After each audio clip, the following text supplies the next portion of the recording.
virus is an XL channel which may contain explicit language. Channel blocking is available by calling 1-800-XM-RADIO or in XM Canada, 877-438-9677. It's the Opie and Anthony Show. Opie and Anthony. Radio Shock Jocks. Opie and Anthony. In the world of Radio Shock Jocks, the biggest are Opie and Anthony. These people say shocking things that border on offensive in order to entertain their audience. I refuse to sit here and think that radio has to be nice. Why? Why does radio, out of any other medium, have to be nice? We are being now held to a standard where we have to be nice and make people feel good. Go screw! Radio Bad Boys, Opie and Anthony. Controversial radio personalities, Opie and Anthony. Infamous DJs, Opie and Anthony. Talk show radio hosts, Opie and Anthony. Opie and Anthony. Opie and Anthony. Radio Shock Jocks, Opie and Anthony. Opie and Anthony. Shock Jocks, Opie and Anthony. Shock Jocks, Opie and Anthony. Opie and Anthony. Shock Jocks, Opie and Anthony. Opie and Anthony. If you want to put it, feel free. I've done it before. I'll let you go from to my. And that's really sick. This is where entertainment is going. More audio V-Rock in the bathroom.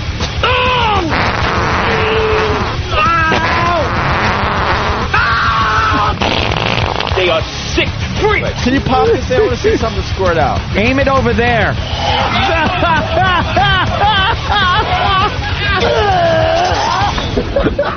This is the worst show This is the worst show I've ever been on. But enough of this palaver. Let's get the show on the road. I love the latest intro. Why is it cool to have, and it is, somebody say, this is the worst show I've ever been on. And we're like, yeah, cool. That's a compliment. Nice. I like that. You don't have anyone from the Scott and Todd Morning Show saying that. No. It's the worst show I've ever been on. Hey, watch what you're saying. This is our livelihood. You know, call me stupid, but I think if someone is saying it's the worst show they've ever been on, yeah, that's a really good thing. It is. It makes me think people want to listen. Right. I'd rather listen to the worst show on than the best show on. Yeah, it's always more fun that way. Good morning. Welcome to the Opie and Anthony Show. Lots going on today. Oh, we got our first fun fact coming in. What, already? Kevin from Connecticut. Fun fact Thursday. New York City has 722 miles of subway track. Well, we found that out because of the big storms.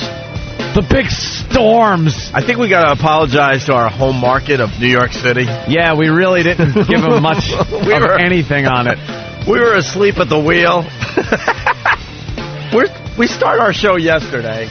Remember, we were looking out the window going, God, I hope the sun comes out. Yeah, it looks a little drizzly out. It was one of those creepy mornings in New York. It was raining like sideways, really dark rain clouds, and the sun finally came up around 9 in the morning. Yeah. And we're just doing our show like, oh well. Anyway, Barry Bonds hit another homer last night, and talking about all this crap, and then we get off the air and realize, like, the subway system in New York was shut down. New York's infrastructure fell apart. Yeah, and we're doing dick jokes. Yeah, that's pretty much it. And usually we're on top of things. I don't want people to think we're not going to be on top of things when stuff happens in New York. We're here for you. Yeah. We kind of weren't yesterday. I'll tell you what happened. It was a timing issue. Yeah. We start the show pretty early. We get here pretty early to, believe it or not, do show prep. Yeah. Believe it or not. Oh, hold on, people. We do. And we get in pretty early. When I drove in, it had just started. Yeah. And then there was this just deluge that came down and saturated the city, filled the subways with water where it pretty much stopped the subway system here in New York. And we're up here just, looking at the paper. Hey, like you said, Barry Bonds, all kinds of stuff. We didn't realize what pandemonium was going on outside. Oh, there was looting and gunfire and ambulances and police sirens. Yeah. It was just all hell was breaking loose, and we're talking about Barry Bonds hit another home run, everybody. Until we spoke with Patrick Duffy's girlfriend late in the show, and she said, "Oh well, I got in late because of the storm last night." Right. We're like, last night? What do you... Oh, you mean this morning? Right. And she goes, oh, this morning? Oh, well, it was like last night this morning. Last night around 4:30 in the morning. Because I keep forgetting, people consider when we come in it's still nighttime for people. Oh, yeah. It's still last night. Oh, yeah. So that storm hit, and we considered it yesterday's news or something. We just didn't even acknowledge it. So you're right. I think we owe New York City an apology. The water was pouring into the subway, so they had to shut down the subways. It happens. Because I saw people on the news like, we need to upgrade everything. There's always someone there to bitch. It's, you know what, there's going to be stuff that happens that you can't, protect against. And yesterday was one of those days. The subways flooded, unfortunately. It happens about once a year.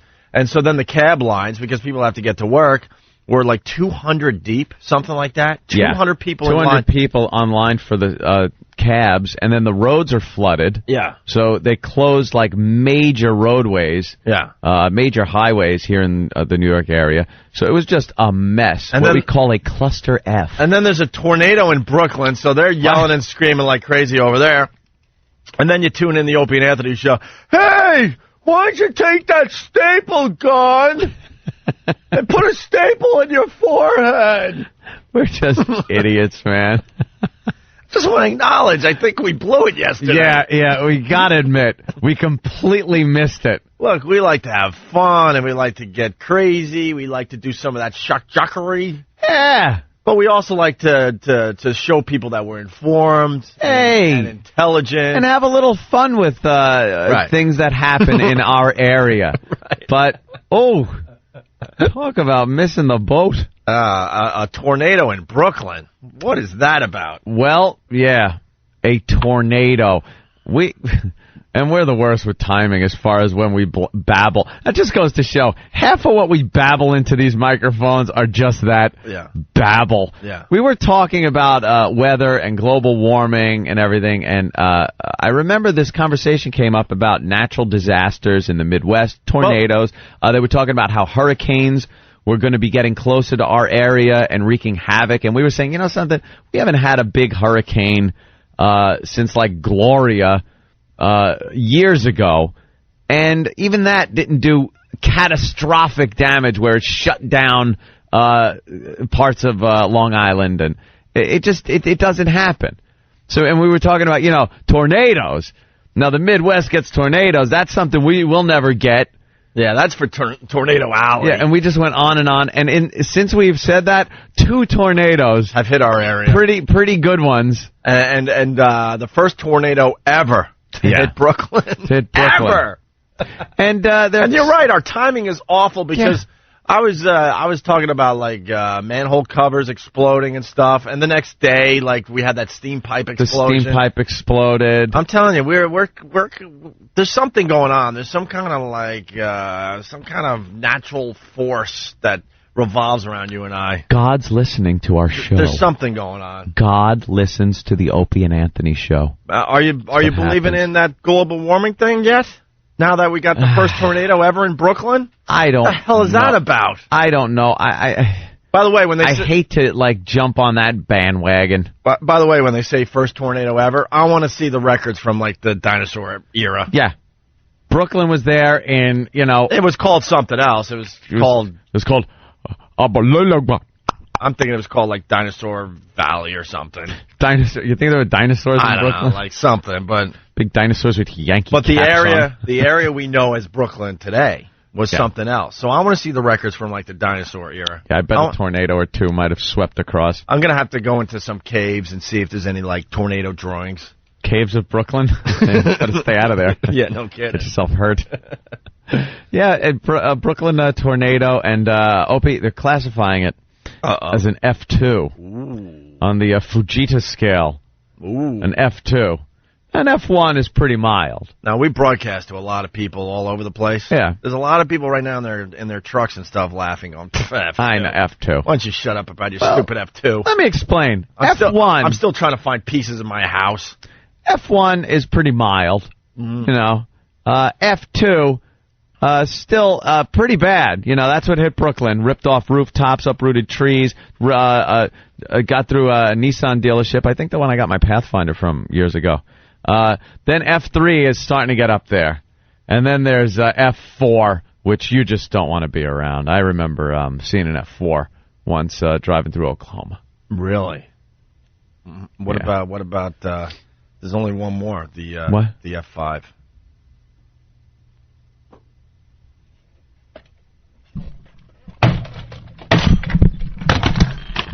What? F5? Yeah, F5. Finger of God. Yeah. Ugh! That twister moment was brought to you by the Opie and Anthony Show. No, that was a good-sized twister. What was that, an F3? Solid F2. See, now you've lost me again. It's the Fujita scale. It's the intensity of a tornado by how much it eats. Eats? Destroys. Little encounter we had back there is a strong F2, F3 maybe. Yeah, bet we see some F4s today. That'd be sweet. 4 is good. 4 will relocate your house fairly efficiently. Is there an F5? Drop your silverware. What would that be like? The finger of God. Finger of God. Finger of God. Why don't you put her in charge? Have you ever seen an F5? Just one of us. Just one of us. Just one of us. We're going to see another one. You know, the guy that's a heavy drinker. Damn. Hold on. We're doomed. We got to get this out of the way. Max in Oklahoma. Max, what's up?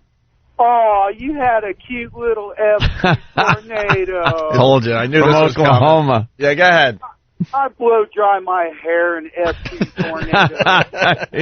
Did they close the whole city because of that? Hey. It was Brooklyn. They don't see tornadoes. Hey, I'm a storm chaser. Yeah, the Brooklyn Storm Chasers. Huh? We chase them in Iraq Z's. Hey, Kamenuch, I'm detecting an F2 on the Fujita scale. Hey, let's go out and get some Fujitas. With some calamari. Some calamari. I was eating my calamari, and I see a tornado coming. I'm like, Jesus Christ.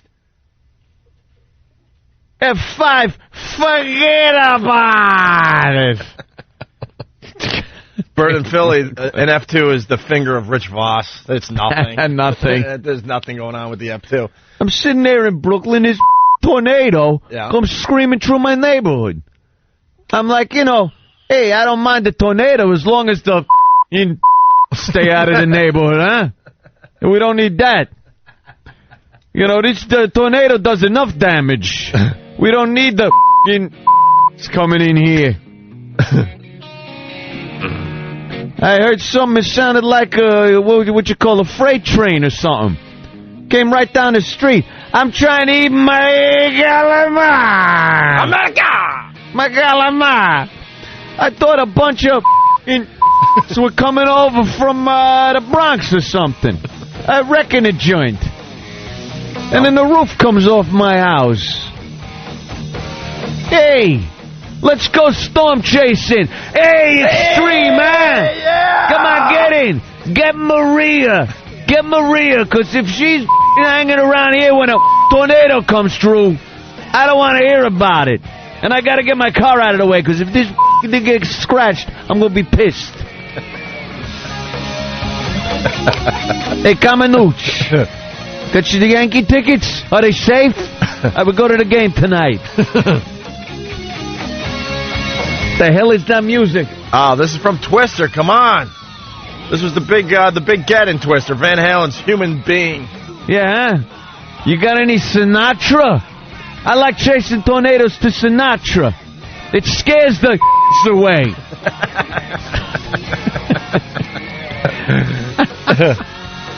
Yeah.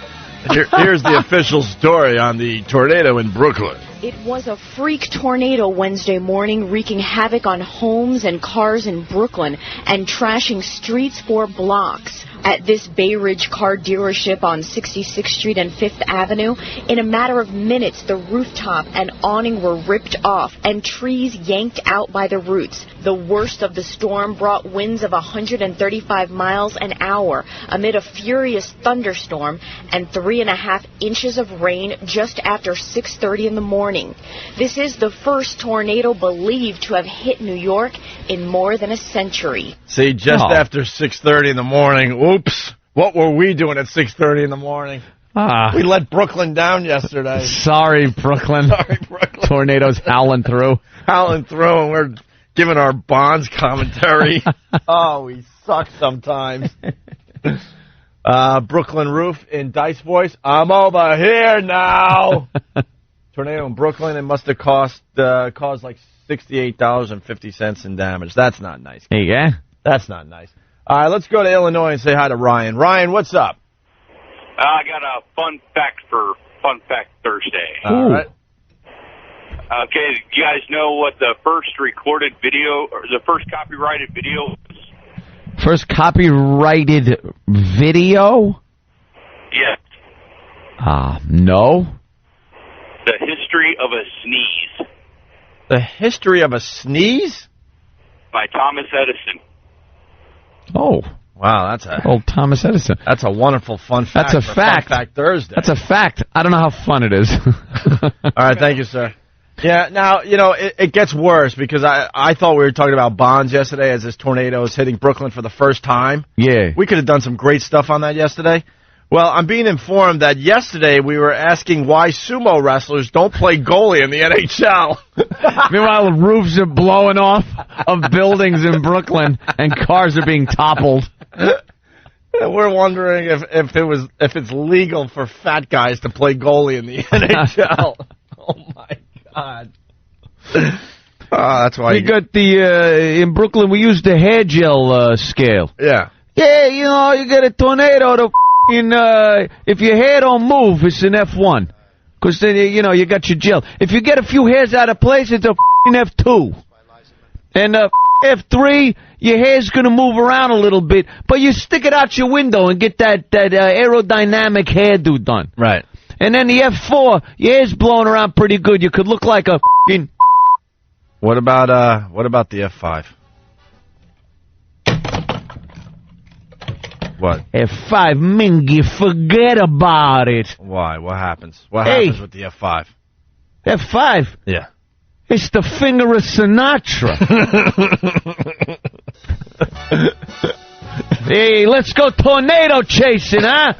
With Frank playing. Oh, this is extreme. We're cruising down Fifth Avenue. Look at that. Good, I hope it blows every f***ing out of this neighborhood. It's wrecking a joint. That's all right. You could... No. Take the IROC. Take Marie. Where's Marie? Marie, get in the f***ing car, Marie! Can I interrupt Stupid. you? Can't you have a better song to storm chase with? This is a little mellow. If you can't storm chase... You need some like Van Halen. No, you got to storm chase to Sinatra. How about Metallica? You need something. It's the chairman of the board, ass. All right? You got to storm chase to this. Lean back in your seat. Look, there's a tornado. It's ripping some roofs off. It's carrying some and away. And then the dirty and a few of the f***ing... And those goddamn that run all the stores. It's not even a curse, but it'll let on to what I'm, getting at.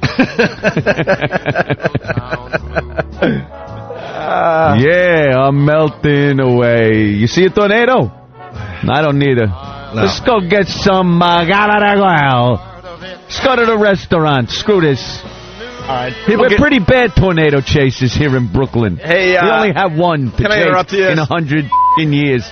Go ahead, whatever. Henchman from Brooklyn is suggesting maybe Summer Winds by Frank Sinatra. Oh, Mingy, that's a good one, huh? And it makes a little more sense. Kamenuch, put it on. Summer Wind. And as we get that record... It's blowing in across the sea or something. Dillingadeg.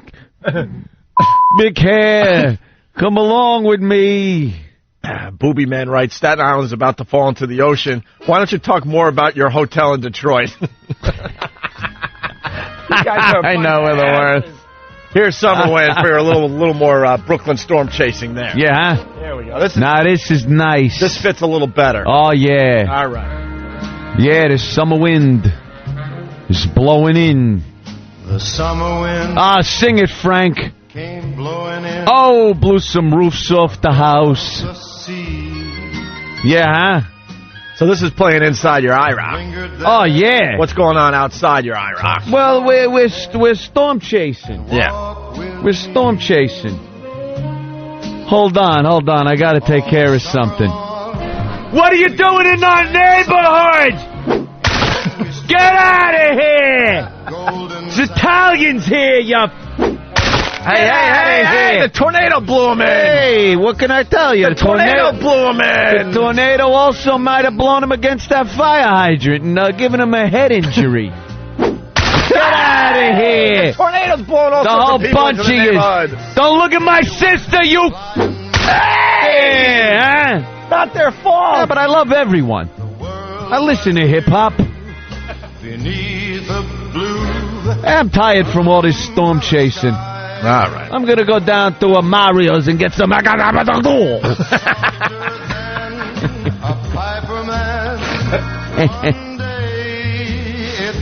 lost my house to the summer wind. Kevin from Connecticut. All right. Stephen S. from Bayshore. Summer wind. I heard that 17 pinky rings were lost in that tornado.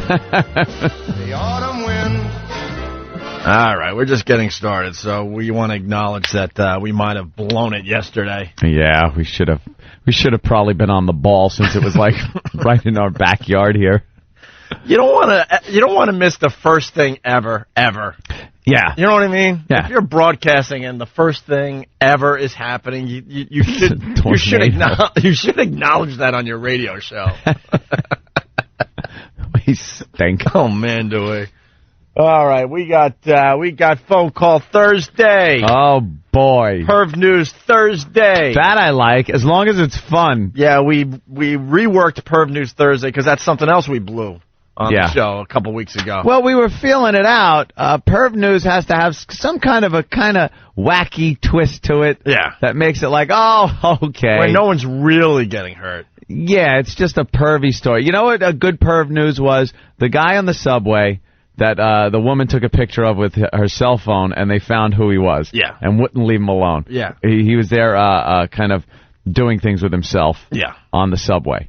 That was fun. Barbecue tools being used on a little kid in the alley. Not so much fun. That wasn't fun. See, we at least acknowledge it when we F up. Yeah. All right, one more Twister clip. You got that one for us, E-Rock? This is for Brooklyn today. And, of course, it's also Extreme Male Camel Toe Thursday. Extreme! I forgot my sweats again. Oh, someone's got to remind me! Just send him an email the night before because he can't do a good male camel toe without his sweats. He gets one on each side of his sweat. Go down to his knees. It's wonderful. It looks like Brooklyn after a tornado. It's a mess down there. All right, give me another Twister clip there, E-Rock.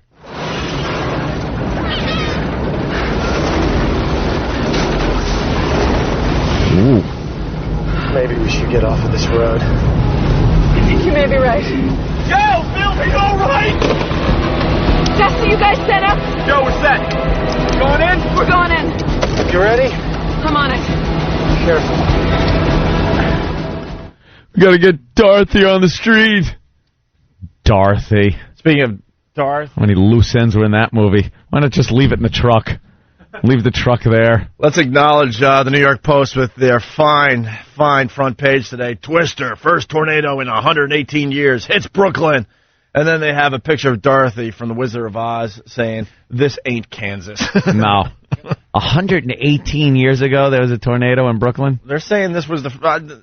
some are saying first ever, some are saying the first in 118 years. Sweeping people off of Coney Island in their stupid bathing suits. Those striped ones with the muscle men and their big handlebar mustaches. Yeah. Lifting the weights with those big black balls on the end. They're throwing that huge medicine ball back and forth to each other. Getting changed in striped cabanas on the beach. The stupid women are going swimming in some kind of dress thing. Dress.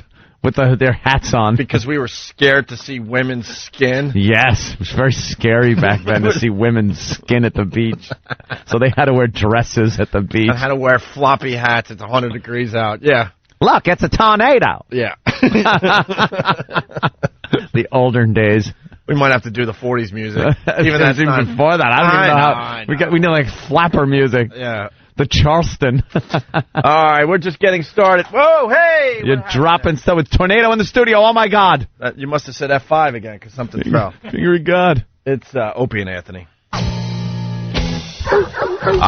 morning. It's O&A. Our phone number, 877-212-O&A for the Opie and Anthony show, of course. Let's go to James in New Hampshire. James. Hey, James, what's up? Good morning, boys. Good morning, James. How are you today? Oh, I'm lovely, thank you. Good. I just wanted to point out a fun fact. 118 years, tornadoes hit Brooklyn with more frequency than the Red Sox win the World Series. Oh, look at that. No, you didn't do that. Look at that. Boy. Oh, it doesn't really work anymore since they, won. True.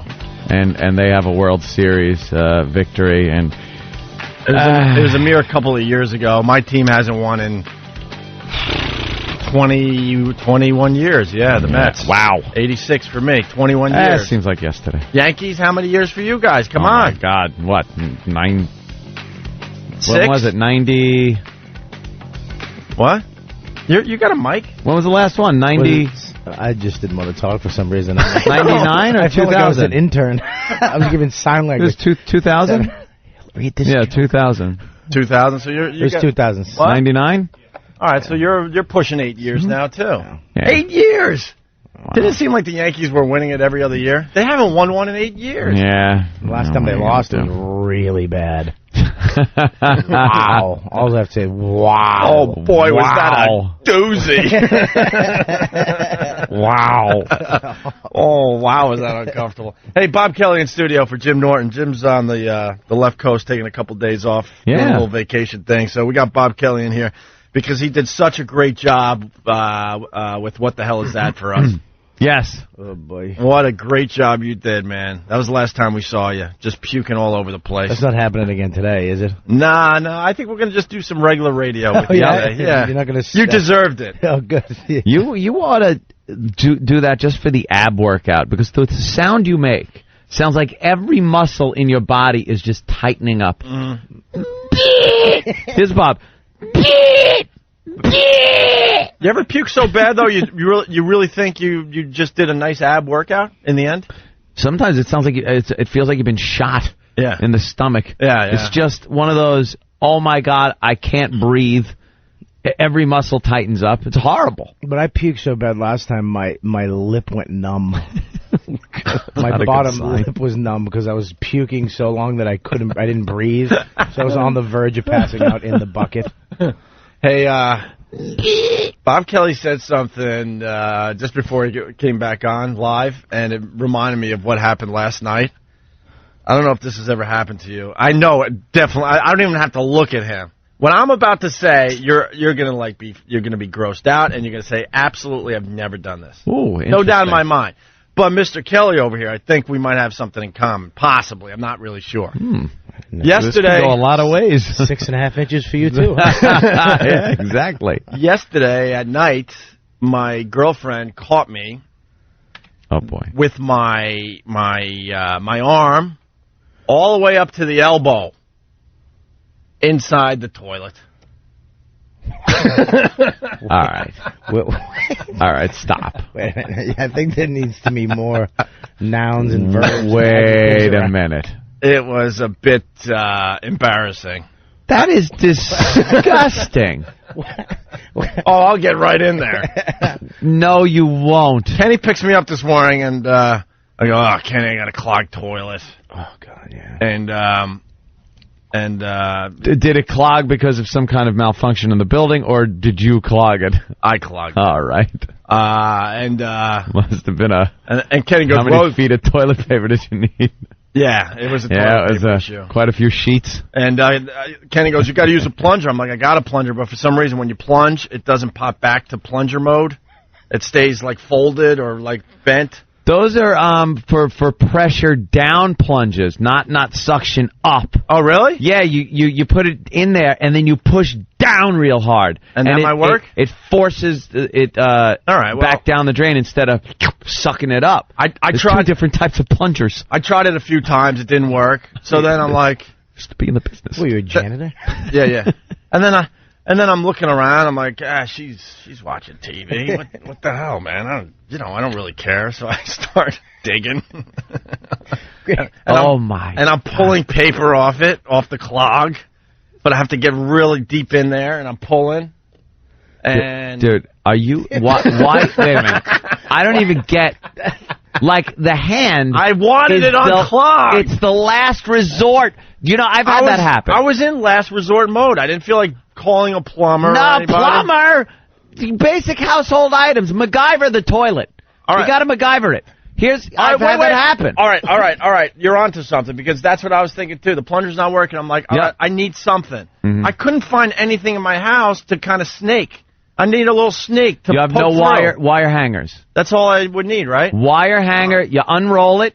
You undo it so it's straight. Why didn't I You call put a little hook last at the end, night? and then you snake it in there and wind. Why didn't I call you last night? Because that's what I was thinking. I'm like, maybe there's a spoon or something I don't need anymore. I'm looking around. I'm like, I can't find anything. So then the next best thing, I'm like, well, this kind of looks like a snake. You know what else I've done? This is a timed event. So this one is a timed event, but it works. Take a newspaper. Yeah. Roll it up till it's about the size of the hole in the drain in the toilet. Okay. Then you shove that down in there. Okay. Wait a couple of seconds till it expands. Okay. And then rip it out. All right. And that'll clear the drain. But you can't leave it too long, because the water will start soaking up the newspaper, and you'll end up with toilet water on your hand. But if you let it expand a little bit and then just yank it out of the hole, you create a vacuum, and it pulls everything out. I went for the flush last night before this whole thing went down, and watched the water raise. Yeah. We've all been there like, oh God, please stop, please stop, please. Right to the tippy top. I'm like, and it stopped. I'm like, oh God. Here's another one. You got an empty 2-liter soda bottle. Yeah. Upside down, put it into the hole. Yeah. And squeeze it. And it squeezes the air, forces the air down the toilet, and clears it out. Dude, the hand is the last resort. I went last resort because I didn't have... You went last resort first. Because I didn't have any MacGyver crap. That's first resort. I didn't have a MacGyver thing. You got to MacGyver that toilet bowl. I'm going to go with... Hope he saw a baby hand. He was trying to rescue it. I'm going to go with the... I'm going to try the hanger. Yeah. I'm going to go hanger. The hanger will work for you. That's pretty good. But the reason I brought this up, because Kelly sits down and he goes, I had a little issue with my shower and my toilet and everything yesterday. Well, that storm yesterday, around 6 o'clock, all of a sudden I said, blub, blub, blub, blub, blub. And it's freaking me out. And I go into the bathroom, and the toilet is just bubbling over. That's not good. Ghostbusters, like evil is around. Evil is escaping. It probably it's is. in your apartment. Evil. And then I look in the shower, and it just starts bubbling out of the shower. Oh, that's not good. At least the toilet, that's where that stuff goes. But if stuff's bubbling out your shower... I'm looking, I'm like, what, is this bad? Is this bad water? Is this okay water? Of course it is. Well, it wasn't. Water that comes out of the drain... Always bad. Well, when I knew it was bad, I saw actually pine needles, and I'm in Manhattan. There's no pine trees. I actually saw an Indian nickel actually pop up. Know why pine needles? Someone in your building is a health nut. Is a health nut. They're eating some crap. Either that or that two guys having sex by a tree in the park, shaking them loose. They're absorbing into the ground. The only thing that aggravates me though is anytime something crisis like this happens, and it's 6 in the morning, and my girl kind of wakes up, but she's looking at me like, okay, go be the man now. Fix it, be the man, right. Be the man. And I'm sitting there, I'm like, I need a screwdriver, because I put a valve in where you shut all the water off in my apartment. Oh, you got like the emergency shut everything off valve. The plumber, I said, put a thing in here, because other than that, I have to go to the super and have him shut the whole building down. So I have this little thing, but it's behind a box, and you need a screwdriver or the key that comes with it. Kind of defeats the purpose of having it there. Everything will leak pretty quickly while you're trying to find a key. Well, you can do it with a screwdriver. I mean, it's just those little thin locks. And I go to her. Everything's coming out of everywhere. And I'm like, go get the key. What key? Get me a screwdriver. What? And she's just staring. She's panicking. I mean, there's no time to panic. She panics and she stares at me and goes, "My father never talked to me like that. I know, because you wouldn't be this stupid right now if he did. You'd go get the damn key. Go get it. You should have got a nice whack across the cheek. I got crap water and leaves and little alligators flying up my arm. You ever have the overflow where you flush the toilet and it starts coming up on you? Yeah. And you don't know what to do? You jump under and turn that little oval valve under the toilet, and it's a race against time. Again, you're like turning. The water's coming up. Come on. How many times does this thing turn around? You know what I do? And then it stops. I just put the lid down and make believe it's Hope not for the happening. This isn't happening, man. You use the Wile E. Coyote, pull the shade down when the train is coming at you. That's what I do. Little gag. That actually just prevents big chunks from actually coming out. Yeah, it's like a filter. filter. Comes out of the bottom. Yeah. Did I tell you between the seat and the bowl? Did I tell you about the toilet in my old place in the basement? Oh, yeah, basement toilets are notorious for well, old building, overflowing. And the landlord didn't feel like fixing anything. So one day we're smelling stuff. Let's just put it that way, smelling stuff. And we go downstairs, and the toilet is doing pretty much what you were saying. Like it's all coming up out of this toilet, right? This is what's beyond gross. It's bad enough when you know it's your stuff. It was the building's stuff. Oh. And it just kept coming and coming out of the toilet onto the floor. Ugh. Yeah, that you don't need. And we got one of these emergency plumbers. What are they? The 24-hour plumber dudes. Yeah, they charge a lot. A Russian guy, and man, they always have nice attitudes. Russian guy, he not shy at all, man. You're making fun of me because I did what I did last night, and honestly, I left out details to make it a little grosser for the radio. Just tearing down one of the radio walls for everybody. All right. The reality was the water wasn't that bad. Okay, let's just put it that way. And Opie's so rich that he uses spring water in his toilet. Yes, it's Perrier. It's Perrier water. But this guy went in, no gloves, doing the exact same thing, and it's the whole building's waste coming out of this toilet all over the place. And then he just unscrews the whole toilet and lifts it up off the ground because he really has to get in there and dig. And now it's just a swamp of you-know-what in this bathroom. And this guy's not even phased. And I can... You need a new wax seal, my friend. Right. I was...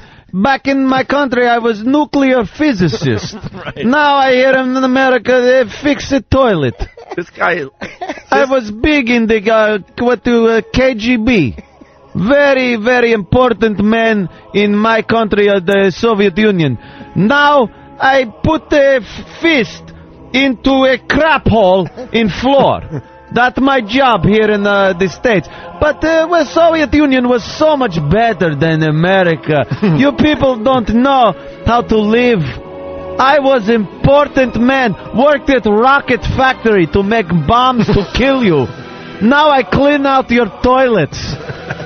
Wonderful, proud Soviet people.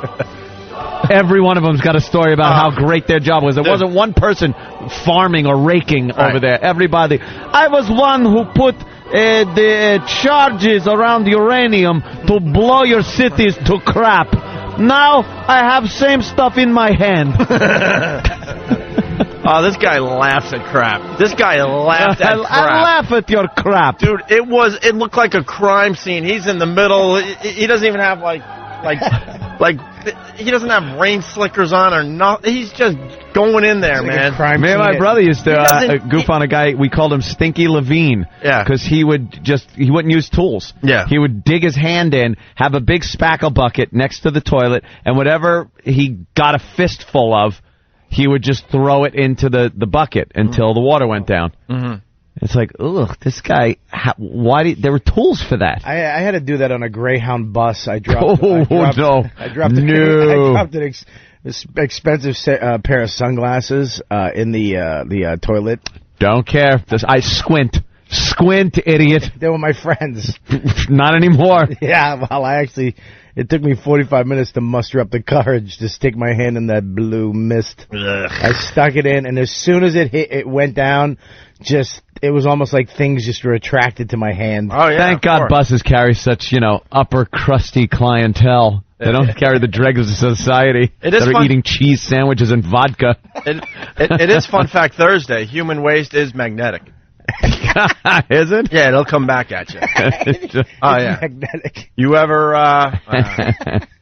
well, let's just put it this way. Yeah. This person will remain nameless. Oh. But this person thought it was a good idea to relieve himself in the ocean. Wait. You're not talking basic easy relief. No. Oh, no. And he thought he could get away with it. No. And this thing attacked us like Jaws. This thing would not. No way. You want to talk about magnetic properties?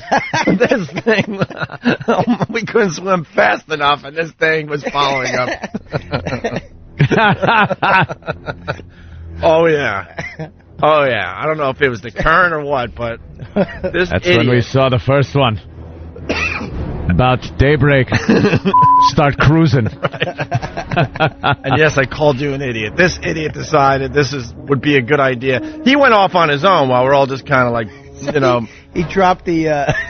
He came in like a submarine and shot a torpedo and just took off. Oh yeah, we're just boogie boarding and just like frolicking, a bunch of us, And he thought it'd be a good idea to swim a little over there and do his thing, and no one would know. And this, yeah. You go in the cage. Cage goes in the water. It's in the water. Farewell and adieu to you, fair Spanish lady. Yeah, I am calling you an idiot today. Wake up, Trish. Wake up. It actually body surfs in right behind you. This was not a boating accident. This is... All right, we got to take a break. Bob Kelly's here. A lot of people asking about Pat Duffy. Well, we're sad to report, but Pat Duffy. Yeah. Pat. It's Opie and Anthony. The return of What the Hell Is That to the Opie and Anthony Show was an overnight success. My God, this is awesome! Who could forget the sounds of cysts being ruptured and Bob Kelly vomiting into a bucket? Bobby's puking. Well, we're going down that pus-filled road again, kids. Oh, Jesus Christ! If you have a bump, boil, bruise, lesion, pustule, cyst, inflammation, or otherwise unidentifiable oddity on your person, then you're perfect for What the Hell Is That? See, that's why the show's called What the Hell Is That? Email Travis at FoundryMusic.com with your ailment or freakish growth and your contact information, and we'll have our crack team of medical professionals take a gander at it. And most likely giggle at it. It's the return of the return of What the Hell Is That? On the Opie and Anthony Show. I can't explain how gross it is.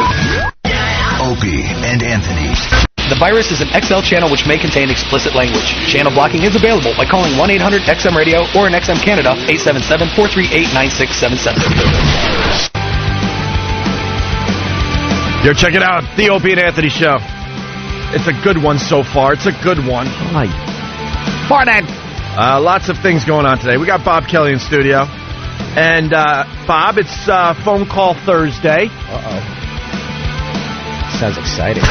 Yeah, doesn't it? Yeah, it does. Anthony hates Phone Call Thursday. Because it's a day for people to call for the sake of calling. Yeah. So it's nothing. It amounts to nothing. It's not nothing anymore. It's actually Phone Call Thursday. No. It used to be nothing. It used to just be Thursday. It's brilliant in its simplicity. Trust me. I've been doing this radio thing for a long time. This one's a brilliant one. Happy Phone Call Thursday. This is brilliant. What are you doing? I called. Do you got anything? No. See, this is why it's so brilliant. I have to finally explain it to people. Everyone lowers their expectations when you hear it's Phone Call Thursday. Yeah. Yeah. Oh. Yeah. Ah. It's like when you see somebody who's not quite right in the head. Yeah. Maybe a little handicapped. Yeah. And they're doing a menial job, but they're doing it well. Yeah. And you're like, wow. That's impressive. Because the expectation is so low. I told you that the best service I ever got in a Burger King once was from a girl with Down syndrome. She got my order so fast, and everything was perfectly in the bag. Nothing was spilt over. Yeah. Nothing missing. Yeah, try the million customers before you that got, a shake mixed up on the fries. No, you know I what? threw the food away because I wouldn't eat it. God knows where she's been sticking her hands all day. A little They're like scratching. Anthony, I remember when I told the story back in the day, and you showed a heart that day. You were very impressed. I was praising. Yes. There's nothing wrong with showing that you have a heart every once was in a while. a girl with Down syndrome, and she did a great job. Her tongue touched the bag? And it was, no, it did not. She steal a fry from 3 feet no, away? She did not, and she was very courteous and cordial. She said, thank you. No, she didn't. She went, thank you. Well, whatever. I knew what she meant. And then I left. I was like, wow, that is the best, fastest, most efficient service I've ever gotten at a Burger King in my life. That's cool. Now let's see you do algebra. Yeah. How much do I owe? Granted, like there was a shoe in the bag, too. No, but I don't even know where it came from. Keep it nice, because I remember the original story. You were touched by this moment. I wasn't touched. You were touched. Look, I was impressed. She was, doing a better job than... You had the start of a little tear in your eye. Are you insane? A tear? I just want people to know out there that you do have a heart at times. That's great. I tell her to keep the change. Me, I know. Well, I'm skeeved out by people. You know that. Yeah. Like goopy stuff and spit and snot. And I just know that for some reason, sometimes I see a lot of mentally challenged people wiping their nose. Their hands are all over their nose a lot. And that bothers me. So I don't like, That's how they count. Don't shake my hand. Right. And they give me change, and I'm just like, keep it. Excuse me. Look at that. It's phone call Thursday. Look how many phones are ringing, Bob. Is this brilliant or what? Like is this brilliant? It's not like that on Wednesday, is it? No. What about Friday? No. Monday? No. I hope Tuesday? no one's trying to get through from at the top of a bridge, ready to jump. And they're just getting a busy signal because it's phone call Thursday. We get the suicide exclusive. Yeah. That we're dreaming Talk of. them down. But instead we have just people calling. And by the way, they have nothing. No, watch. Of course not. Watch, they have nothing. I'll go to Vancouver. It's Bruce. Bruce in Vancouver, what's up? Just Canada's checking in for phone call Thursday. There you go. All right. That's great. There you go. Look, Boston, same thing. Jen in Boston. Jen? Hello, just calling for the sake of calling. Phone call Thursday. I have absolutely nothing. Phone call. See, look, it's the dumbest. I love that. It's brilliant. She just called for the sake It's of a calling. waste. Everyone just lowers their expectations. They don't change the dial. They just know this is what it's going to be today. Watch. Rob in Virginia, go ahead. Hey, boys. Hey. Anthony, how's it going? Good, Rob. What do you got for the show today? Nothing. Hi, Bob. Hi, buddy. See, there you go. Let's say hi to Lisa in the Bronx. We could just do this all morning, and it would be interesting to people. But please, let's not. Lisa, what's up? Hi, boys. Hey. Happy phone call Thursday. Thank you, Lisa. I love you. And then they try to add things like that in to spice it up. Is that what I'm getting? A little bit. We got Buck in West Virginia. Oh, Buck's got to have something. Go ahead, A name like Buck. Well, what's up, boys? Hey. What's going on? Hey. Just checking in from West Virginia. Beautiful West Virginia, as a matter of fact. And why are you calling today there, Buck? Man, just because it just pisses Anthony off. I just don't understand this. I don't get it. It's brilliant, man. The phones are lit ever since 6. Watch. But they're lit with nothing. They're lit with people saying, I'm calling. Look. That's not for the sake of calling. Look, we're all big fans of Pal Talk, even Pal Talk. Pal Talk, it's Tilt. What's up, Tilt? Hey, happy phone call Thursday, guys. Thank you, Tilt. Doing anything today? Yeah, I'm working. There you go. See, you tripped him up. I'm working. Oh, no. Because he has nothing. Right. He's just calling because it's a day where people call. Right. Oh, is that stupid? So it's Phone Call Thursday. I love it. That's in full effect. It's Fun Fact Thursday. We've had a few fun facts. It's also Perv News Thursday, which we have readjusted, and we're going to try again. Revamped to not include, now, dead child free. Dude, because we found that Perv News Thursday is not that fun when it involves children that have been hurt very badly or with killed. barbecue tools. Yeah. Let me explain what happened, Bob. We have all these themes. Some of them, yes, are ridiculous and stupid, and others we're actually getting some material out of. And one of them is Perv News Thursday. We get those silly, pervy news stories, right, that just are in the paper every day, and we collect them, and then we do one segment. Well, Amazon's bestseller list. Yeah, 2 Thursdays ago, we were a little lazy, and we see, like, mom fights off attacker with barbecue tools, and we're like, oh, perfect for Perv News, but we didn't listen ahead of time. Yeah. And we're in the middle of Perv News, and it's silly music, and it's all fun. And then we just play this just horrific story of this poor child being assaulted in an alleyway, and the mother or a friend came out, and then the mother came out with a barbecue tool and stabbed the guy. But, you know, it involved child assault and everything. And we're like, this isn't fun. And Ed and I were getting that flop sweat, like, oh my God, people are going to think we think this is hilarious, and we're just sweating really bad. I'll give you a perfect example. And we both have Beavis and Butthead faces, just a perfect example of a Perv News that's fun is like when those dentists lose their minds and just start like unbuttoning a woman's shirt in the dental chair because they can't take it. Right. They're all their professionalism, schooling, every thought they have in their head flies out the window because a hot chick is laying there. They're professional for like the beginning, going, okay, you might feel a little pressure here as I do this. I'm going to give you a little of the nitrous to put you under. And okay, open the mouth. Let me see. That's great. I gotta touch those. Oh God, do I have to put my between those? Just it snaps like a switch goes off. That's fun Perv News. Yeah, and it's called the Perv Switch, which we all have, but most of us know how to control the Perv Switch. You can deal with it. You ever see a girl walking down the street and you have to turn around? Not even the quick look. You have to turn around and look until she's out of sight, until she walks around a corner. You're just mesmerized by her body, her face, whatever it is. You get these thoughts in your head, and you're like, oh, my God, I can't believe I'm thinking this. Undress with your eyes kind of thing. But you keep it under control. You keep it under control. There's the Perv Switch that it's like a breaker.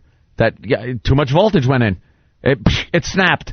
And people give up lucrative careers that they've spent their lives attaining, like a dopey dentist. Will go to school, set up a practice, work for years, get his house, his cars, his family, everything like that, and then throw it all away because as that girl is laying in the chair and he's got her mouth open and he's picking with that little tool and she's asleep, he just loses his mind and goes, I gotta take her pants down. I want to see her. I got to. That's nothing to do with dentistry, but I want to see that. And he's been a dentist for 20 years, hasn't done anything. No. But just one day, that Perv Switch goes clean off. Life. And that's it. It's over, John. Snap. All right, so Done. So we'll get into some Perv News. We got some good stuff. We got a guy that had like that Perv Switch. Perv Switch. we all have it, but some are set at a better level than others. Have you ever used your Perv Switch? Everyone has, but I mean, like you use it in a legal way. That's what we're getting at. I had I guess the most Perv Switch experience I've ever had was I was doing a job in a house, an air conditioning job, of course, used to do that. And I'm in a house and everyone's gone. I don't know why, but it was unsupervised. I think the man was there, the husband, father, and he had left to do something. Can I stop you for a second? Yeah. This happened many, many, many, many years ago. Oh, yeah. All right, good. Oh, my God. Because I know where he's going. Dude, it's like 20 years ago. I know Anthony like the back of my head. I just want to keep him safe. So how many many's was that? I'm looking. Hopefully enough to save him from 20 to, No, I didn't do. Well, no, that was some other thing. I won't even talk about that. Wait a minute. No, this one just involved. I was looking around, and there were pictures on the walls and stuff, and I noticed this guy had the hottest daughter in college. Right. She's a college-age girl. And I go into her room, and there are panties on the floor. Oh, you're getting creepy. There are panties on the floor. Okay. I didn't do anything sick in the panties. I didn't do things to the panties, but I had to pick them up and put them. Wait a minute, no, you didn't do anything sick at all. But you're in her room. Yeah. And she's not there. And it's her room. I'm in there. Her pictures. Like I know what she looks like, right. And she's hot. Okay. He just put them on. But you didn't do anything sick so far. But go ahead. Shut up. No, so far you haven't done anything sick. No, it's nothing sick. I'm supposed to work in there. You have a hammer and doing a a job on, and you're in a little girl's room. It's not a little girl. It's a college girl. All right, go ahead. But you didn't do anything sick. Go ahead. I had to pick up the panties and put them on. And put them on. Turn my mic on. What? Turn my mic I picked up the panties. You put her panties on? You put her panties on? Oh, my God. Why would you do that?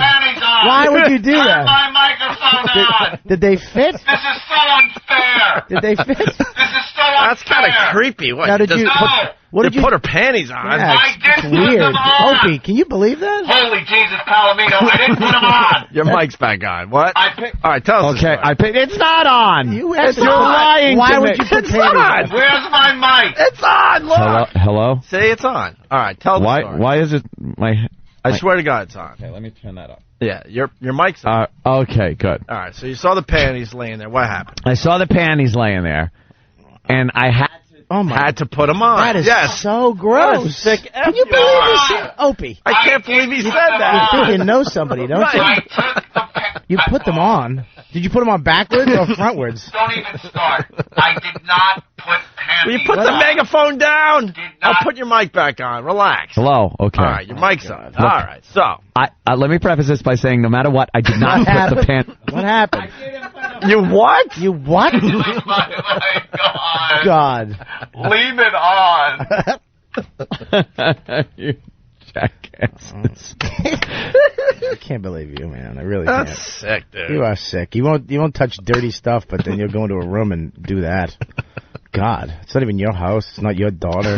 Yeah, okay, I put the panties on and the bra, and I marched around the house singing tra-la-la. Make a promo. All right, what, guys suck. All right, what happened now?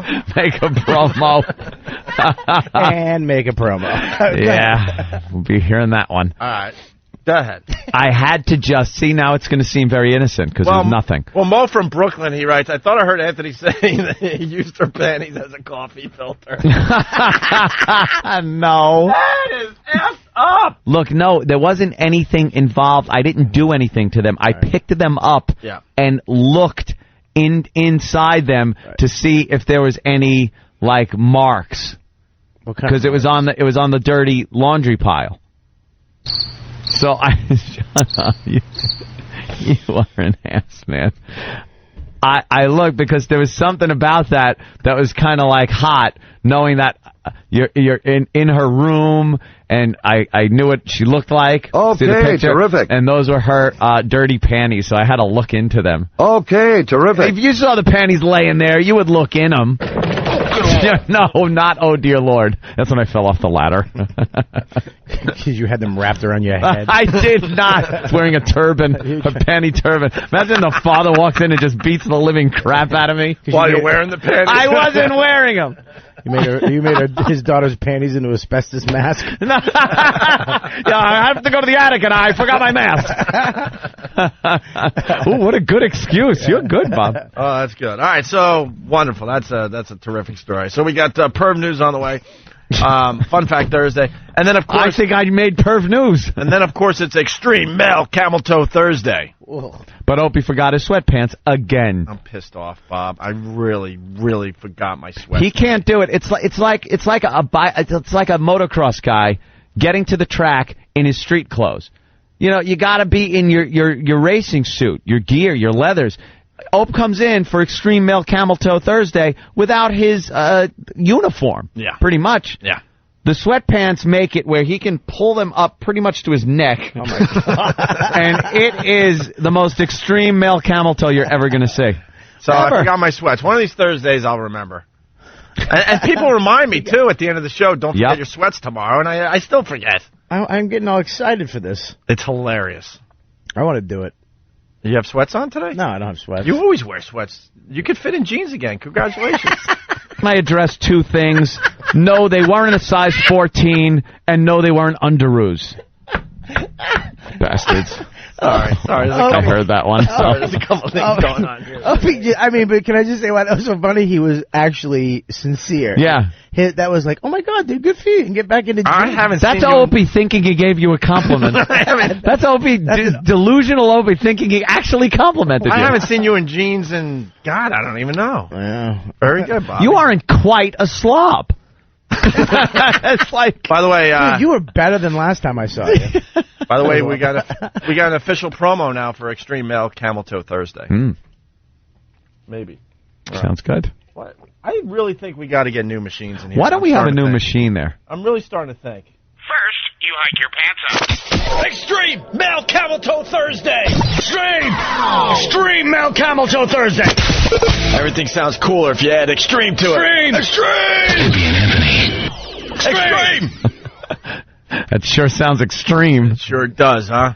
Extremely stupid. Hey, after the break, like a deodorant commercial. After the break, we got to play some audio of Larry King talking to that skater that fell 50 feet. Oh, that must be a great conversation between two people that have a lot in common. You want to talk about out of touch? Oh my God, man! Larry King should just stick to people like that are old people. Yeah, just get old people, old Vegas performers. Yeah, we'll get into it. It's funny, really funny. Bobby was here for What the Hell Is That? Bobby. And because of you and your reaction, that's going to be your bit, by the way, now. Every time we do this, What the Hell Is That, you're going to have to come in. Yeah. I'm actually puking up blood. I don't know if it's going to work like that. I don't know if I'm going to make it through a couple episodes. We farmed out the fine audio from What the Hell Is That to some of our regulars, and they came up with some funny stuff. This is Coke Logic. Listen to this. Somebody needs to help him. You gotta. What the hell is that? See, that's why the show's called What the Hell Is That? It is coming. Is it leaking pus right now? No one knows what it is. Oh, Jesus Christ! Oh my God! I can't look! Holy crap! It's gonna make you puke. Bob Kelly's vomiting. Bob Kelly's vomiting. Bobby's puking. What the hell is that? This is the worst show I've ever been on. Coming soon to a theater or radio or something. What the hell is that? What the hell is that? That's creepy. Isn't that great? Isn't that good? That's fantastic. They did a great job with that. That's Coke Logic. We love Coke Logic. I want to see that. Yeah, I want to see that movie when it comes out. No kidding. And then someone is saying, get an intern to run out and get Opie some sweatpants. No, I got the sweatpants. What do you think? Lindsay, you just wear any sweatpants? Lindsay gets mad because I wear these sweatpants to the gym. She's like, why are you wearing those to the gym? Oh, no. You wear these sweatpants to the gym that you do? They're just gray, like, thick sweatpants. Is there any poking going on? Is there any, like, poking out, any deformation of the pants when you're working out? I look pretty impressive in front when I wear these sweatpants for whatever reason. You don't want to do that at the gym? I don't give a crap. Are they Dude, white? in the end, I don't give a crap. Ooh. Like, I ride a bike and I don't wear the Lance Armstrong uniform. I go to the gym and I don't wear what anyone else would wear to the gym. It's just whatever I got laying around. Something I'll put on and go to the sexy. gym. Something sexy. She might have to call in and talk about these sweats because they're bad, man. Awful. All right, and then RPI. Are they the green ones? Green ones. What color are they? They're gray. Oh, they're gray? Like the gray ones you would wear back in the day in high school, whatever. Just thick, just all-purpose sweats with the drawstring. Nice. But for some reason, the front of them.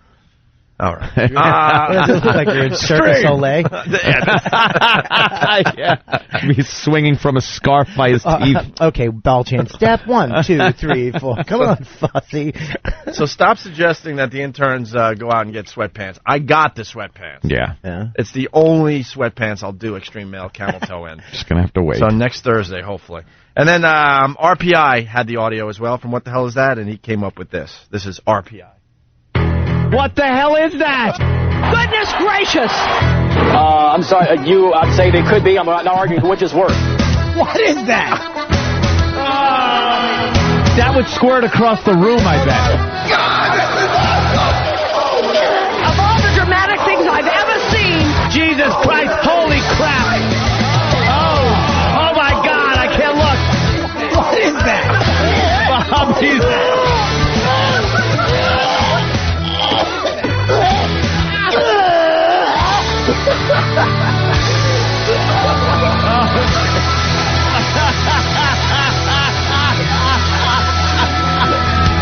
the worst show I've ever been on. That was actually uplifting. Yeah, no kidding. Uplifting. That was fun. Yeah. That's a feel-good one. All right, we got to take a break. The Larry King after the break. Yes, definitely. Yeah. It's Opie and Anthony. The virus is spreading. The F? No! What's wrong, Eric? Why are you crying, Eric? I was having some bathroom problems. Oh! Shut up. Opie and Anthony. This is the Opie and Anthony Show.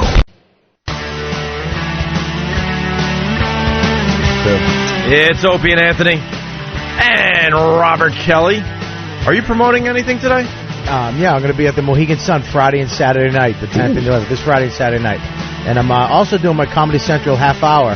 Go to my MySpace to get tickets because I want to fill it up with O&A fans. Hey, that's cool. Are you guys going to come? Well, I know Anthony's not coming. I go. No, you don't go. Are you going to go? Yeah, when is it? The only way you go if there's poker chips backstage.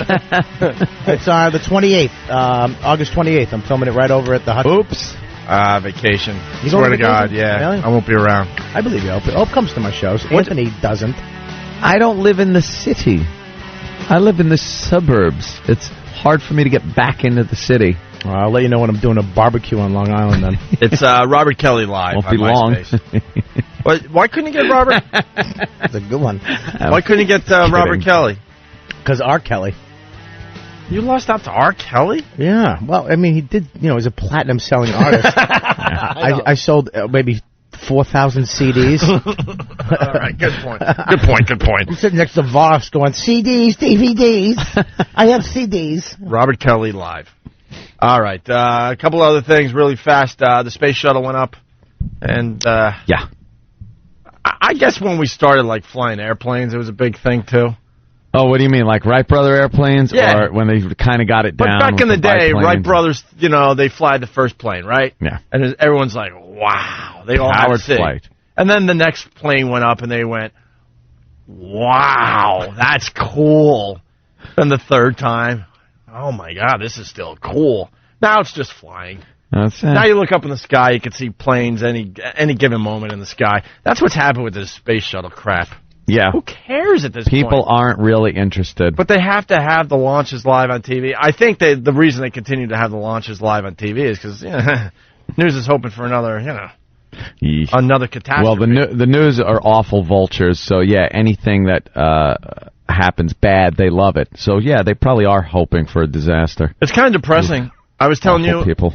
you as we were prepping for this fine radio show, when you see the launch go up and you see that big huge fuel tank, yeah, it's depressing to me. It's like, oh man, technology really hasn't done crap when it comes to this thing. Yeah, in the last 20 some odd years, they're still using that big gas tank. It's pretty much just we need a big gas tank on this massive, thing. Huge fuel tank. We did that 20 some odd years ago. We should have had this little small. There should be this small reactor or something. Fantastic floor. Or anti-grav unit. All right? Turn on the anti-grav. Magnets. And then you just magnets. Magnets. I want magnets. Magnet technology. Something besides just loading it up with explosive liquid and shoving it out a nozzle and lighting it. It's pretty much a bottle rocket. I was depressed, and I'll tell you why. Because, our lives are flying by our eyes. Flying by. You want to see some stuff before you go. And the space shuttle launch, you realize, wow, nothing there has changed in 20-some-odd years. Mm-hmm. Our stupid cars barely have changed in the last 20-some-odd years. They look a little cooler, but same principle. They look a little smoother, and there's some gadgetry in it, of course. Yeah. But there's no flying cars and none of that crap yet, and my life is flying by here. Give me something. They ain't going to get nothing. Just give me something. I want floating buildings or something. I want Jetson stuff. That's not even on the menu. Floating buildings would be pretty cool. I want some kind of Jetson Cloud thing. City. Of course. Yes. I want underground civilizations. I want floating cities. I want something. Something from the future. Oh, crap. I look around Manhattan. They're still building, but now the buildings are all made of glass. That's it. Yeah. Have you seen a lot more windows? Big effing deal. I want floating cities. More neon lights and TV screens over the subway entrances. I want hotels under the water where you have to take a submarine to. They have that. Here and want there. them all over. Oh, but they're little crappy things. We're talking like take like Four Seasons Hotel. Yes. And submerge it. Yeah. That's what I'm talking. Not some geodesic dome with some stinky hippies in there saying, "Isn't this wonderful? We're underwater, man." Give me some technology. My light's flying by here. Yeah. Something. Help us out. Jetpacks. Give me something. You want a jetpack? Getting nothing. Yes, I want my own little plane. Do you want a laser? Even though I don't know how to fly, I want to see planes all over the place. People trying to fly in from Long Island. Yeah, but it's got to be futuristic. They got to fold up in a briefcase like the Jetsons. Yes. Yes. Want something. So I see the space shuttle thing, and I'm getting depressed. I'm like, nothing's happening with the technology. Oh, but they've been building a space station up there for years. Robot baseball. Let's go. Where's robot baseball? Where's robot mining? My time on this earth is... it's flying by. Give me the robot baseball. Give me the sumo wrestlers in front of the goalie net. It's just a callback from yesterday. Right. But the shuttle went up, the Endeavor, and there's a teacher on board, and she was Krista McCullough's like backup teacher 20 years ago, and she's finally going up on her first flight because they had to make her an astronaut because they ended the civilian program. Space, civilians going into space. Get a little shaky there. Unless you get 20 grand and you're in Russia. Yeah, more than that. It's like $1 million. Well, when you blow up a civilian, people tend to go, maybe we should stop that program for a while. Yeah. Yeah, so with kids watching all over America. I remember that. Yeah, and there goes the Challenger. Krista McCullough on board, a teacher. Here are students watching, and then the students' faces are just like, oh my God. Oh my God! I remember watching it in class and being like, this is great because we don't have to do schoolwork. Yeah, we're all. What grade were you in? I was in third. I forget. I was third grade. You weren't in third grade. I was, Bob. No, you weren't. I was. No, you weren't. I You're was. singing your sentences again. Listen. But actually, when it went off, it was almost just like fireworks, like the grand finale. Yeah, you know what sucks about it? It was like so nothing you could do about it final. Like you just watched it and went boom, and then you're going, all right, well maybe maybe they did, no. Maybe they ejected. It's just done. How long did it take for you to turn off the TV and go, oh, that was interesting? Nah, I think I was pretty much glued to it. You talk about the future, though, and the way nothing's happened. At certain job sites I was at, if I got bored, I would just kind of doodle on some of the beams up in the attic. Mm-hmm. And I remember when that happened, that shuttle, it was 86, I think, right? Yeah. I wrote, from 1986 to 2006, hey, how's the future going? Thinking if someone went up there, it would be kind of cool if they saw that. Like, whoa, look what I found in the attic. Some little blast from the past. And I realized nothing happened. I could look at that and say, look, we got cool computers. Look at your stupid TV at home. So we figured out a way to make it flat and throw it on a wall. Who Big cares? flat TV and computers. I want floating TVs. You want everything to float. I want that like what I see with your iPhone, where you're just kind of like sweeping. I want to change channels by just sweeping the air, like I got some kind of ninja move, like whoosh. Like you're moving things around. The Tom Cruise movie. Yeah. What was that called? That Tom Cruise movie. That movie. It was called That Tom Cruise movie. Risky Business. No, where he was moving computerized things around. Yeah, that was Risky Business. So you want a floating car? Minority Report, thank you, Juggernaut. Yeah. You want a floating car, you want a floating computer. I want something different. I don't want to be wearing shoes anymore. Well, they have cars right now that actually... What? I want something different on my feet. How about that? Just something different. Like you've been putting your shoes on and tying them forever. Figure it out. Give me something else. They were doing that in like the 1700s, even before that, I know. But picture somebody in the 1700s lacing up their shoes and tying it. It's 2007. Lace up your shoes and tie it. What the hell? Right. See, that's what I'm getting at. Nothing's changing, really. Where are the Back to the Future shoes? You slide your feet in and they go, just kind of tighten up around you. No pump, no stupid Velcro. Even cell phones we've had for a while now. All right, what's next? What's next? The iPhone. It's not the iPhone. It's some kind of no buttons implant. You want something in your head? I want some phone implant thing. In your head, so you just think a number? And then go call home, and all of a sudden it just starts ring-a-ding-a-ding in your ear. In my ear. It's hooked up to your eardrum or something, and your vocal cords, and your brain, right? And you know who's calling, and your eye, so you can kind of see and you can scroll. Like people, you know how people talk to themselves with the Bluetooth and stuff. Now you'll just see people like blinking, winking, and talking to themselves. Holding nothing. Right. That'd be great. Just give me something. The life thing is flying by at this point. Come on, let's go. Need the future. Also, Barry Bonds hit another homer last night, and man, Anthony really set me straight on this whole thing. Yes, I did. I was watching TV last night, and they were talking about the home run ball. One of our hometown guys here in New York, a Mets fan from Mets Queens. fan who was in San Francisco.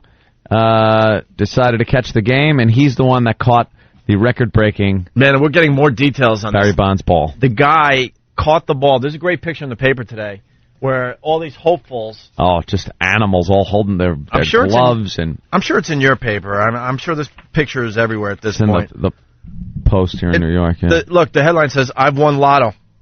And it's a picture of the ball, the actual ball in the stands before it was caught, kind of just bouncing around. Caught. Or just bouncing around, maybe. Yeah. Who knows? And you got everybody in this picture thinking they're going to be a millionaire. They're going to be the ones catching the ball. Look at all these people's faces. Look at their faces. They're just like, "Wah!" They're screaming. They also... Look at the guy with the glove that is so off. Yeah. His glove is it's down like he's catching a line drive. And it's over his head. And that guy stinks. And if you didn't know any better, if you looked at this picture, you would think this is a picture from Running of the Bulls or people running out of a burning building. Yep. Or people running from a tornado. I mean, the looks on their faces. Because they know how important this ball is. Yeah, they're all focused on it. And the guy that caught the ball's not even in this shot. All these people lose. It never goes. It always bounces it hit something 95 and went times. sideways. Right. There's just some dude eating popcorn. It falls in his popcorn. Thanks. That one took a bad hop. Now our paper's saying that the ball could be worth up to $1 million, right? Yeah. And on TV last night, I heard they got some experts on, memorabilia experts, and they're saying $300,000 to $500,000. Yep. And last night I was thinking, wow, that's all? It seems like it should be worth a lot more. You know that the Mark McGwire ball, fetched $3 million, I believe? Yeah. $3 million, and now that ball's worth nothing. It's worth a couple $100,000. Yeah. Because that record has since been... Little lights blinking. What the F was that? The lights blinked. It's the future coming with the Opie. Anyway. Both the buildings floating. And so I'm sitting there like, why is this ball only going to be worth $300,000 to $500,000? It seems like this should be a few million. It beat Hank Aaron's record. And Anthony explained it to me. Uh-huh. But the ball that's going to be really important is the last home run. The last one. Right. So right now someone's got ball number 757. Yeah. That ball's worth a bloody fortune if it's the last homer he hits. But when he hits another one, then the value of that ball is going to drastically Let's say Barry Bonds, he's going to the game, gets into a wreck, God forbid, and dies. Right. The guy that caught the ball that broke the record, he doesn't make as much money as the guy that got the ball last night. Right. Because that's the record ball. That's the one. That's the one. That's going to be, everyone remembers 714, Babe Ruth. Yep. Everyone remembers Hank Aaron, 755. Yeah. Whatever Barry Bonds ends up with, that is the one. That's like Babe Ruth's 714th. Yeah. That's the one you want. How much is 713 worth? 713? Who knows? Yeah, exactly. Good point. But it's that last one, the one that Bonds hits and then retires, has an injury, whatever causes him to stop hitting home runs, that's going to be the ball that's worth a lot of money. Yeah, but that's going to be, that nobody's going to care because that's going to be in a couple years probably. Well, maybe you never know. Like I said, you never know what could happen. He's got one more year tops. He's going to go high. You kidding me? September's going to be an ugly month for Barry. If he is taking those steroids, you know what that does to you. You get the old pudding-head disease. He's already in his 40s, though. So. Got to wear that bandana on your head like Lyle Alzado did to hold your brain matter in your ears. Lyle Alzado. Yeah. I just go play ball with it. It would just piss everybody off. Just go play ball, throw it around. Play catch with your dog. Yeah, throw your dog at the park. Just big slop marks all over it. Throw it in a pond. Get it all soggy. Yeah, some guy from ESPN is crying on the lawn. What did you do? All right, so that's a good point you made there, Anthony. Yeah, the last one. See, so there's still a chance for you people to strike it rich. Larry King had a great interview last night with Jake Brown, the skater who fell 50 feet. Have you seen this video yet? Unbelievable. Amazing, right? Unbelievable. Great video. His shoes, both of them. It's hilarious. Shot off his feet. I thought they didn't fall off. They shot off. When he hit the ramp. I thought it was his feet that just flew off his body. He realized he was coming down like his front first. And he somehow figured to spin around and hit on his heels, and then his ass, and then his shoulders, and then the back of his head, which knocked him right out. But from hitting on his feet first, his shoes rocketed off his feet. Hysterical. Amazing. I lost my glasses and my shoes. By the way, the X Games... Skateboarding. The X Games understand the future and making things better. Yeah. They are just inventing things year after year for this X Games. No jetpack competition, though. It's on the way. Extreme camel toe? It's on the way. They're doing extreme skateboarding, obviously. Yeah. Did you see the size of that ramp? Yeah, they really did step it up a notch. Oh, was that amazing? I wouldn't walk up that. Did you watch that clip with the commentary that was going on during it? The two guys? They called it, and he was doing a great job right up until he launched himself and came flying back down. Yeah. But they are so excited. They're like, oh, and he makes it, because he did that, that spin, and he hits the ramp. Okay. And then when he's up in the air flailing, you hear him going, oh, and he hits the ground and just, Yeah, they knew when he was going up that he was just going in he's supposed to turn, not go straight up in the air. They knew this is going to be bad. And he came away from the wall, so you're not going to hit that slope and slide down, because sometimes you see them, they slide on their knees or they still just slide down. He just hit flat wood from 50 feet up. Just unbelievable. But to see his feet pedal like he's... I know. I think it was 12 times. Just People love pedaling. Because if you're in that position, you're gonna say, I know we're not supposed to fly, but hell, I'm gonna give it a shot. Flap your arms. You're not gonna fly with your feet. You're gonna give it a shot, no matter what you've read over the years. That's so true. Your natural instinct is not to let this happen. All right. Maybe I'll get some kind of movement if I pedal. Right. It's like, I'm trying this. I don't care. I don't give a crap what the books say. Maybe I'll be the first person. That'd be funny if he just took off across the crowd. Right. Wow, this is amazing. What a stunt. It's going to be hard to beat that one. Superman. That's all we needed to do is just try. No one ever gave it a shot. Nobody ever gave it a shot. They just fell. Pedal when you're falling. Because we're told you can't fly. Right. This one guy just went, and he just whipping across the crowd. Amazing. And then Opie would actually get his future right there. Oh, my God. I'm seeing floating this again. people. And again, man. They just keep posting this video up on all the video sites. All right, so Larry King interviewed this guy. You want to talk about a generation gap. What could he More of a gap than than the X Games ramp thing. I thought you were going filthy on that one. They're already calling it the funniest interview ever? Why are they calling it the funniest interview ever? We thought we were onto something. Somebody just posted it on YouTube, and all the captions saying this is probably the funniest thing that you're ever going to hear. I think they're going the same angle that we're doing.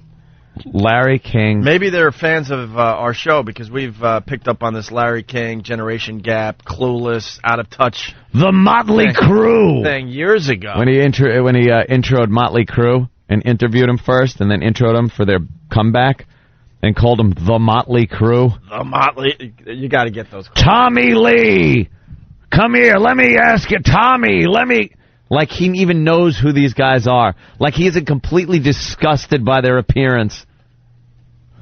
His shoulders are the most. I've never slumped over with his big peanut head. He has a head that's shaped like a peanut with gray hair on top. He's just visually like one of the most disturbing people that's on television. He's just hunched over his head, and then the actual suspenders are like in his shoulders. Like, when a tree grows around a sign on the side of the road? That's what his shoulders have done with his suspenders. All right, here it is. Nicky's not depressed, is he? You're not the other down, are you, Nick? You're up. Hey, Larry, you got to come out and see one of these shows. Yeah, you start in January. How long are you going to be in L.A.? No, February. You and Tommy are going on tour in January. Yeah, that's right. We headed up.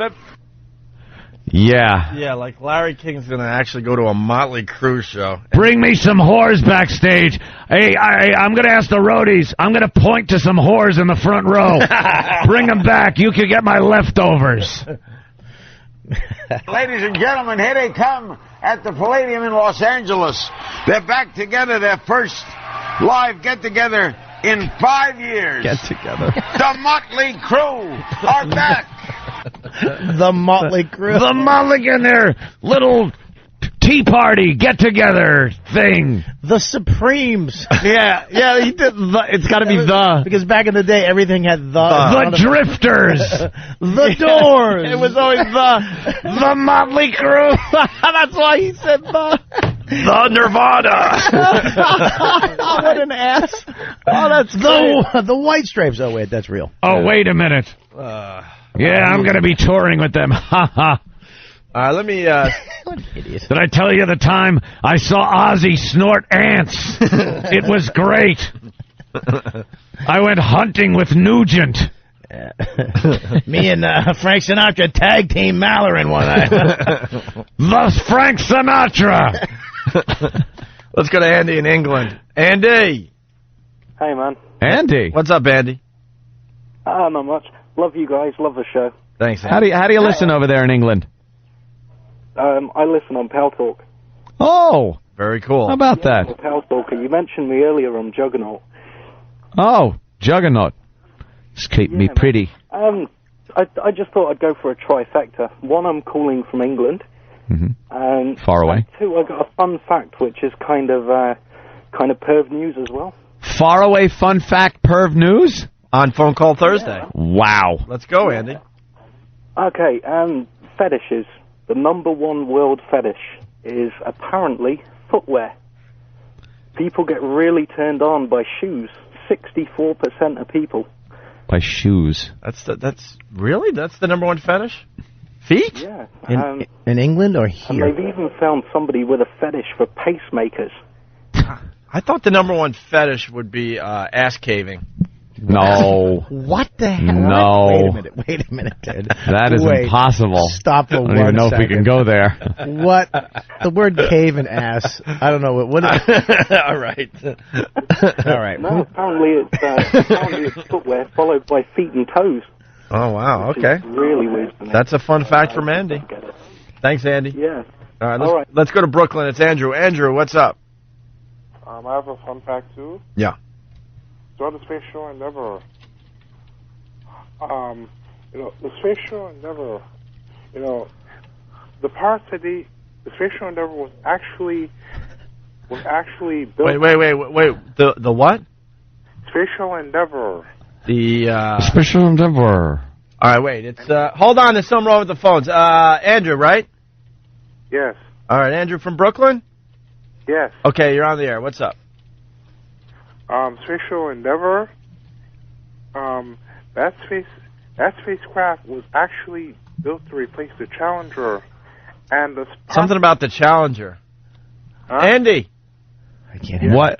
You can't hear him either. No, what ship was built to replace it? I said Endeavour was built to replace Challenger. What? What Endeavor? What? Are we talking about? What are we talking about? No, it's fun fact. Oh, fun fact. Okay, so what's your fun Thursday? What's your fun fact? It's about Space Shuttle Endeavour was built to replace Challenger, and the parts that were used. The what Endeavor? I didn't hear that. The Space Shuttle. Yeah, okay, but which one, bro? You talking which about one? The first one, and then there's another one. What? Because my. Hold on, I'm getting a thumbs up from Tim. We tweaked it. All right, we got. All right, the phones are working. Go ahead. You're gonna have to start over. Sorry. Start over. Sorry, Andrew. Go ahead. This sounds really interesting. The Space Shuttle Endeavour, the shuttle that replaced Challenger Endeavour, was actually built with spare parts from the shuttles Discovery and Atlantis that were left over when they were finished build. From when what? They finished building both. The Atlantis? No, I said Space Shuttle Endeavour. It's spare parts. The parts that were used to build it. excuse me. Yes. The parts that they used to build the Space Shuttle Endeavour came from. Said it again. Yeah, it came from. It came from Space Shuttles Atlantis and Discovery because they finished producing the space. Excuse me. Yes. Yeah, sorry. I'm sorry. I have a bad phone. No, continue. No, your phone's fine, dude. It's a good That phone. phone. That thing was messing up, though. So what, I don't understand, though. You're saying the spare parts were used from Challenger? No, excuse me. I'm saying Space Shuttle Endeavour. The material that was used to build Space Shuttle Endeavour. What about the other space? What's the Challenger? Yeah. So that was built to replace it. Endeavour was built to replace Challenger, and the spare parts, all the parts that are used to make Endeavour came from Discovery and Atlantis because they were finished. They already finished building them, and they stopped producing space shuttles after Atlantis.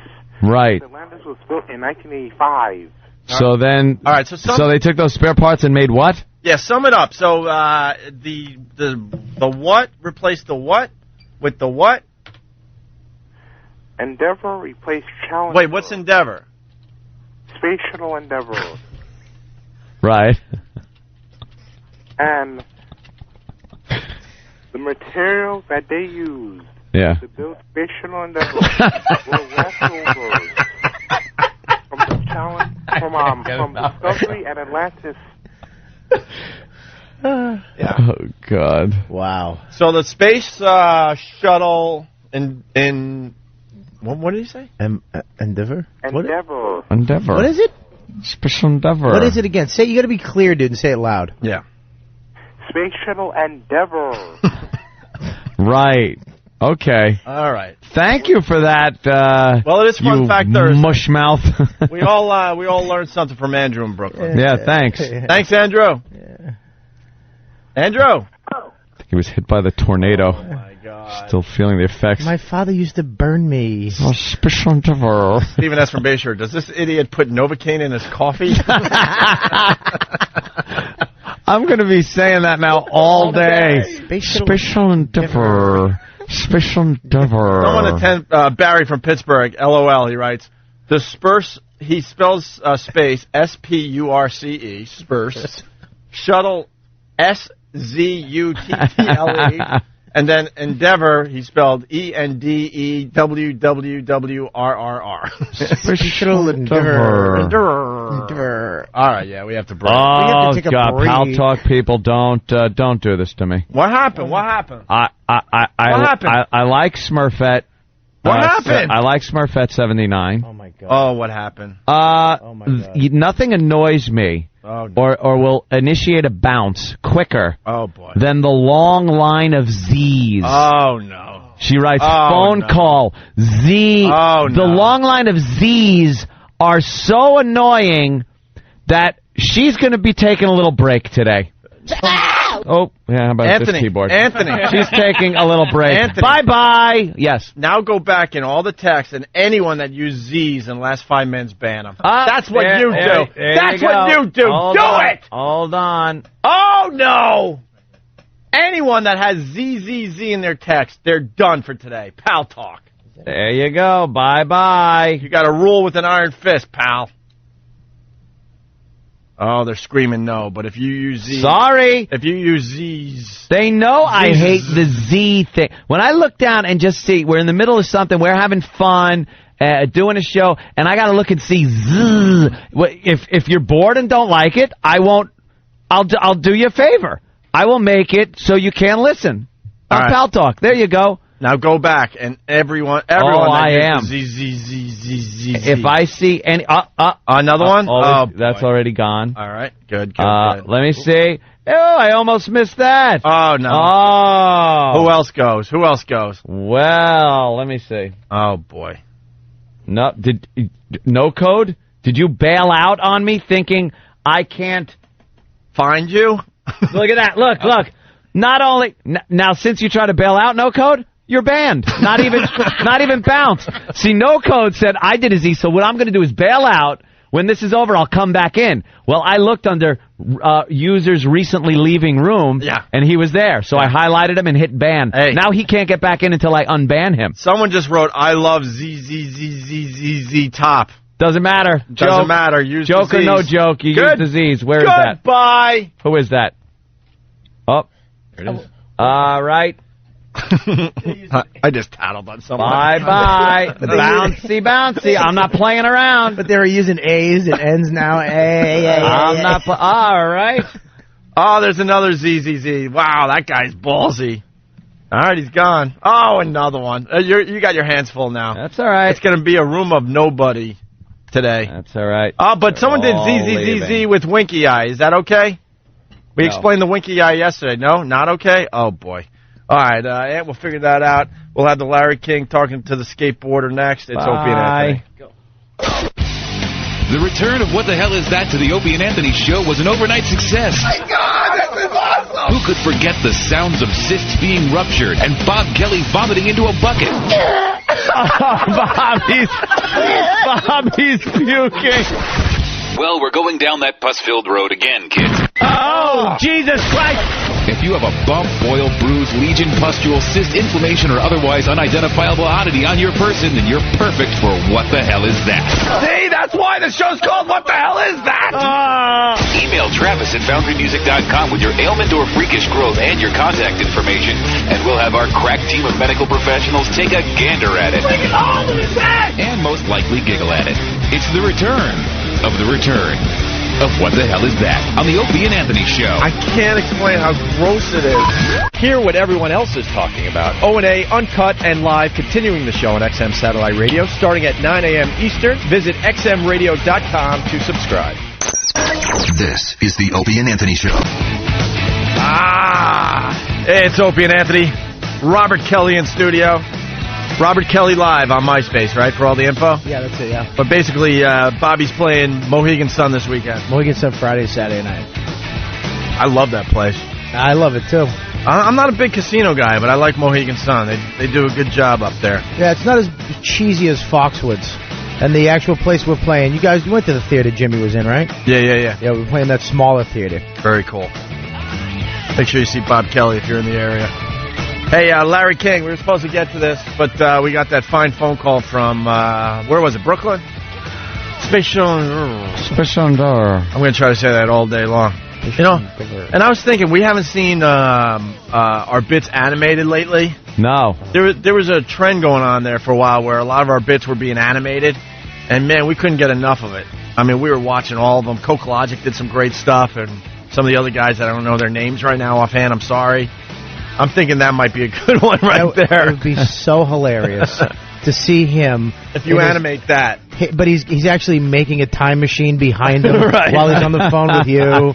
And there's just like, he has a lightsaber that works. Yeah, there's something very visual about that, you know. I'm thinking Beautiful Mind, you know, all that crap's going on. Numbers everywhere. Yeah, at his home, and then you cut to us in the studio just laughing and just...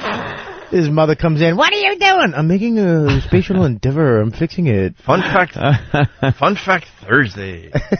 Spatial endeavor. All right, we got Larry King interviewing Jake Brown, and people are picking up on this and saying that it's the funniest interview ever. I guess because, Larry King is pushing 80 and this kid's pushing, 17? Yeah. and Larry King could know nothing about skateboards. Yeah. Nothing. But you got to have, the people making the news on Larry King. Man. One time I took the bottom half off a scooter that was made out of a fruit box and a 2x4 and used it as a skateboard to get away from Biff. You think Anderson Cooper is just giving Larry King, fried food every day? Can't wait to step into his seat.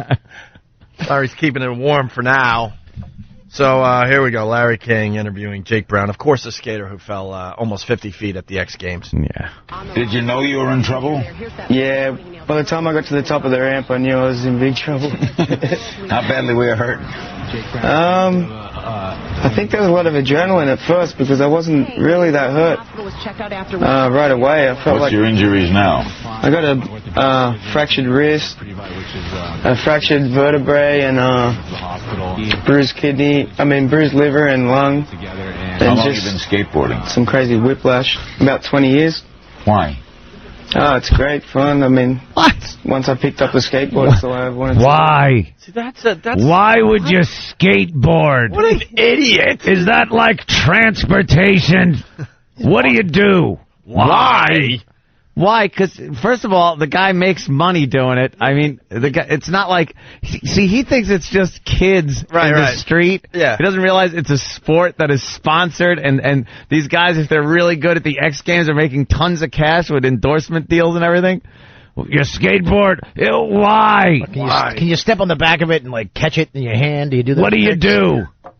This guy's been interviewing for over 50 years at this point. A little research. And he has to ask, why do you skateboard? Why? 'Cause it's there? What a tool. But it came out so quick, too.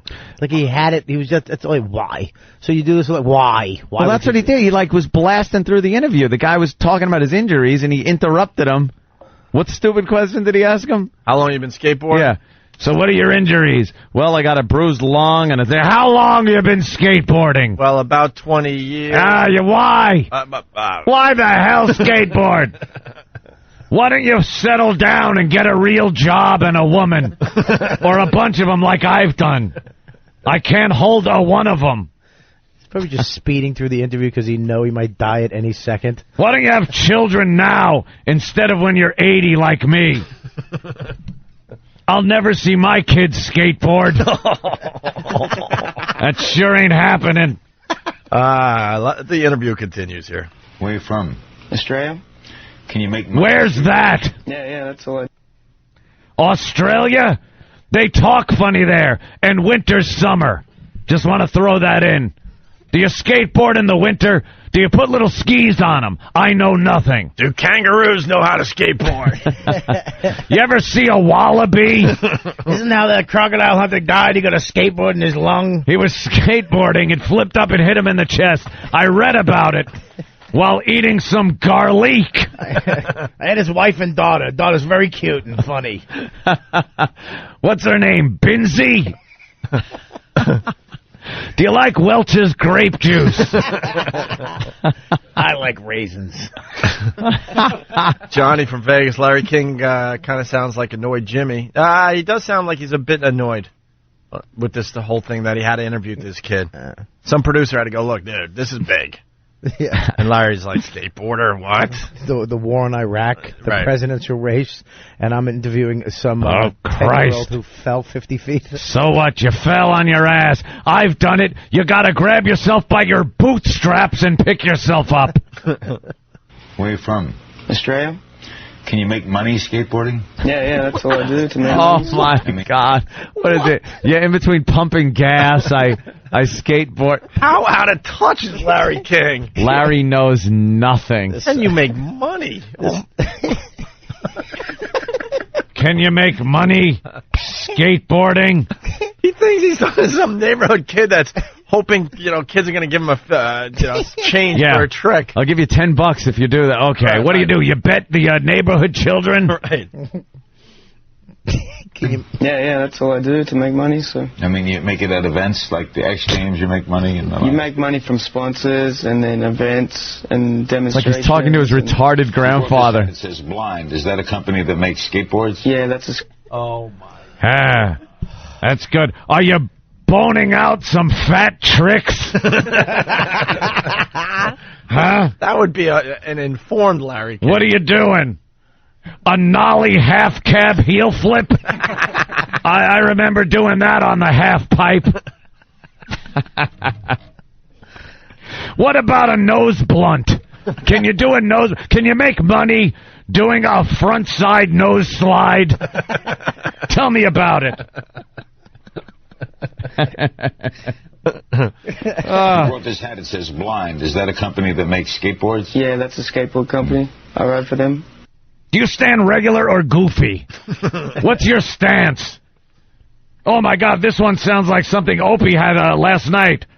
A backside disaster.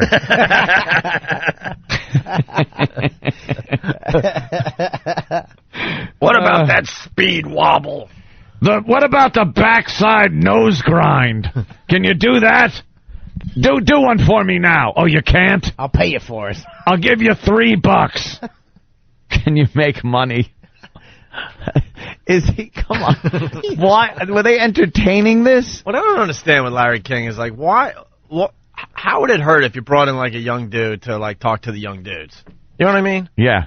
Like just like maybe let somebody for 10 minutes take over your stupid desk and get a real interview done. Get somebody that knows maybe not even knows the sport, but like is young enough where he's in touch with it.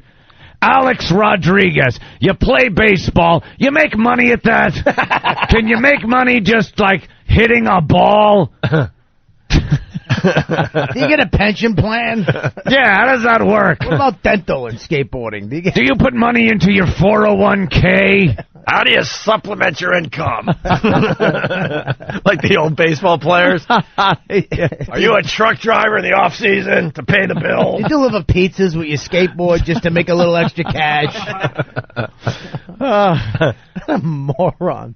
He hates All right, when you're going up, what's the key to skateboard? Do you do things that other guys don't do? I mean, are there certain jumps that you do? A lot of people have different tricks, like signature tricks and stuff. But, what's yours? See, he cuts him off. You're right. You nailed Other it. guys have signature tricks. What's yours? Tell me now. Jumping off a 5-story building? End this interview. The biggest trick is getting through this interview with you, you wanker. Signature tricks and stuff. But, what's yours?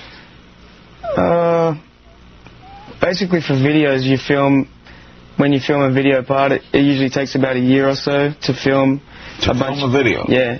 A year? And it'll be like a 2-minute segment for each rider or whatever. What's your graffiti tag? Wow, so you did an indie nose bone, and then what? Quick answer, I got another question. Oh, is he an idiot? Everyone's doing their Larry King on Instant Feedback. Booby Man from Brooklyn in Larry's voice.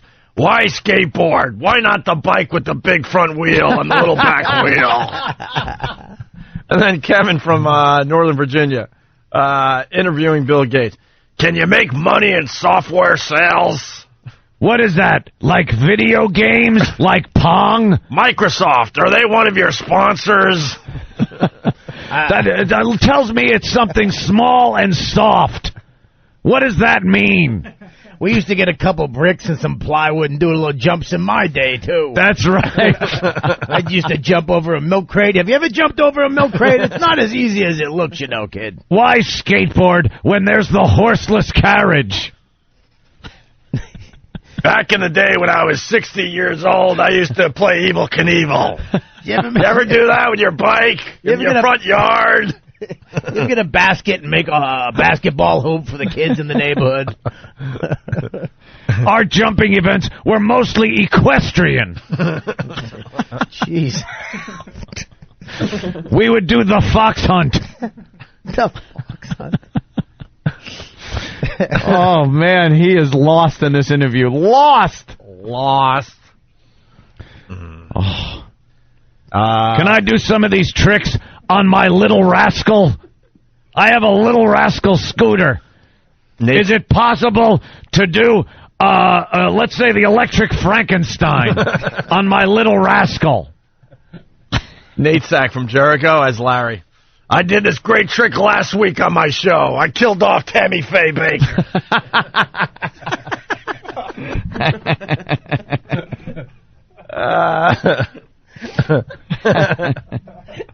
Nate just handed me a note. It said equestrian, and then under equals horse. he knows how stupid I am. That's a horse. Jason from Rye. Microsoft. Is that the opposite of Viagra?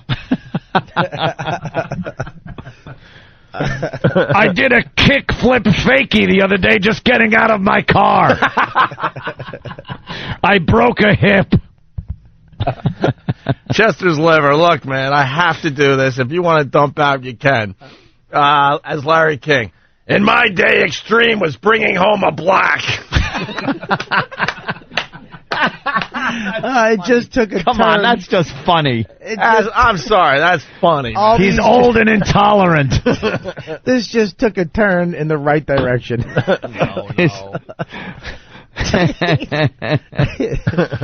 Oh. Never hear of the Motley Crew. In my day, Extreme was walking around the Puerto Rican neighborhood with your jewelry on. Brian from St. Louis with a callback, too. Jake, talking about Extreme, have you ever hunted a woolly mammoth? That's extreme. Now, on that jump, you caught some fat air. Last time I caught fat air was the interview I had with Mama Cass Elliott. She breathed on me. Bill from Waterford. Hey, kid, what wife are you up to? I'm up to 6.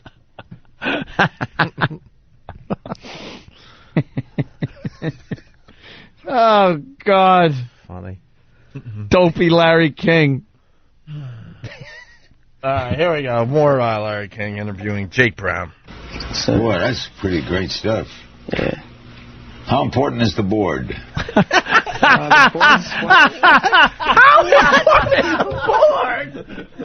You know, can't you just put roller skates on? I don't know, Larry. How important is that microphone in front of you, Yeah. you idiot?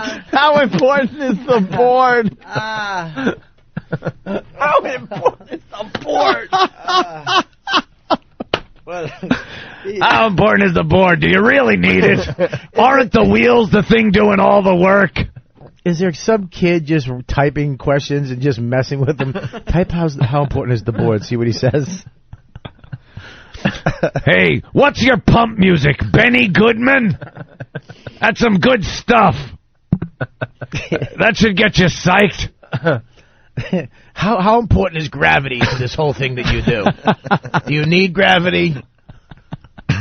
Seemed to have hurt you the other day. Gravity. Would skateboarding be better done in space? My question. A knife troll bong. Could you do that in space?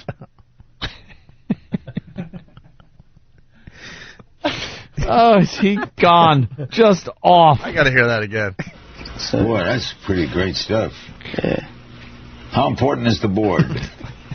By the way, I hate to tear down a wall. Did not. Because we do the exact same thing. When you're fishing for your next question, when you have someone in studio, you'll say something like this. Boy, that's pretty great stuff. That's you'll be like, stuff. wow, so that's because you're thinking of the next question If in your he head. didn't say that, think how much dead air there'd be, because there was dead air after he said that and came up with the brilliant, how important is the board question. Tearing down another wall for you, but that's what... that's good. We got Chuck Yeager in studio. How important are the wings? Is that something you need in a plane? That's pretty good, brilliant, awesome, kind of good stuff for you.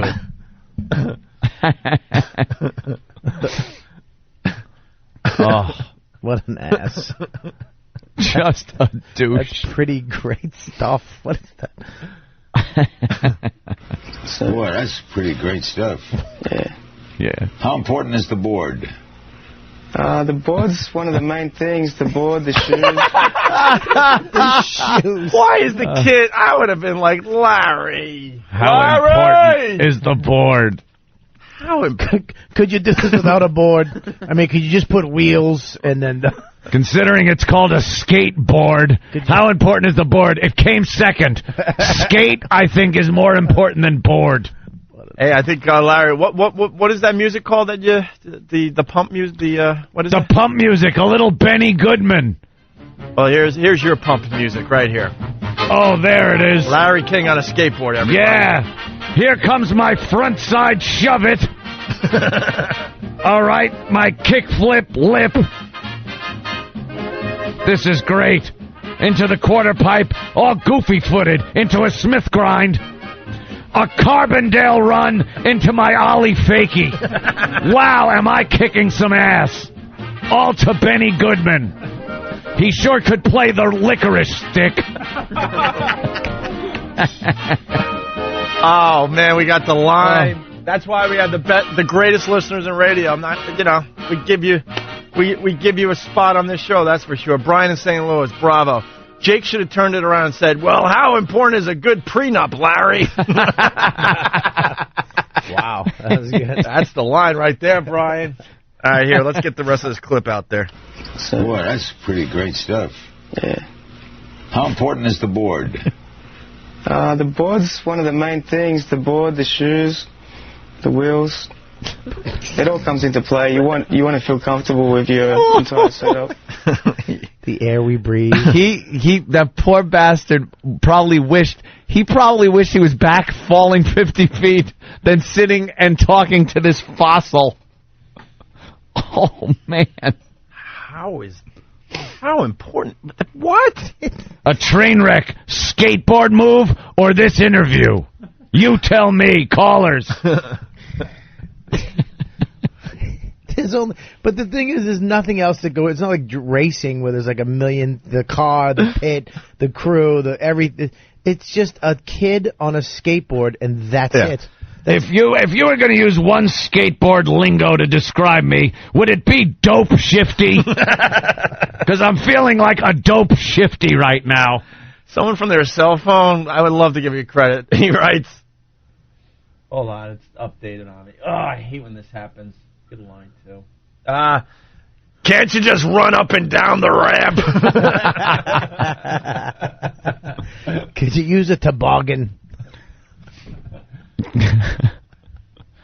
We used to, skitch behind the ice truck in my neighborhood.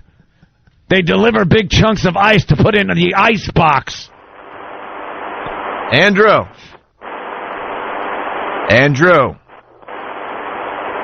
from Brooklyn. That's the Space Shuttle Endeavour guy. Oh, I just can't hear. Call back? Now we can't All right, talk. listen. We unfortunately have to take a break. No. Well, we can continue. I want to hear more Larry, please. Is there more? I got to hear more Larry. And maybe we'll give you a Pat Duffy update next. How's that? Oh. We're talking with a member of the 82nd Airborne. How important is that parachute?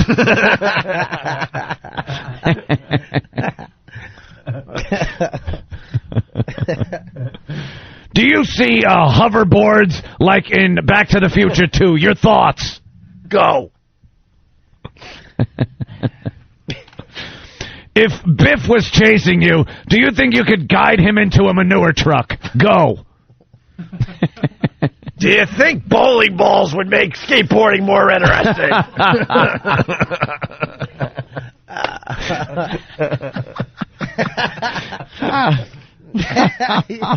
Oh, my God. Your thoughts on marbles and skateboarding? Could you play Johnny Be Good if your hand was disappearing? Thoughts?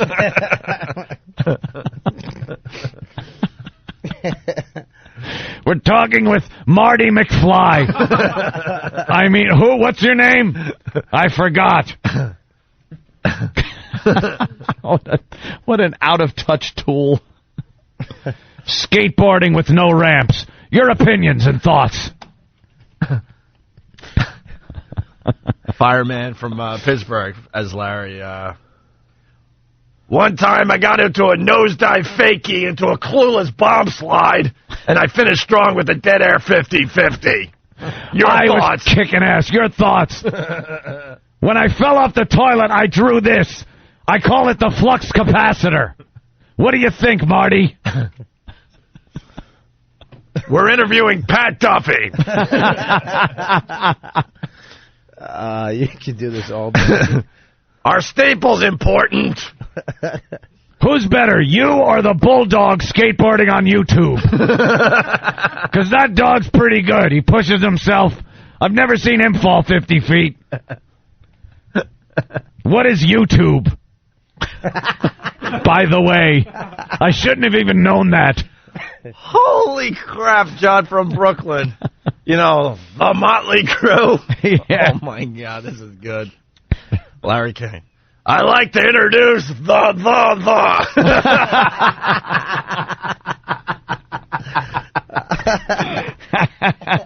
Bravo, John. I got it.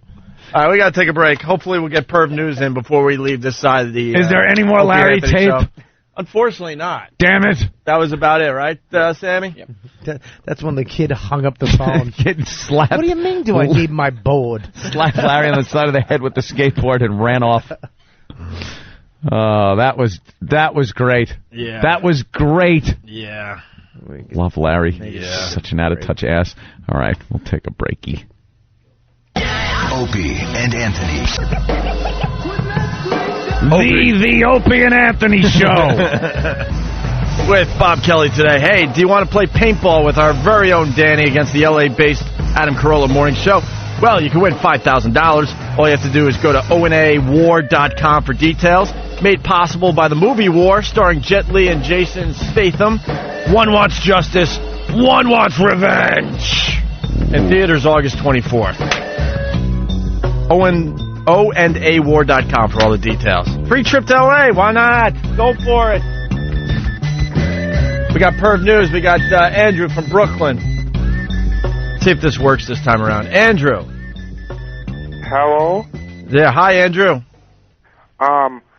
It's a fun fact that I want to talk about. Okay.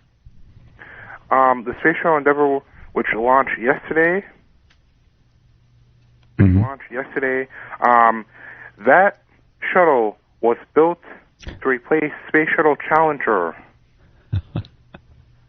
And yeah. We why do we sounds familiar. Why do we still have a bad connection with Andrew? Andrew. Yes. You're calling back. Thank God, because we didn't hear you the first time you called. You're calling from Brooklyn and you got a fun fact. Yes. Okay, go ahead. Space Shuttle Endeavour. Space Shuttle Endeavour, the shuttle that launched yesterday, that shuttle was built to replace Challenger. Wait, what shuttle was replaced to build what? Space Shuttle Endeavour was built to replace Space Shuttle Challenger, the one that exploded. Right. Enough of you. He thinks he got a bad connection, so he called him back. I swear to God. Special challenge. Mom, I have Special Endeavor. Endeavor. I have to explain this to Opie and Anthony. They don't understand. The Special Endeavor. Excuse me. Mom. Excuse me. By the way, Pat Duffy's fine. He's sitting over there. Pat Duffy. What he got a staple in his head. It's Pat Effin Duffy. Simple as that. That's Pat his name. Duffy is an animal. His middle name is Effin. Yeah, Pat's an animal. Effin Duffy. And he went a little loony yesterday. Well, we went down memory lane. We did this staple gun challenge back in the day, Bob. Yeah. Basically, we had a newspaper with a space shuttle. With a the guy's got Special Endeavor. I had a newspaper with Special Endeavor. With really long staples. And so we put the paper up against our leg and then shot the staple into the paper and then into our leg. But it didn't hit the leg at first. And then the challenge was I passed the paper on to Anthony. He took a page out of the paper. Take a page away. And we kept going until someone said, no way, I can't do this anymore. And then the whole staple gun challenge ended with me just taking a shot into my leg, which at the time was pretty damn impressive. With a big staple. Huge. Yeah, nice. It was one of those big staple guns. Oh, yeah. Nice. So Pat Duffy laughed at that yesterday. We had a staple gun around. He popped it in your belly. Mm-hmm. He started with his belly, popped one long staples. How long are we talking? His gun's right there. Right, that.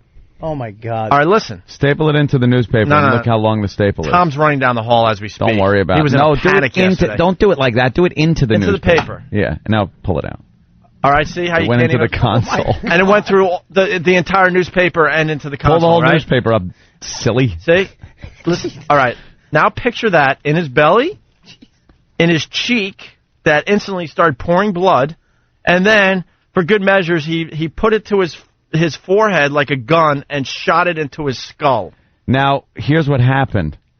The edges of the staple, because it hit his skull, bent outwards to a 90-degree angle, like the staple did a split because it hit bone. So now he couldn't pull it out because it was stuck. You moron! Exactly. So then we kind of all went into sort of a panic mode, and then Steve decided to get pliers and try to pull it out, and you could hear flesh almost ripping. Yeah, it was like crunching. God, get the sound for Bob. He'll puke. It was a crunching noise. If we could find it, it was a crunching noise. Of fat cells, going... and it's in your head, and it hit your skull. Yeah. Did you feel it hit your skull? Yeah, it felt a little different than any other time I'd ever done it. Yeah. Oh, you've done this before? Yeah, and here's the deal. There was a lot of confusion yesterday. A lot of people were really pissed at us. Washington was pissed. Tom was pissed down the hall. And they thought we just picked some random intern and had him do this. This guy, a backyard wrestler. He was a backyard wrestler. Got hit with Louisville sluggers wrapped in barbed wire. Yeah. Yes, a little more than that. The guy knows what he's doing. What was your name? Pat effing Duffy. The crazy Amish? No. Yeah. What was your name? I had two different characters. One was Big Larry. He was a Mormon construction worker just laid off, bent on revenge. And the other one... Bent on revenge from Bent what? on revenge. Slow down. Yeah, what did he want? Wait, that's going to be your new catchphrage, by the way. I love it. Pat effing Duffy, bent on revenge. That's pretty realistic. And a staple bent in his head. Yes. Yeah.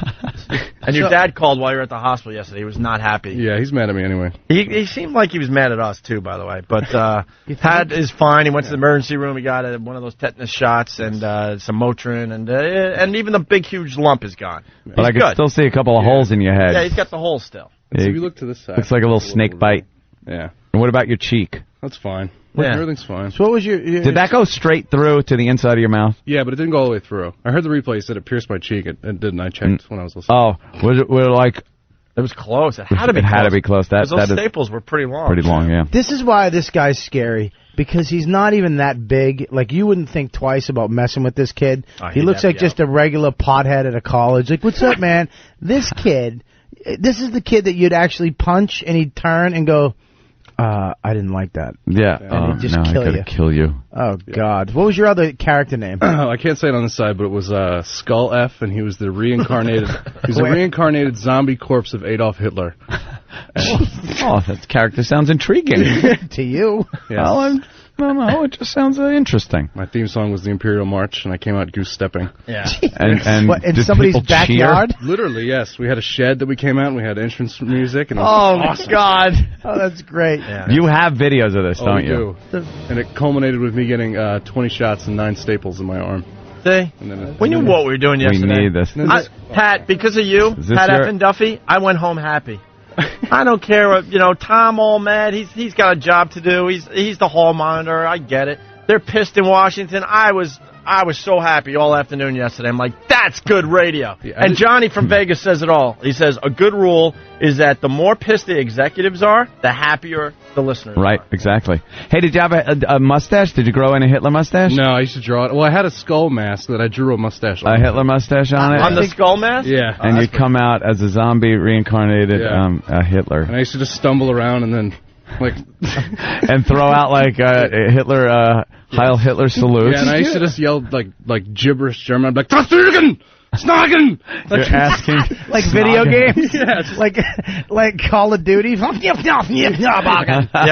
fake German in those dumb games. Yeah. They're not saying anything. Oh, my God. You are an Could you ass. imagine being the neighbors, you're having a barbecue, your brand new outdoor pool. Hey, kids, you Yeah, brand new deck. And then just to see him... What did you wear Jumping as from far a as roof with clothes? a skull mask on? I had an old green suit jacket, and I wore my skull mask, and one of my buddies actually had actual Nazi memorabilia, so I had an actual Nazi armband with blood on it. Yeah, the swastika Yeah, armband. the swastika armband, and I used to have a sword that I'd carry around. And that was really it. Actually, blood is going through his body. Anthony's filling up right now. I'm just imagining what you were saying. The neighbors, what would they think seeing this happening in We're the a pretty rural area, so. Better have been rural. Where, Austria? Where? Out in the middle of the woods. Where was Mom and Dad as you're jumping off roofs? Letting me do it. Were they making crosses? Yeah. Oh, you got to bring the videos in now. The listeners need to see some. Why, of you your have backyard videos of this? Yeah, they all. We would have monthly events every month. Where have you been? Have you? Dude, anyone that has done backyard wrestling has video. It's not even a question. So your video is a key part of this.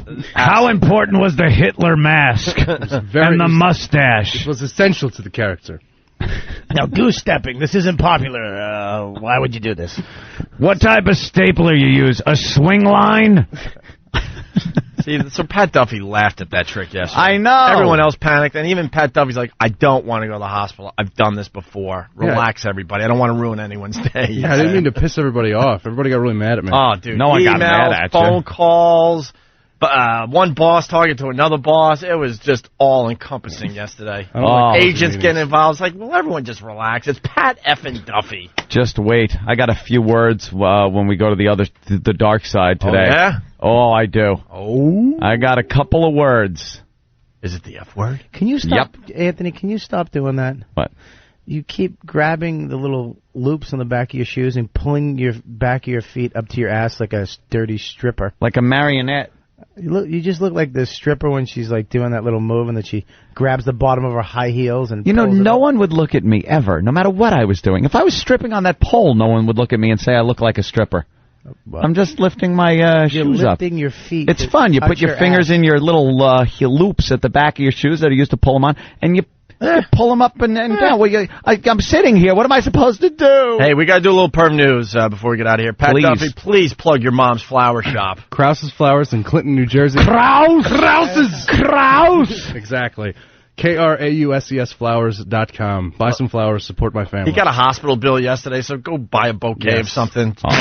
Duff, you'll be getting that pretty soon. All right, that's it. Or Tom's going to run in and shake you down for some cash. Yeah, really. I'm sure half the sales staff is on the phone with the flower shop now. Would you like to buy some time on the Somebody Opie actually show? called a Staples sponsor. Stapler company yesterday. Yeah. They're I swear to God. Geniuses back there. They are. They're geniuses. Soon, a man appears wearing a red cap. Uh-oh. I'm in trouble here. One signal, he's there for sex. Deputies say he exposed himself 3 times during a canoeing trip. Hey, look at my... He walks naked with a ski mask covering his face. Now they say he's hiding on porches, looking through windows. Opie and Anthony. They're men hunting for another man to have sex with. They're men hunting. That's a great promo for Perv News. Good one. We'll do one quickie, and then we got to get out of here. Priest goes for nude run at high school track. Oh.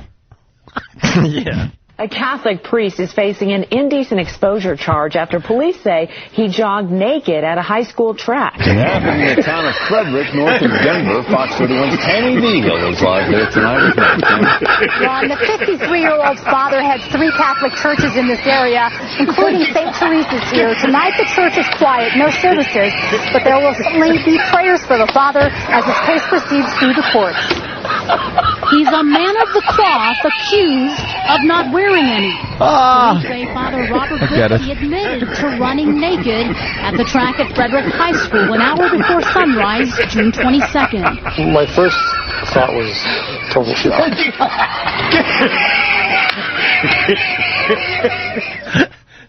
What was that? My first thought was what? I don't know. I just like the smokers laugh. That's all I care about. My first thought was what the F or something, I'm sure, right? Why don't they get it? A man of the cloth not wearing any. I guess. No, the priest is claiming innocence in this story. It was before. Can he claim innocence? Because it was before the sun rose, and he's got an excuse. Here it is. A police report quotes Whipke as saying, "I'm a heavy man, and wearing clothing while running makes me sweat profusely." Then said, "I know what I did was wrong." But a report by another officer says Whipke said he really did not think much about it because it was so early in the morning and he did not think anyone would be out.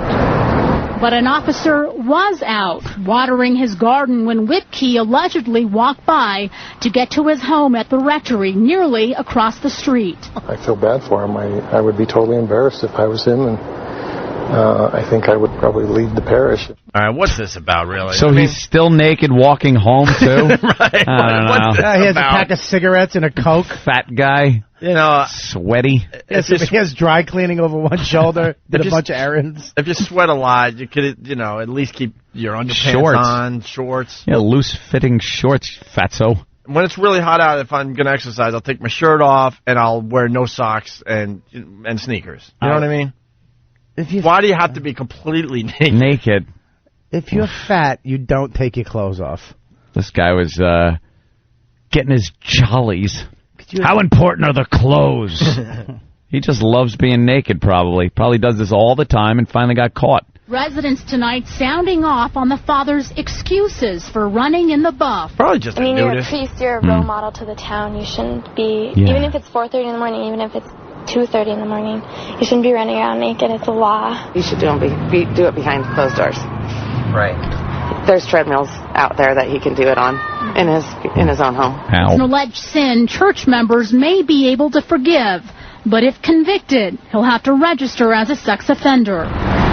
Catholic Archdiocese said today, we take this matter seriously and have been addressing the situation. Based on the information the Archdiocese has, it does not appear Father Whipke's actions involved any other individual, adult, or child. Now, the priest's lawyer said he nor his client had any comment. I love the... Any boys involved, young boys? No. Oh, well, then this is not... Why are you even talking to us? You know what? So I love the who gives a crap statement they have to release. We're taking this matter seriously. Very seriously. What? Of course you are. Yeah, but people don't understand. He's not doing it to be a pervert. He's a werewolf. Oh, he had just gotten back into human form. Yeah, and then he's actually going home. Everyone knows the clothes rip off of you when you become a werewolf. Yeah, he's a priest werewolf. Not like in the movies where you have little pants left. Right. You got to be naked.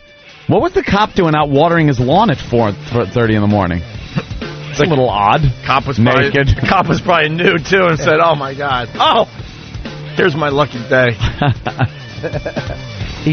The uncomfortable part is the priest still had his collar on. He just the collar. He just had the collar with Reeboks.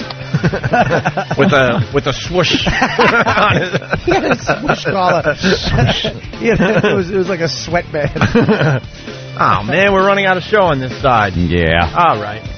Good place to leave it, I guess. Bobby, thank you. Absolutely, always fun having you here, Bobby. Robert Kelly live. He's playing Mohegan Sun this weekend. Friday, Saturday night, baby doll. Because we're on the Wolf up there, so getting the plug in for you. I think I got to call into them today. Ow! All right. You want to take the jet up there?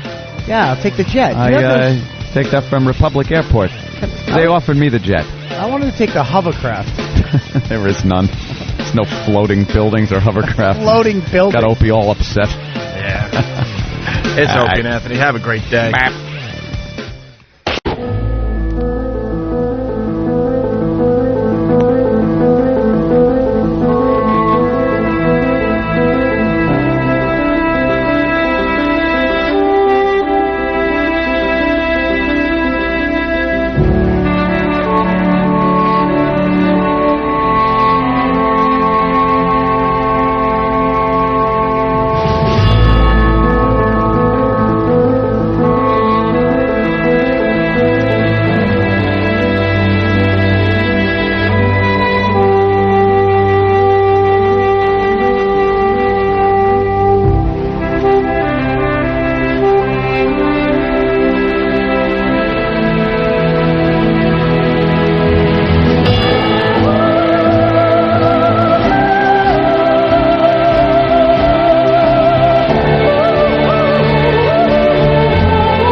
And here we are at XM Satellite Radio. Radio. In between shows, Anthony and I, we go down the hall there. And this is why... Don't just go down the hall skipping, holding hands. Well, this is why they have to, finish our studio. Because we're still in the same place, so... Yeah. So CBS Radio taking advantage of that, and in between shows, they're like, oh, can you read this? Can you do this? Can you do this production? Can you do this? A sweeper, a promo, this, that? Could you quickly meet with the sales team? Can you do this? Can you meet with the PD? Tom needs to talk to you. We had the greatest excuse ever. The show ends. We gotta go. We gotta go, man. We gotta go. But now they're kind of like taking advantage of this situation, getting us to do all sorts of stuff. But today, we did some production for XM. And there's a new client, I guess, coming on board. Welcome. And we did the first commercial for them in between shows. And here it is. This is what we do between shows. Yeah. What are you doing? Between studios. What are you doing over there? I'm just getting a little gum from the intern. Leave the intern alone. What am I doing? I'm not doing nothing. She's a girl. Leave her alone. I whispered something to her, and she brought me the wrong thing. Oh, really? I whispered something, and she thought I said I want gum. Oh, my God. Bobby! I just went with it. We had to deal with intern issues yesterday for hours. Just stop. Yeah. She can't read my lips well. Oh, my God. Oh, my God. Nothing? No, that was really good. Funny, but we got to make believe we're responsible. Yeah, so that's terrible. Hurrah. That's hurrah. So we did commercials, Bobby, in between shows. And there's a new sponsor for XM. And it's some company that helps fix your computer. Yeah. When it's feeling sick. So we did a commercial for them. Yeah. The miracle of wireless technology. Oh, sure, you plug in your new wireless router, and it demands a WEP password. You have no idea what that means, but you try to solve the computer mystery. Hours later, your laptop still has no internet. You say, forget it. Don't give up. Call 1-800-PC-SUPPORT or go online to support.com for easy online computer repair. Tell them your PC problem. They will give you a free estimate. Say yes and relax. They'll fix it. Here's how. The solutions engineers at 1-800-PC-SUPPORT will remotely access your desktop while you're still on the phone and help you get your wireless connection to your computer. Guaranteed or your money back. They're smart, patient, and friendly. They're right here in the U.S. And after almost a decade of solving millions of problems for corporate America, they know how to fix almost any computer issue. Call now for instant technology relief. 1-800-PC-SUPPORT. And for a limited time, tell them you're an XM listener and receive 15% off. That's how I get out of doing production, by the way. And that's no joke. That's what they get today. That's it? Yeah, that's it. So they have to take what you give them. Yes. That's fantastic. That's just fantastic. That's a beautiful, fantastic way of abusing power. I love that.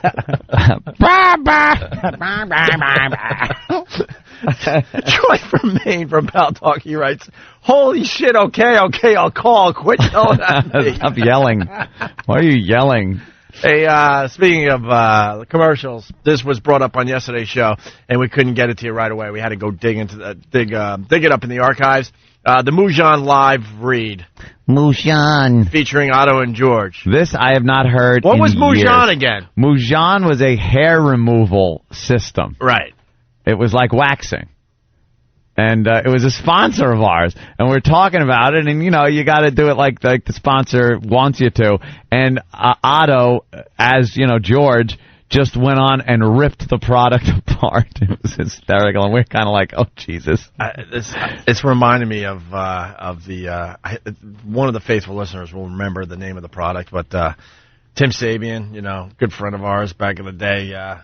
Sweet Release. That's what it was. Sweet Release. Dude. We were so hot in Afternoon Drive Radio, everybody wanted on to advertise with our show, right? This guy was friends with Tim Sabian. He goes, I have $200,000, and I want to advertise with Opie and Anthony and the sales staff. And everyone's like, sure, what's your product? It's called Sweet Release? Yeah. Sweet Release. It's a tablet that you take, and you come taste like apples. Really? Crisp or apples. cherries or bananas. It was like Sweet different release. flavors. Makes your stuff taste like a hard, crisp apple. Hard, crisp apple, and they were working on other flavors. And we looked around like, you're shitting us, right? You're filming this. Stop. We're in on the joke now. We're not this stupid. They swore that this was real, and we actually ended up running commercials for this dumb product. Did you ever test it? No. Why? Huh? Take a nice pill and then. We took this guy's 200 G's though, man. No problem. No problem. Sweet crisp apple. Yeah, that's what you want. All right. Yeah, nice sour tasting Come load. here, honey. Here's Otto and George.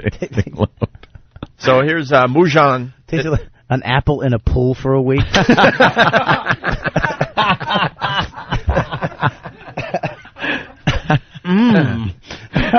By the way, the XMers get really upset. There's a beep in this because it's the only copy we have, and it's from the old days that we can't do anything about. Occasionally, we did do stuff over there that actually got beeped. Yeah. So we were doing this live read for Mujan, some hair removal system, and Otto and George was in studio, and this is what happened.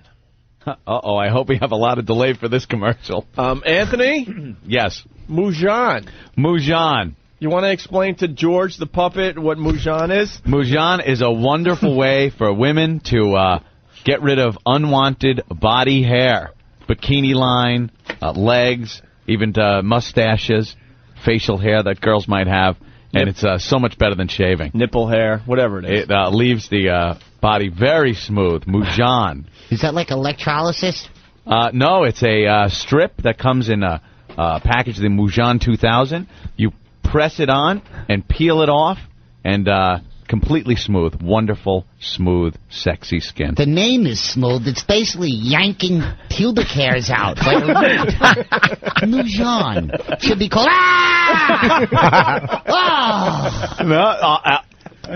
We just spoke with the people from Mujan. Yeah. We had a demonstration in our office. It is quick, painful, and completely removes hair.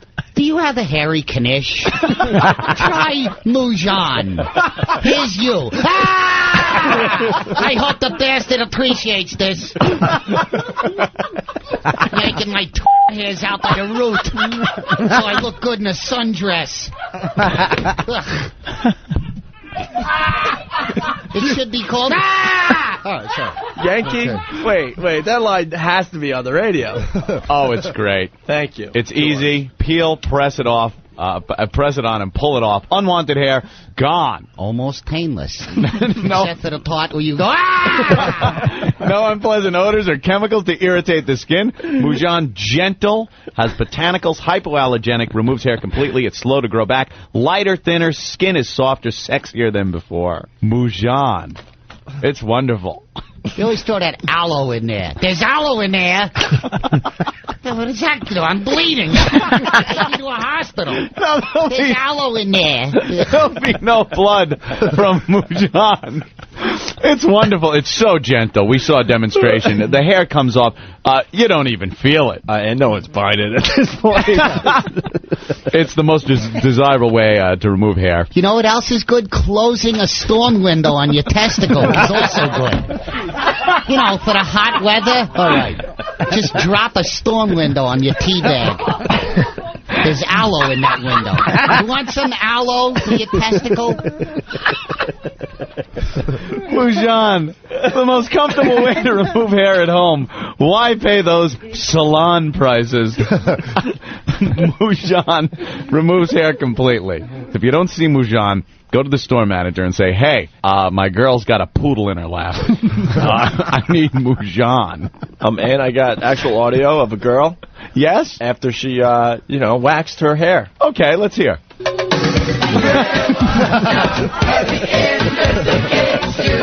See?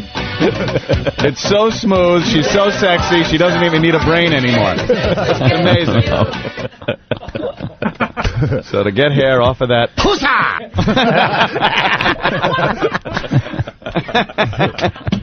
But no one even heard this spot, but it's hilarious. I don't even give a crap. 10 people on hold are enjoying this. Yeah, they hear the unedited version. Oh, yeah. Not anymore, Otto. There's aloe in there. Thanks for asking ahead of time. You get hit by a truck that's carrying aloe, does it still hurt? Ponder that one for a while. Mujan, the best way to remove that unwanted body hair. All right. Ask for it at a cosmetics store near you. And we're back live. Wow. Wow. There were so many things going on in there. The first thing I noticed was the fact that I'm so flustered that I said it's quick and painful. I go, we tested it in the office. It's quick, it's painful. It removes hair. That was on the radio back in the day. Oh, pussa. And you can't say nipple hair anymore on regular radio. No. And then I throw in that dumb song in the middle of it, but E-Rock is explaining that it made sense at the time because it was a song we were trying to get stuck in everyone's head, blah, blah, blah, whatever. Oh. But for the most part, you can't play that. No. Fuck no. People are calling it the best live read ever. Yeah, that was a good one. I still like Jim Brewer's Razor Roller. Yeah, the Razor Rollerboard one was great. Let's say hi to Adam in Connecticut. Adam. Oh, man. Buffet molester. How's it going? Ooh. You guys got to play that Mexican auto parts commercial you guys used to do. Oh, Strauss. Yeah, they made me do it in Spanish. Bobby, we were so... we had such huge ratings that we somehow were bleeding into people that only speak Spanish. And we didn't really understand why, but they were listening. We had such a buzz with our show that Spanish people were trying to listen even though they didn't speak English. They actually got this sponsor, Strauss, and they wanted a Spanish commercial to run during our show. Swear to fucking God. And they wanted me to do it in Spanish, and I don't know Spanish, so they spelt it out phonetically, and I read it, and it's awful. Like, people that speak Spanish listened to it and went, what are you even saying? It's horrible. Do you have that? Yeah, but I'm getting... a 12-minute bit, though. I'm getting a communique. It's a 12-minute bit. We don't have just the read. What do we have? Him trying to do the Spanish? Live, yeah. Yeah, because he's trying to do the Spanish, and we don't speak... Well, I guess I took Spanish, but I don't speak it either. I don't know. Even spelled phonetically. You don't know when put in those wacky little things they put in. How about we play it at 11? Yeah. All right, we'll play it when we leave today. That's a good one. 12 Spanish people around a slushy machine with an interpreter. He said pussy. Hey, where's Gary Goldman? Coochie. Bring Gary in. Gary's is Gary playing Caroline's this weekend? No, it's not Caroline's. It's oh shit. It's actually one of the competitors, Gotham. Oh, Gotham. Okay. Yeah, he's at Gotham all weekend. All right. Which is a fine club. Sorry about that. Good one. Gary Goldman was on Tourgasm with you. Me and Gary, Tourgasm, baby. Dude, I gotta apologize. You walked by me 3 times. I didn't see you. Oh, maybe. What's up, bro? Good to see you. He's 6'6", and Bob's like, he walked by you 3 times. Yeah, he's like the Jewish Superman, and he walked by you like 6 times. And you didn't see him. Look, I didn't see you. Good-looking 6'6" dude walks by you. You don't notice? Well, why the hell did I notice? All right, well maybe you should notice. What's up, Gary? Oh, nothing. Good to be here. Thanks for having me on. I really appreciate it. Oh, no worries. Yeah, no problem. I saw the Tourgasm tour. What was it? It was you. Long Island. Long Island, yeah. It was you, Gary, and Jay. Jay from L.A. Jay from L.A. Is that his name? And Gary was so fucking funny. I'm like, God, we got to get him on the show. And then, thanks. and then 8 months later, we did it. Nice to hear. 8 months. I'm glad you have goals. Let's just put it this way. He was doing Christmas material, so it had to be like 8 months ago. It was in December. In fact, a friend of mine who came to the show just had a baby. Mm-hmm. So she must have just got knocked out that week or something like that. So. Yeah, because I ran into you guys backstage, and I went up to Gary. I'm like, that was really funny. We got to get you on the radio. We'll get you on soon. Here it is, 8 months later. There's actually a new human was born. Yeah. That's the gestation period. Life happened. Yeah, the entire gestation period. But Gary's playing Gotham all weekend long, starting tonight at 8:30. Tickets 212-367-9000. In between shows, Big Ken called me from Philly. Yeah. You know the Barry Bonds thing. Yeah. The home run. Okay. A lot more info coming in on this freaking ball. First of all, the guy almost got killed. Like, when he finally got the ball after bouncing around in the stands, he fell on top of it, and then everyone piled on. Everyone did a pile on. Wow. And his comment was he was just praying that the cops would get there in time before he died. That's how sick it was in the stands. Yeah, you would get crushed. You think you could breathe? They're all trying to grab. A bunch of hands are probably underneath trying to grab them, punching them. And I don't think, I can't breathe, get off me is going to help at that point. Okay. Oh, all right. Someone's getting hurt here? They don't give a shit. That's a lot. That, like you said yesterday, it's a lottery ticket bouncing around in the stands. I hate that. Even when I play Little League, when you hit the home run and then you come to home and they all pig pile on top of you. I never liked the I remember pile on. just crying on the bottom of that pile. You hit a home run in Little League? Yeah, I hit a home I'm run. so jealous. Really? Yeah. Yeah, but my dad wasn't there, ever. I had to use other people's parents to buy me like a root beer after the game. Hey, Robbie, here, this is for you. We have to go. Have a nice walk home with your lonely glove. Got to play catch against a wall. Yeah. And I'd actually play catch with my sister, and they actually put her on a team because she was better than me. Or you just gotta chuck the ball straight up in the air and practice catching pop flies and dream of having a dad. Or at least having one that cares. Wow. Actually, So in sad. sixth grade, my sixth grade teacher, we had a father-son potluck supper, and I was the only one that couldn't go, so he actually went with me. Oh, really? Yeah, he was my dad for the day. And I actually kind of treated him like a dad, and I think it weirded him out because I was sitting next to him, and I was kind of like just, kind of being like, hey, talking to him, and he was like, yeah. Listen, you're my student, relax. Yeah. Oh, God, that's I'm embarrassing. the product of a broken home, too, and father figures were everywhere. Everywhere. Really? Yeah, the carpet salesman at Sears, the mailman, everybody. Want to shoot some hoops? They all felt bad. So they gave you 10 minutes in between deliveries. Gary's mother has to be one of the funniest moms I've ever met. She is, you picture Gary's mom. I always picture like a lady, I don't know, just, hi, how are you? Nice to meet you. I'm Gary's mom. His mom is the funniest lady ever. She just comes up. She goes to all my shows in Boston. When I'm in Boston, and I'm dirty. And when I'm in Boston, I'm disgusting. And I used to get nervous the first time there. She'd be like, I'm here. I'm Gary's mom. And she's just like a Boston mom. And she's like, you were wonderful. And I just talked about the inside of a vagina for 20 minutes. That was so funny. Meanwhile, I say shit. She writes me out of the will and won't even talk. Oh, really? Yeah. I'm not allowed to You swear. get the That's Gary. voicemail That's from Mom. not you. Leave that to Bobby. I went to the one of these father-son things that reminds me, because my parents divorced pretty early on. But they were together long enough to make me completely miserable by them being together during my time I was in school, elementary school and stuff. And I wanted them to do things. Like, I wanted them to be real parents and stuff and go on. Like, I wanted my mother to be the mother that went on the field trips on the bus and stuff. And I wanted my father to go to the father-son things.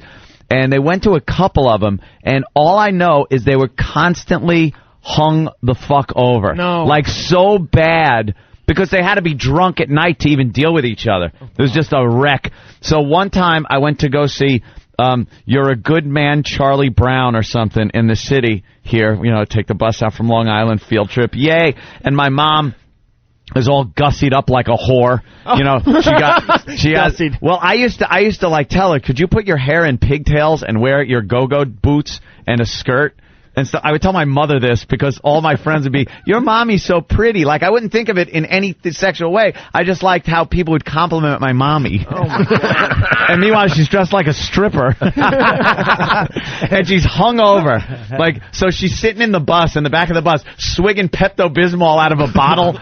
And I'm sitting at Radio City Music Hall watching this big Charlie Brown movie. And she goes, I'll be right back.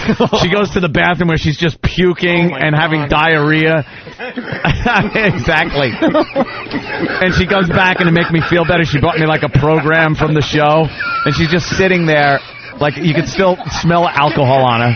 And then my father was even worse. We went to a father-son breakfast thing. Yeah. And he, again, hung over. We drive to this place. We get there 20 minutes late because he got lost. So we show up, and now everybody, like, turns around, and he's just, you could just see it in his face. And you know how adults, like kids, I didn't know, the kids don't know, but the other parents can look and just go, oh, fuck, look at Joey's just fucked up, you know? So he sits down and then proceeds to blast out the worst drunk farts ever. And embarrassing the shit out of me. Like, everybody's going, holy shit, what's that? And my father's just lifting a cheek on, laughing. Just constant embarrassment. That sounds good. Horrid. My second dad used to punch me in the face. Your second dad. I'd take a fart over that any day. Really? Yeah. Well, I actually remember my second dad. We got in a fight because my mother got remarried, and because she's a whore. And we actually, the second dad had a fight. And I'm like, I'm calling my dad. I'm gonna go live with my dad. Threaten him like, you know. And my mother goes, go ahead, call him. So I called him like, Dad, you know, I'm crying. I can't live here, you know, blah, blah, blah, blah, blah. And he goes, look, put your mother back on the phone. And she goes, I told him. And he just hangs up the phone. He doesn't want you either. Wow. He doesn't want you either? Yeah. And that's when I started killing small animals. And blowing guys. That'll put you in show business there. It's just tragic. That will put you right in show trying to get business. the attention of everybody. Yeah. Like, they just didn't get it back then. They thought, you know, all right, we fucked, we had some kids, let's get married and make them miserable for long enough, and then you know, we'll split up, and then we'll send them on their fucking neurotic ways to do whatever the fuck they're gonna do. It's like, gee, thanks for putting in the effort. And my father had to move to California to get far enough away from my mother.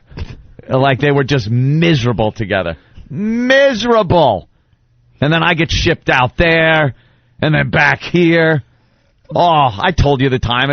My mother bought me a ticket. I got to tell you real quick. My mother bought me a ticket because I said, I got to get back to New York, California. I'm not doing anything here. I'm stagnating. This is when I finally got a little older and realized, oh, my God, unless I want to sit out in front of a horse stable drinking a 40 of Bud with my father and his friends, I better get back to New York and at least give school a shot.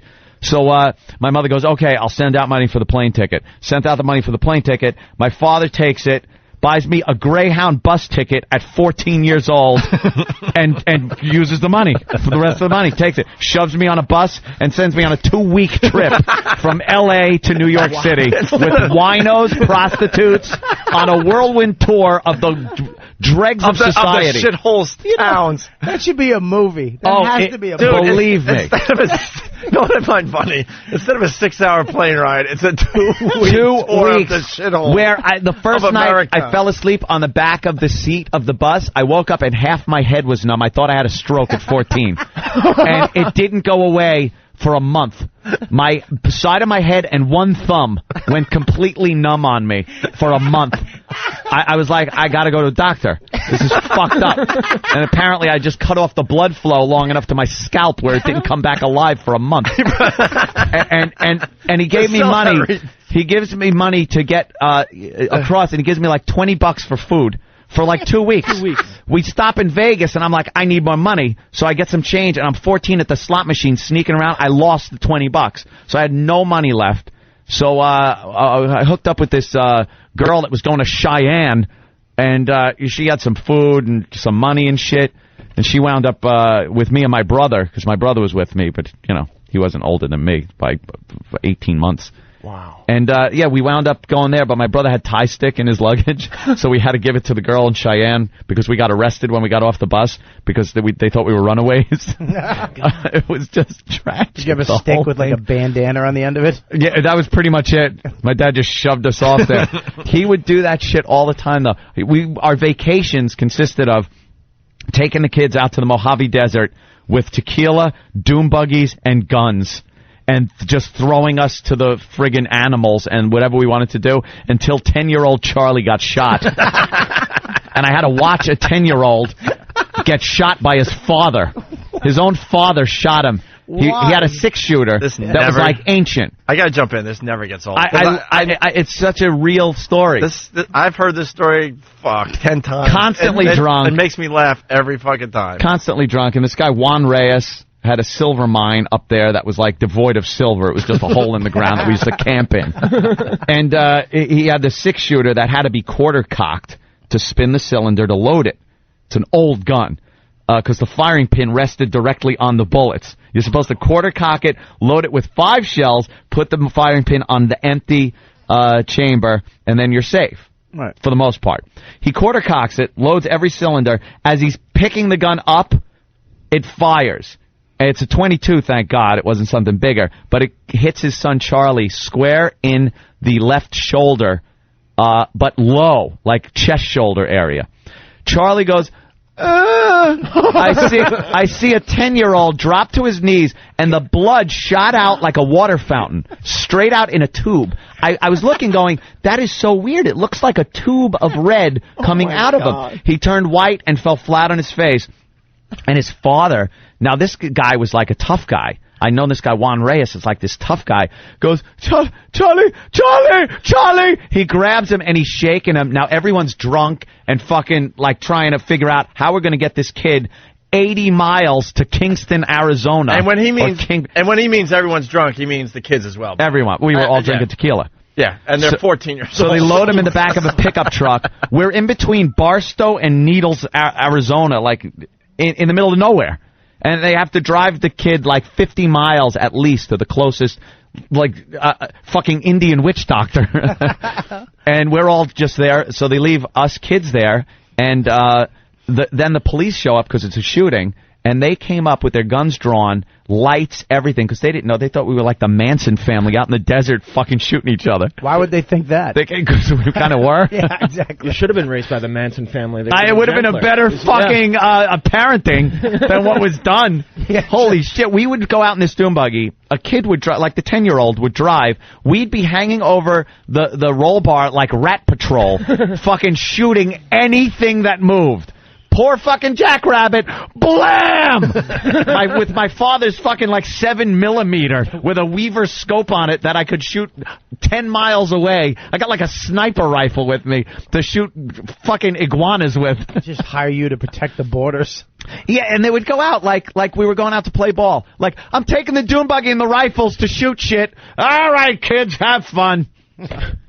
And they would drink and just fucking hang out until they passed out, and we would all just shoot shit, and apparently each other. He's dead. Oh, don't I feel like a fucking asshole? No, that's way to go, okay. Gary. Let me tell you something. Don't turn that way either. Don't you turn. My dad's dead too. I don't have a daddy anymore. Yeah, and the anniversary of my dad's death is 2 days away. So yeah. So enjoy. Good one, Gary. Good one. Don't assume, and maybe, kind of put a few feeler questions out there. Maybe ask a few questions before you come in here, How's your dad doing now? Oh, dead. Oh, this is... my dad. He probably looks something like this now.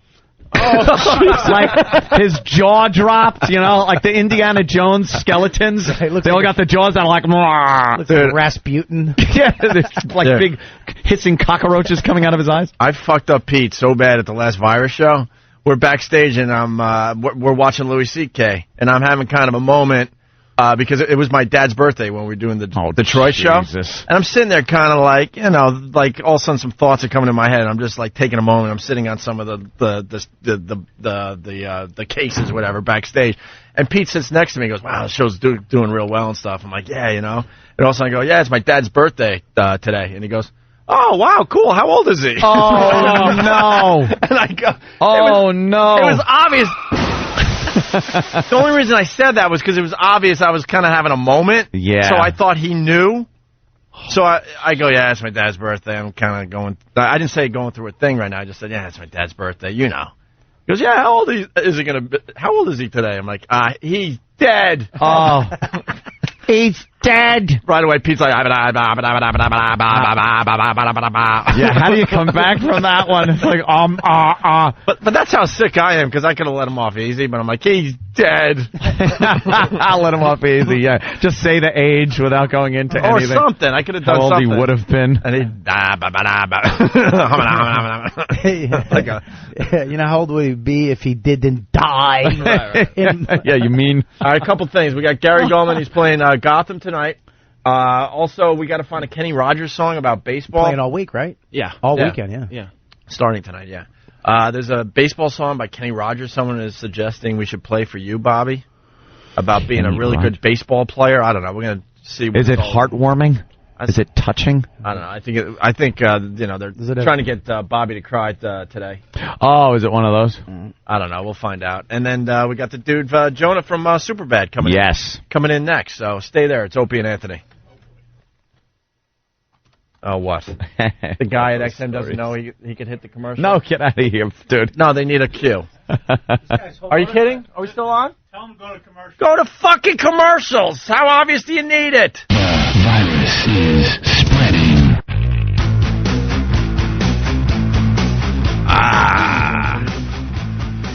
Lots of fun today, man. Gary Goldman in studio playing Gotham all weekend long. There he is. Jonah, what's up, buddy? There he is.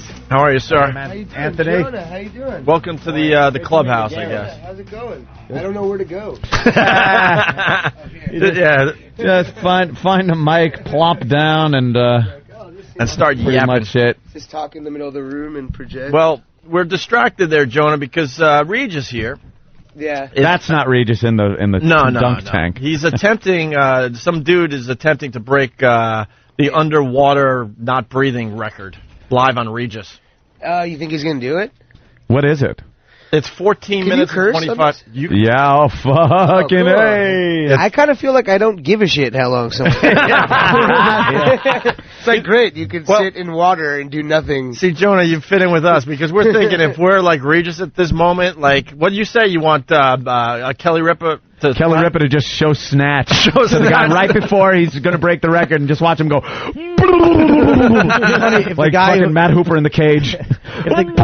If the guy who had the record just jumped in the tank and mouth fucked him right now, right before he got the record. I like Regis just staring at him. Yeah. Once I had to hold my breath for 2 minutes when I ate out John. That pussy stinks.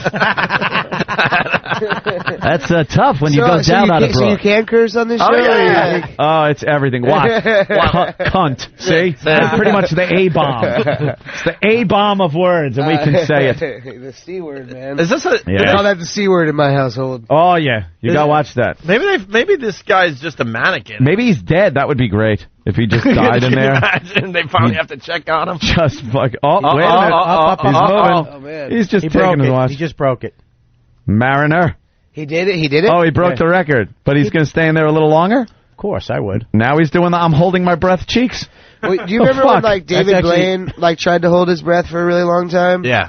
And then he like stayed in the tank for like a week before he did it? Yeah.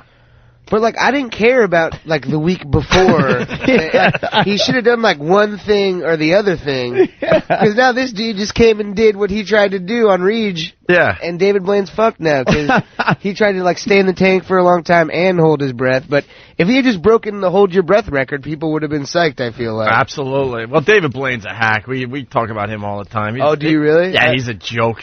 That's the only thing I've seen, and then I saw the thing in London when he just kind of hung out in a glass box above some box. Who cares? Some dumb thing. Wow, that guy just broke the fucking record, and who cares? On Regis's show. Wouldn't it be uncomfortable if you're driving with this guy and you accidentally end up in a lake because he'd be like all relaxed and you'd be panicking, and he'd just be, "That's all right. Wait till we hit bottom." Yeah. I like this song. I'm just working out. Don't biggie. Don't worry about me. He puts on the wipers and laughs at you as you're just panicking, trying to break the window. All right, they went to commercial. He'd say, "Don't panic."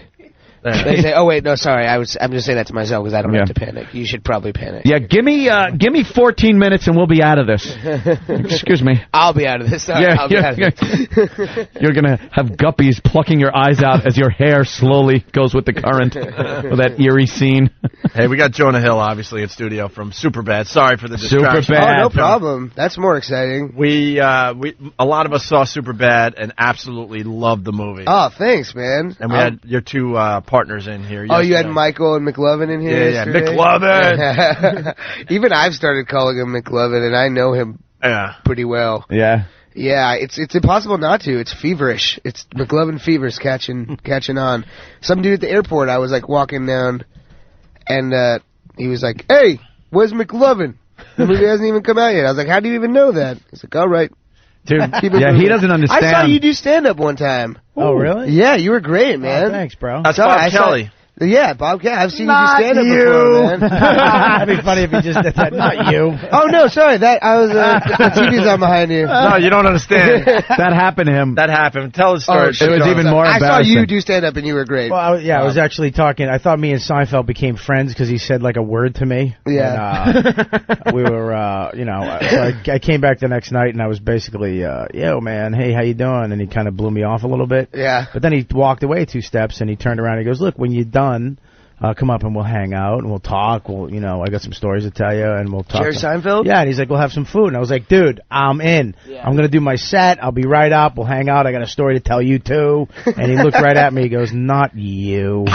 Who is he talking to? Someone his right agent behind next him. To me. How embarrassing man, is that? Dude, you think Seinfeld's like, hey, come on up. You're feeling all good about yourself. And he goes, in that Seinfeld way, not you. Not you. Oh, That's embarrassing. Man. I went for that's why I stopped high-fiving people. I saw a dude who was going for a high five, and I assumed it was for me for some reason, and I put my hand up. Oh. And then he went he saw my hand and could have given me a courtesy high five because he knew I was going to look like a fucking asshole, and he went around my hand and high-fived his friend, and I just stood there.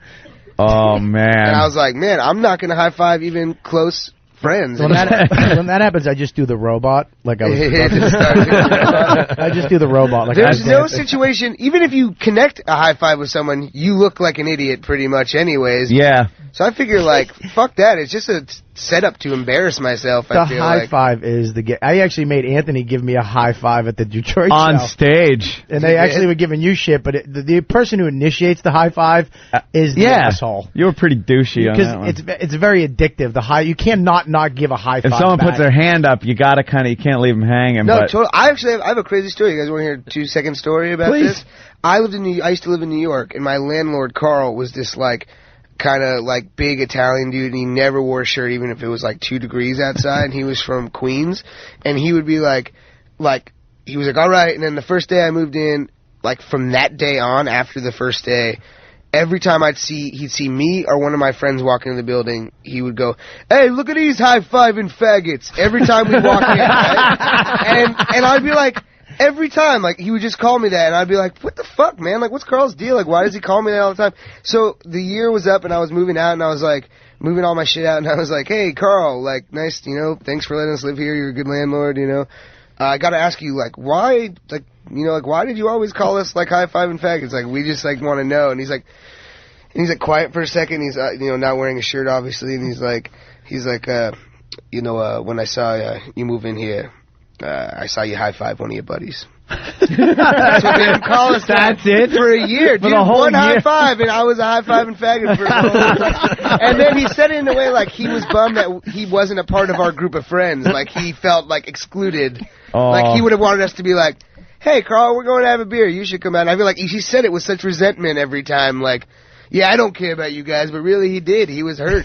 Wow. He had trouble showing his feelings, I think. That'd be a great name for a band, the High-Fiving Faggots. It's true. It's a crazy term to use. You ever get this is embarrassing, too, when somebody waves or says, hey, how you doing? And you think it's for you, so you kind of wave back. And then and then you see someone come from behind you and go up to him and go, yeah, good, how you been? And the person saw you wave back to him. All greetings in general are designed to make you look like an asshole. Yeah, what the fuck? There's nothing good comes from them. If someone specifically walks up to you and looks you in the eyes and says, your name, how are you? That's the only time I'm going to say anything back.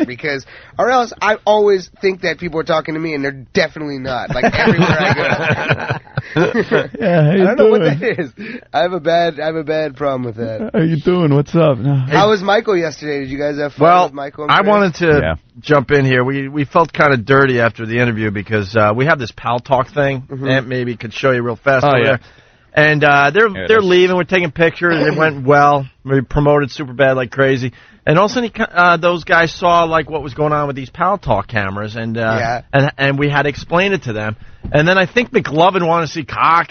Well, I was talking about how the jackers end up on this. See, we got nice girls on here that will Are those show. dudes, is that a dude sleeping? Show their titties. That's a chick. Yeah, she's got very nice boobies. Flight benefits, wake up! Yeah, that's That's a friend of yours who's asleep right now? Flight benefits, wake up! See, we do a different type of show, Jonah. We got people that are on their their cams watching and listening to our show because we got cameras up in the studio. We have a special guest in the studio. Can we see your boobies? It kind of see, and this is flight benefits. She's just waking up, which probably means we're boring her to Go death. back to sleep. No. She's tired. No, we got to show you something here. Yeah. So there she is. She's topless and yeah. God love her. Does she work for the show? No, she's just a fan. She's just a fan listening and being naked. See, we have cameras, and they have cameras at home, and we just, like, check in every so often, and people do things. But the bad thing is, with the nude women, you get what we call jackers. They're usually Arab guys. I don't know why, but they get in the room, and they focus the camera between their knees and their gut and start just jerking off. Wow. And we found one yesterday. Well, because McLovin said, hey, I want to see one of those. Jacker. He goes, let me see one of those. He wanted to see one of those. That's what I'm getting at. So we pop one up, and this guy's just pounding. He's pounding. And then it ended up where he had a champagne bottle up his ass. It got really nasty. But we felt like we were, I don't know, like I know they're of age, but they look a lot younger than you, Jonah. The dude's jacking off? He was jacking off, and they were like... Oh, no, Chris and Michael. Yeah. Chris just turned 18. Yeah. It was like you're waiting for Chris Hansen to walk in and give you the old... Well, I said Michael should do a guest spot on Dateline. Yeah, Dateline Predators. He should do, like, a guest star as the kid. Yeah. You know, like, hey, I'll be right there. I'm just getting out of the shower. Starring from Superbad. We got some cookies and lemonade. I got to change, but I'll be right back. Did you bring the alcohol? Did you bring the vodka? Condoms? You brought condoms with you. Yeah. So, did you guys see the movie? I saw the movie. I thought it was excellent, man. Absolutely. Thanks, man. We did some kind of screening, and, man, laughs from beginning to end. Awesome, man. Thanks. And I got to tell you something about you. You were in 40-year-old version, but barely. Little part, yeah. Tiny part. And then you were in Knocked Up, tiny part. And I remember thinking at the time, I'm like, I want to see more of this guy. There was something about you. And then when I went and saw Superbad, and you're like the star of the movie there, I was like, all right. And, I was waiting. And you didn't disappoint, man. You were hilarious. Thanks, man. I really appreciate that. We don't want to give too much of the movie away, but it's one of these high school, you guys are going off to college, and you want to get some shit done before you guys all separate. Right. You know what I mean? Like, we like movies like Dazed and Confused and like Fast Times and shit like that, and it's not a shit. Like, I hate teen movies. That's the one thing I always just try and say is I go out of my way not to see them because they usually just suck. And this one is dirty as fuck and it has a lot of heart. And it's like Virgin or Knocked Up. It's like is all made by the same dudes. Whatever. I'm gonna stop plugging this bullshit. Please go see it. It's fucking awesome. I think I'll probably lie to you in a couple months and be like, "Hey, this movie's great." I said it would suck. No, but this movie for real, I think is awesome. Like you should see it. His next movie. No, this one's good too. No, it's really great. You know, if you liked. I thought it was. I'm in like Boner Party 2. Fucking Booby School 4. I'll tell you it's great, but this one, I'm not bullshit. I thought it was funnier than Knocked Up. And then people were like, hey, dude, it's the same people making both movies. I'm like, well, I'm giving them a reference point. I like Knocked Up, but this one is funnier. I was bothered by Knocked Up because what's-her-name wouldn't show us her tits. Oh, man. She was, like, doing all those sex scenes. It's a movie called Knocked Up, and she's doing all the scenes with her bra on. That took me out of the movie. That was the one and people thought I was crazy for bringing that up. That's the one I want my girls topless if they're having sex in movies. Yeah, back in the day, they'd always show. Thank you, yes. Oh, yeah. What Phoebe Cates? I mean, how many times did you... That was great. Stop? And that was back when you had VHS. Didn't even fucking knock anymore? Yeah, you guys are bummed probably, though, because we had to cut out the Chris jerking off with a champagne bottle. Wow. Damn. Unfortunately, we had to cut that for time, but not because of content. And, without giving too much away, the penis montage thing. Oh, thanks, man. You're going to get people talking. Actually, some of that is already on YouTube, but then they get rid of it real fast. Yeah, they're scanning that shit. Get it off. But, it's funny. Like, stay to the end. It's one of these movies, they do some good stuff with the credits. Stay through the credits. Yeah, stay through the credits. Yeah. Stay through the credits. Please. But well, go see it. Pay to go see it, then stay through the credits. Yeah. The movie's got a great buzz. You don't even have to be here. I mean, it's a pleasure to be. I remember when you guys came on the air, man. I was like, I remember how offended people were by you guys. And I listened. I was like, man, this shit is awesome. I Cool. love this show. Yeah. I don't want to make you guys feel old, but I was pretty young at the time. Yeah, we realize that happens. I was only 41 at the time. My second wife. Hey, do you have an OJ story I'm hearing? Yeah. Did he cockblock you or something? What's funny is, I told it I was on The Tonight Show, which was really exciting and cool, and I was just like, you know, I've been getting to do all these talk shows. Like I was on Conan last night, which was awesome, and you know, but since it's the first time I'm like starring in a movie, they like let you go on all the talk shows and shit. So I had to like separate all the stories from like my entire life, like, you know, trying to think of a new story for each one or think of all the shit that's happened to you ever. And so we went on this tour, and I was just like, oh, this was something funny that happened when we went on this press tour, me, Michael, and Chris, and we were in Miami. And I don't like going to nightclubs and shit like that. I like going to like a dive bar, hanging out with my friends, but we were just exhausted, and there was this cool bar. Someone was like, hey, we arranged for you guys to go to like a nightclub, you know? Not Michael and Chris, because they're underage, which suck. They're under 21, so they couldn't have any fun. But I went and with some friends, and we went, and it was like crazy. It was like too crazy for me. I couldn't handle it. And then but this girl comes up and starts talking to me, and she's like, oh man, I love Knocked Up. I thought you were really funny. And she's really cute. She's really cute. Now I have a girlfriend, so I was like, oh, cool, thanks. This is awesome, man. I'm gonna maybe like hook up with this girl or something like that, or whatever, dance with her, whatever the fuck people do in nightclubs. I don't know. I was like, how does this work? I have no idea. And she was like, you know, she was like really flirtatious with me.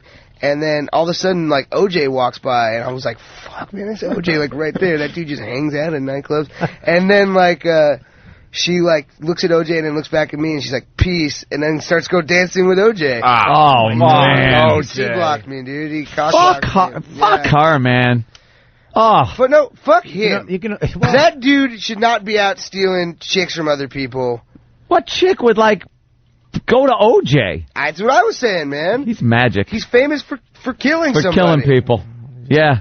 Man, holy shit. Fan. Unless you're older and he's famous for playing football, by the way. I think I gotta say the killing overshadows the football. No, and then I asked, and then I talked to one of her friends. I said, do you know what OJ is famous for? She's like, yeah, killing somebody. Yeah. Anything else? She's like, no. She had no idea he was a football something player. called the Heisman Trophy. Yeah, and, you know, other he's things. he's like the greatest, one of the greatest college football players ever, right? Yeah, absolutely. Yeah. Yeah, but he killed people. Yeah, that's like. I feel like that all turns to shit once you murder somebody. How does it make a chick hot, though? It's like, you know, this guy, young up-and-coming actor, he's in a few flicks that you love, and then a murderer walks by and your vagina gets wet. How does that happen? She must have really wanted to get back at her father. Like, really badly. I mean, dude, if you want to get back at your father, that is the absolute... You win. Yeah. There's nothing OJ higher home. than calling your dad and being like, Dad, remember when you, like, wouldn't fucking let me go out with Timmy fucking Bronson? Well, guess what? I fucked OJ last night. It was like the craziest thing you could ever do to your dad. Yeah, he held a dull blade to my neck. Well, guess what? I fucked OJ. OJ Simpson.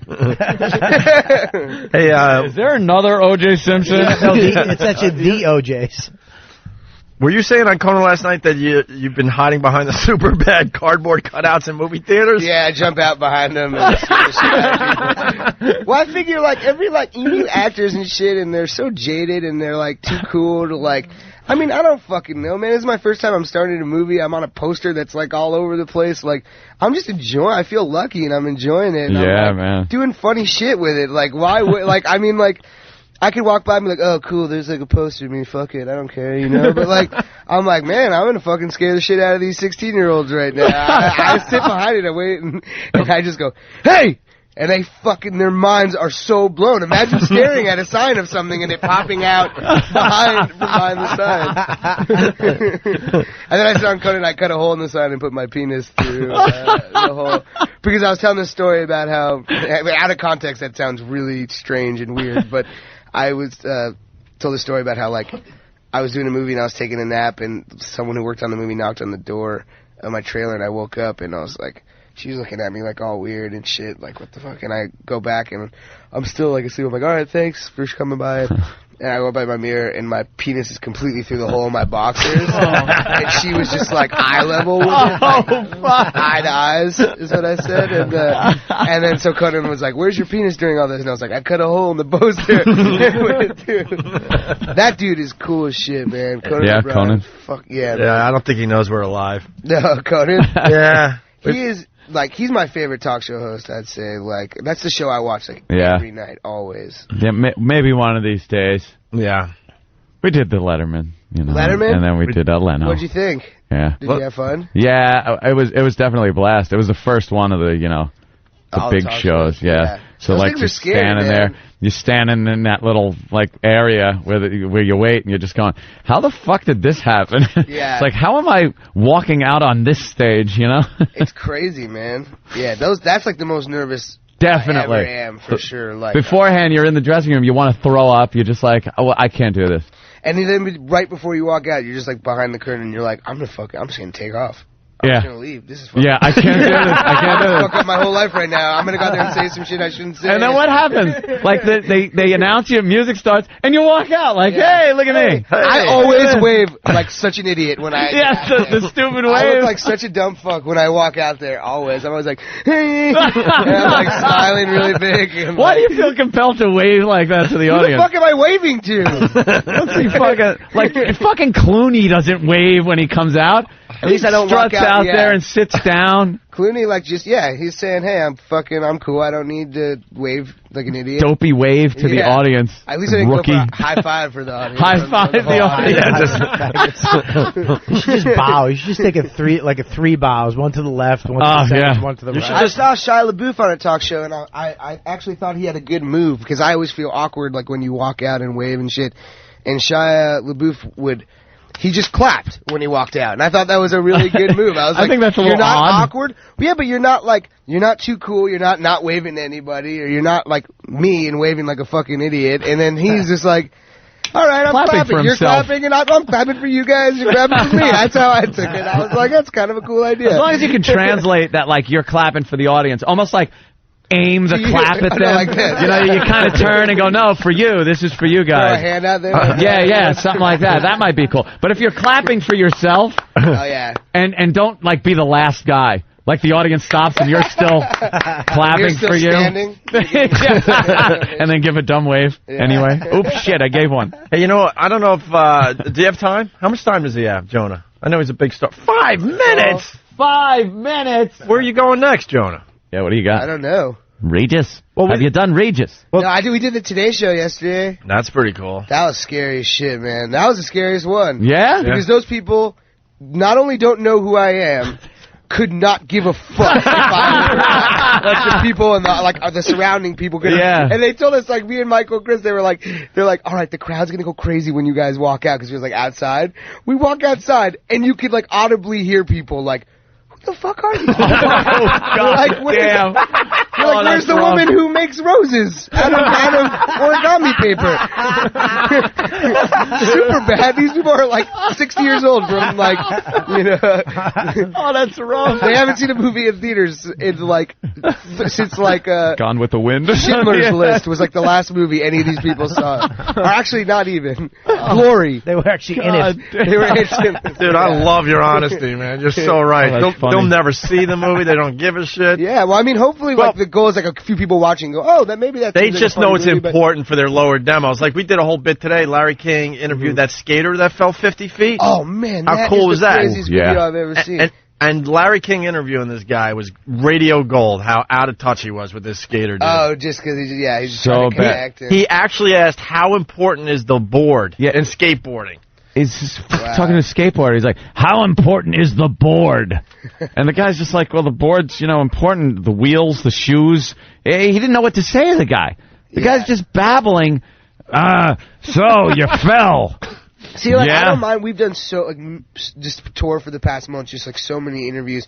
You get interviewed by some people that are like way older than you, and the ones you like are the ones that don't desperately try and be like your age or connect with being your age, you know what I mean? Than the ones that are like, they're cool if they're just like genuinely interested and they're asking questions of shit they don't know about, you know. But like the ones that are like, so we all like to go out and draw dicks and shit. They're like 60 years old and they're like,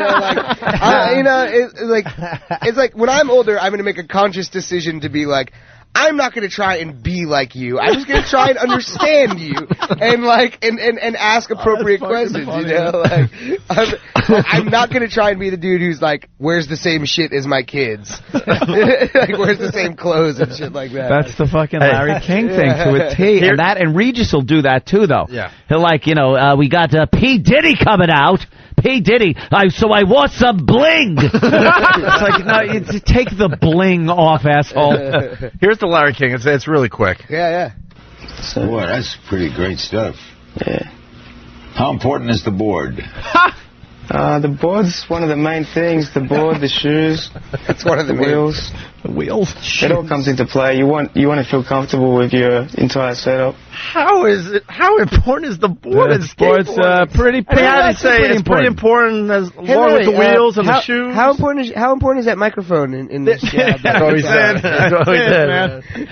Well, let me see. It's pretty, I guess. Holy shit, it isn't. That was a stupid question. No, this came up yesterday, but I don't know if we have enough time. But the Lily Tomlin thing from I Heart Huckabee. Yeah. Oh, that got huge, man. Yeah, it's funny. Like everyone, that was my first movie. That movie, and I love all those people, man. I love David, the director, and all those people were super cool. I never saw anything that strange go on. I must have not been there. I was only in a little part, but that's such an odd thing to watch. Some people just losing their shit. To watch. Yeah. But, I'd never had any sort of experience like that with David or any of those. We just love playing the audio. It's hilarious. Oh, yeah. Because it's XM. It's XM. You can get away with the C word and everything else. Yeah. We just made one of those it just leaked last night. What was it? Michael and I at the press junket got interviewed by our friend Edgar Wright, who directed Hot Fuzz and Shaun of the Dead. And it looks completely real. Like, people think it's real on the internet. It leaked last night. Look up Superbad meltdown, Superbad junket meltdown or something that. And it's like he's coming to me and he's like, Jonah, he's English. He's like, do you have to be unattractive to be funny? And like all these things. And he's like, we wrote him all these questions. He's like the nicest guy. He didn't want to say any of the mean shit. And I was like, just say it. And like eventually I just fucking freak out and like hit him. And like it looks people think it's real on the internet, and that's like exactly what we wanted. Is people just now they're going to know it's fake. No. Nah, who's listening? Who's listening to this shit? Come on. Fuck yeah. Let's see real. I should have said that. Well, all right, if you guys are listening, don't fucking tell your coworkers. I know this feels like we're just hanging out in a bar, but people are listening to this show. I didn't mean that in a disrespectful way. That's actually a compliment to the sorry, radio you five guys, like, don't tell your friends. Be cool, man. So what the greatest compliment is, we'll be doing an interview like with someone like you or whatever, and halfway through they'll go, are we on the radio? It's so great. You guys create a really great environment of like hanging out, as opposed to feeling like when you're on like a radio show, most of these you're just like, oh, I'm right. Yeah. I'm on a radio show. They ask the same question. Yeah, like you got to try to make the answer sound new, even though it's like the same fucking question. Well, you know what? I guess anyone could be super bad, really. If you super bad is just like a state of mind, you know. It's just like being cool and being yourself, you know.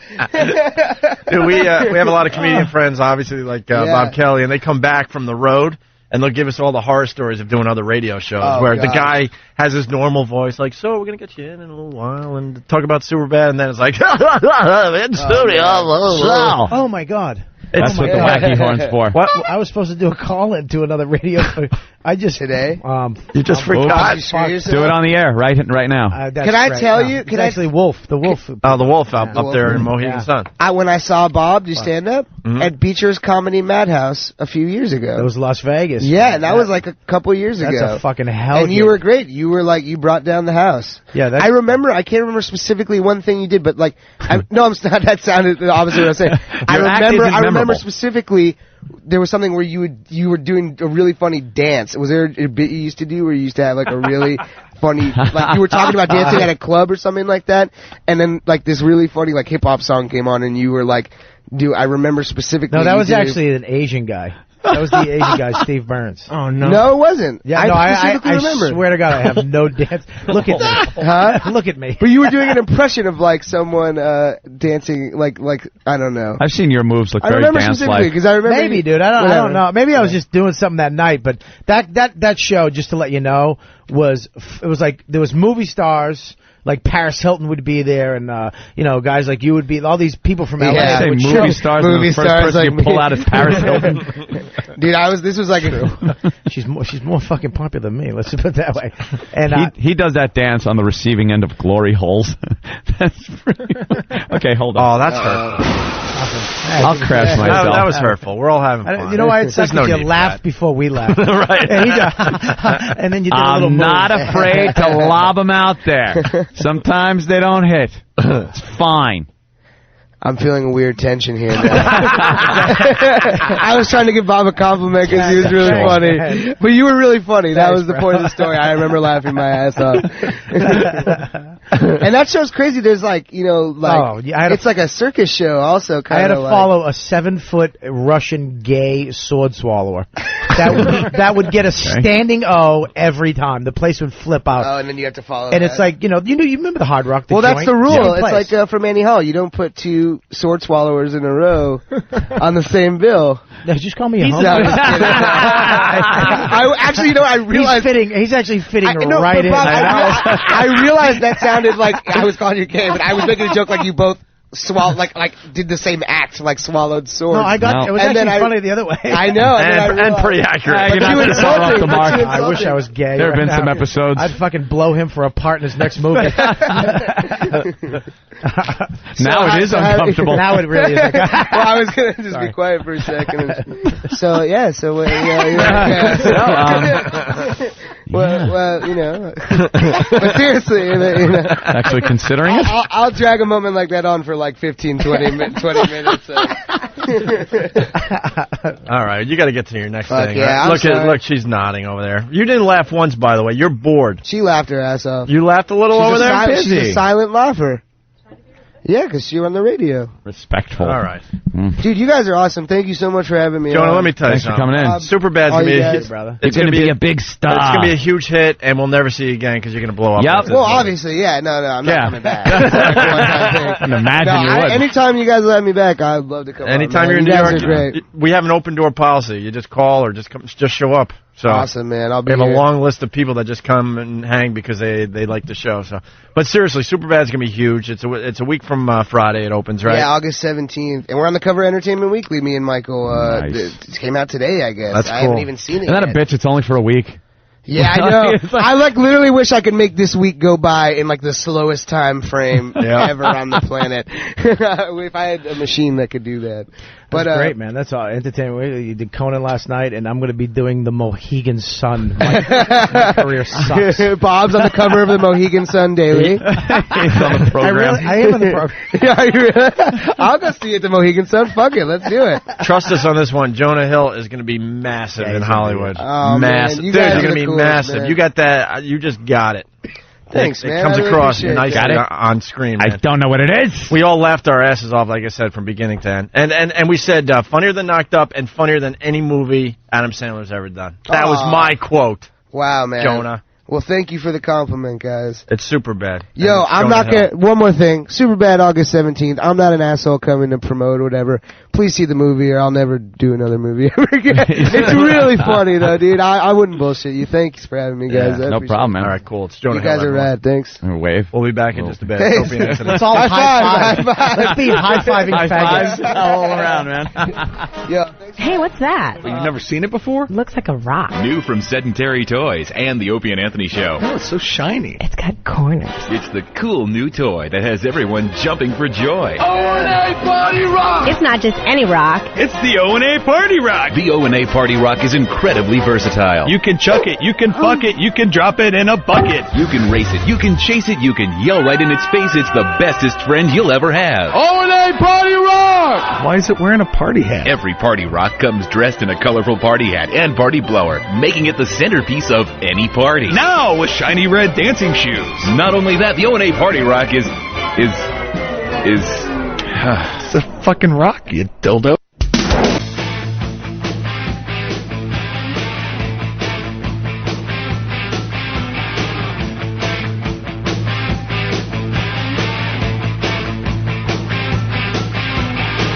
Man, that was a lot of fun. Jonah Hill from Superbad. In theaters a week from Friday. Someone said I look like an asshole because I brought up Adam Sandler, and Jonah Hill had a small part in a movie that Adam Sandler produced or whatever. So? Grandma's Boy. So because of that, I guess I made an ass out of myself. All right. Well. Whatever, Ben.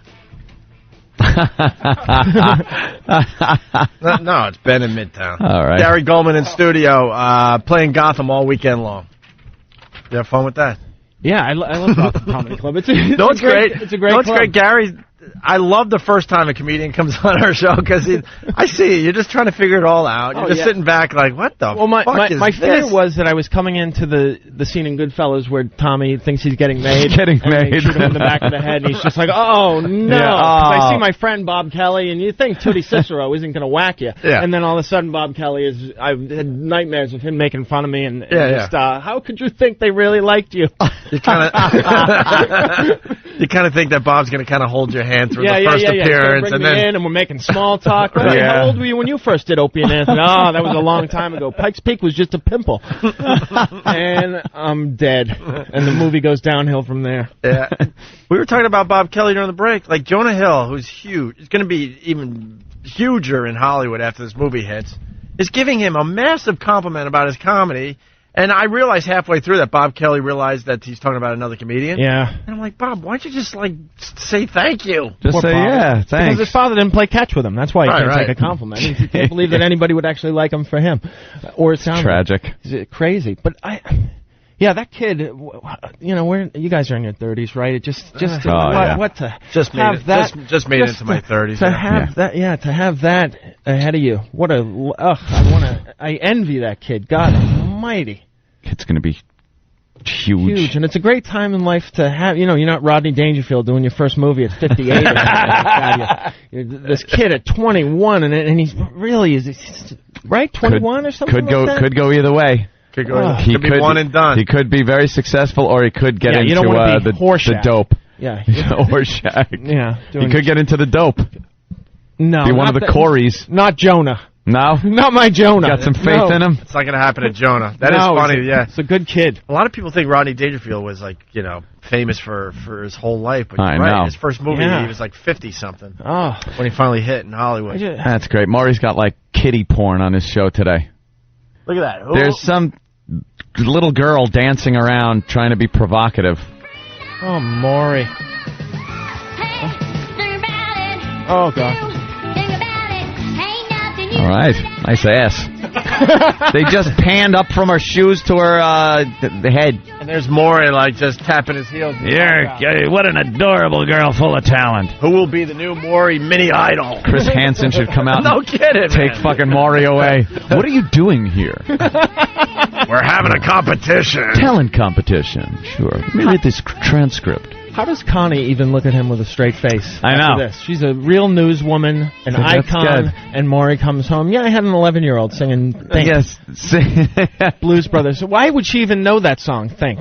Well, Aretha Franklin. God almighty. Yeah, the observation with Maury, too, is that he got to that age where you shouldn't be dyeing your hair anymore. Nobody's buying it. A lot of people, you get a little gray, you could cover it up, and no one cares and no one notices. But then something happens. All of a sudden you hit that age, and you see these people walking around Manhattan, and you're like, holy shit, dude. It's time to give up. You know what it is? I think the texture of the hair changes. Is that what it is? It physically changes. The texture of gray hair turns into steel wool. Yeah. It's not soft like hair anymore, so when you color it, it just doesn't look right. And you know what? I think Maury's listening to us because he's kind of a fan of the show. Maury listens, yeah. Only since we talked about how bad his dye job looks, I just noticed that there's a little gray in the letting it grow out a little bit. Maury, it's looking better. All right, Maury, right about there. Look at these creepy parents. They put a provocative picture of their 10-year-old daughter on their shirts that they're wearing. Matthew and Ms. Linda Septian. Who's that? Is that your They're teacher? my singing teachers. Your teachers, yeah. You got this precocious American kids. Idol thing in you. Shut up. Is that what you want to do? Yeah. I'm so afraid of Simon. Really? Yes. You think he's for real? Mm-hmm. He's that mean? Mm-hmm. You're going to pose for Playboy someday? Is that what you want to do? Okay. So I'm gonna yeah, I brought some Zima and condoms. You like a little Kool-Aid with your Zima? Yeah. What do you mean you'll be right back?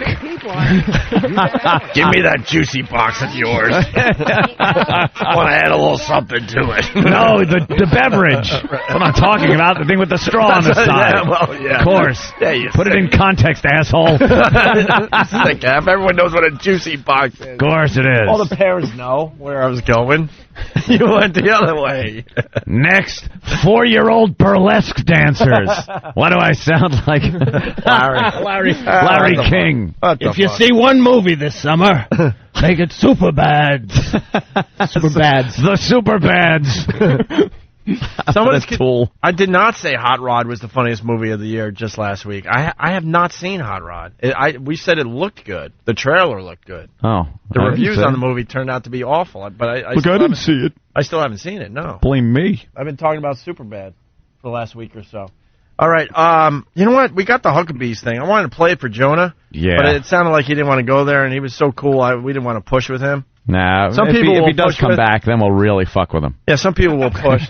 But he was way too cool. But the I Heart Huckabees, we haven't played this in a while, right? Mm-hmm.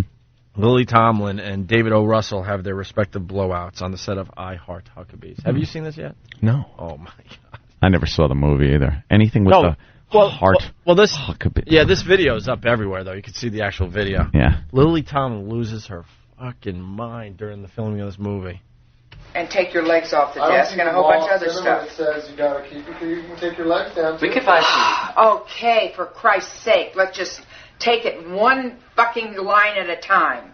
Instead of changing everything it's very difficult to even create what you're going to do when it's constant a barrage of change this, do this. No, wait, do it a different way, Don't get me started.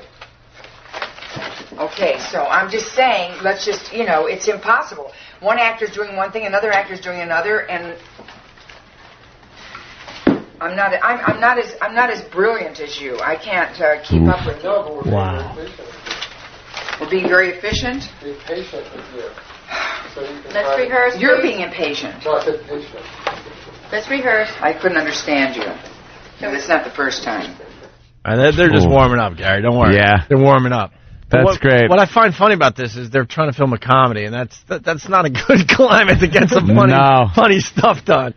Action. Bring the funny. Yeah.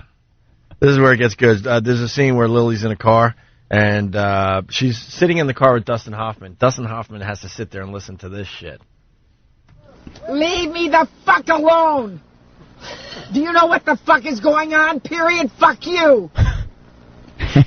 I've had it up to here.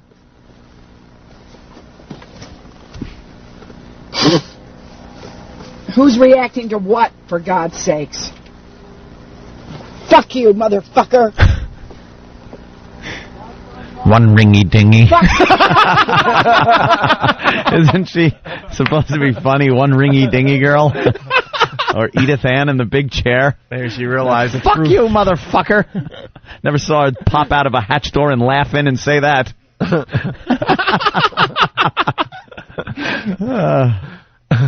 All right, someone saw it your way, Anthony. Damn it, Opie. For the love of God, I didn't think of box of juice until Aunt said straw. All right, yeah, geez. The parents know what I'm talking about. Trying to protect us here, Henry. Juicy box. It's called juicy box. Yeah. Fuck you, fuck you, fuck you. Get the fucking thing together, fuck you. Oh, yeah, bullshit. That's why we spent 5 or 6 fucking hours doing something else. No! God damn it! You fucked it up, god damn you! Now get straight on it and help. If you can't help them, help me! She doesn't improv well. No. That's right. Fuck you, too. No, I'm not. I'm sorry. Don't get out. I'll break the fucking set apart. I don't even give a fuck. That don't matter because you're there. Oh, shut up. You shut the fuck up, too. I will, but you're still there. Shoot the fucking thing right now. Shoot. Yeah, you'll get I'll be angry as she's angry. That'll be good. Dustin Hoffman. Let's just shoot this. Hoffman. Yeah. Yeah, Hoffman. Yeah, exactly. Excuse me. Yeah, it's Dustin Hoffman. Exactly. You might remember a few movies he's done. Yeah, and he's got to sit there just like any of us.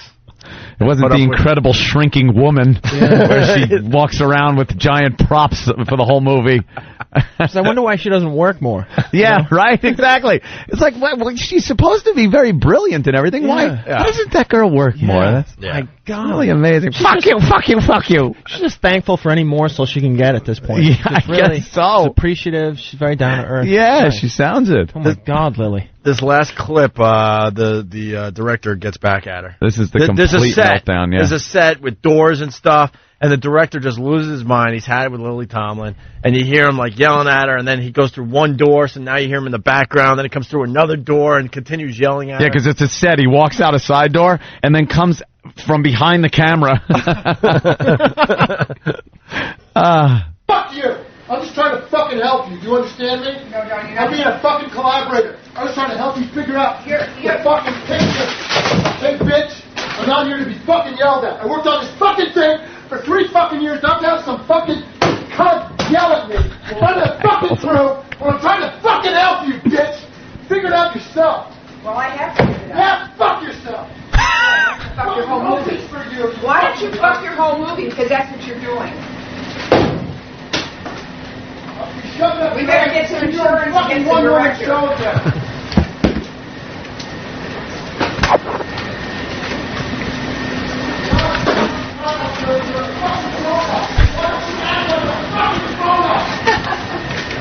You're a fucking grown-up. Act like a grown-up. You're not a baby.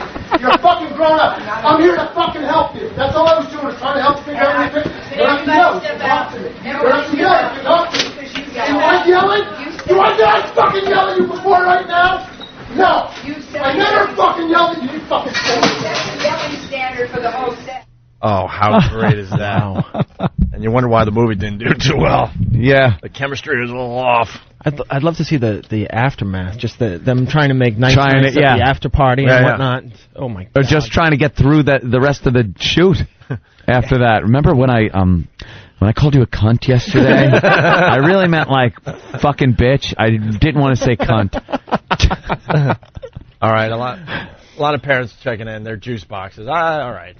Yeah. All right, fine.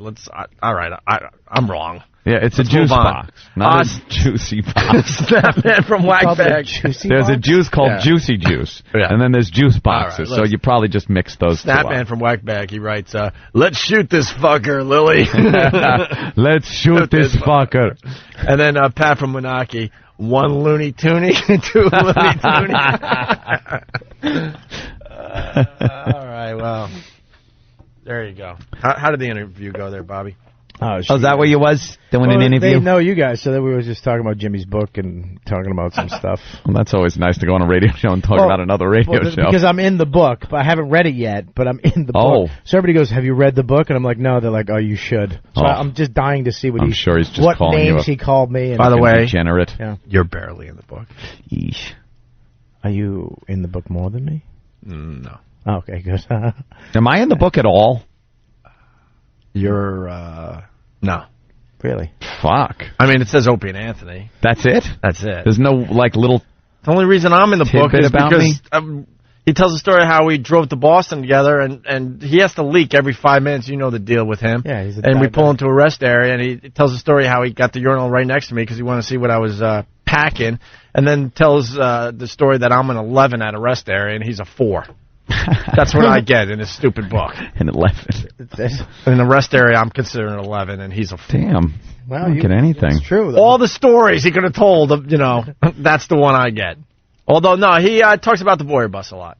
Well, So, you yeah, know, in context of the radio show, but Yeah. there's no little tidbits about me, or, you know. Tidbits? What did he say about me?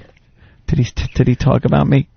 You didn't write about me, Tony. Why didn't you write about me? Look, I'm sorry. That dope goes over the edge of the bridge. Good for him. The stupid platform shoes. Crying. Bobby, we haven't forgotten. We started about almost 2 hours ago on this side talking about baseball and how you had to play baseball by yourself for the most part, right? Yeah. We got a little song for you today. I used to be out there by myself, and I actually, you know what I'd do before the first 3 innings? I'd always look, and I'd always keep looking, like maybe, because I would always get, I'm going to try. Yeah. My mom would always say, I'm going to try. Yeah. And I'd always look over and never. Did you throw like a girl because your mom had to be the dad too? So you learned how to throw the wrong way? No, I was actually one of the best guys on the team, right. which was You can't great. go with the best? Well, actually, I threw like a girl. It was sad because I didn't even know how to run to first base. I would swing, and sometimes I'd hit the ball, and then I would just stand there because nobody told me to go that way. So sometimes I'd run to third. All right, you were actually really good at baseball? I was good at sports. Here's a song called The Greatest. Little Boy in a Baseball Hat. Kenny Rogers, everyone. For Bob Kelly. Little boy in a baseball hat. I'm Chris Hansen. In the field Again. with his ball and bat. Smoking cigarettes. Says I am the greatest player of them all. Puts his bat on his shoulder and he tosses up his ball. The ball goes up and the ball comes down. Swings his bat all the way around. The world's so still you can hear the sound. The baseball falls to the ground. Oh, boy. Jesus. Are you getting teary-eyed? Gary, is he getting teary-eyed? You know him. Yeah, he's in a different place right now. He's 11.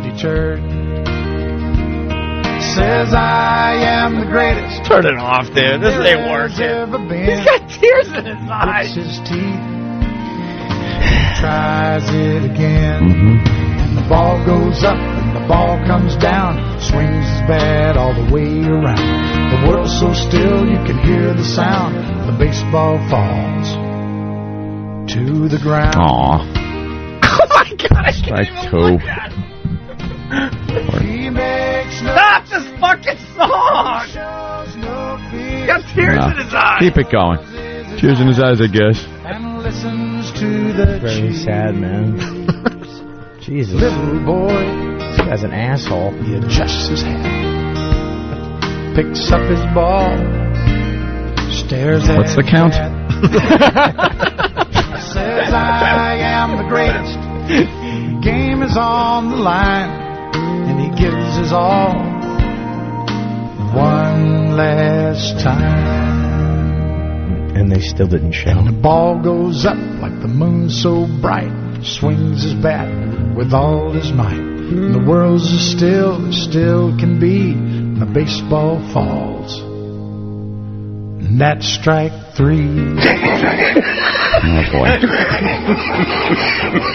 Now it's supper time, and his mama calls. Little boy starts home with his bat and ball. Says I am the greatest. That is a fact, but even I didn't know I could pitch like that. Oh! See? He was pitching. That is understood. Yeah. But even I didn't know I could pitch that good. We get it. We got it the first time, Kenny. You didn't have to do the line again. We understood. Right. That's great. So the kid's retarded? Is that what I'm... I think we all got a little choked up at the end of that. We're all kind of looking down at paper like... I guess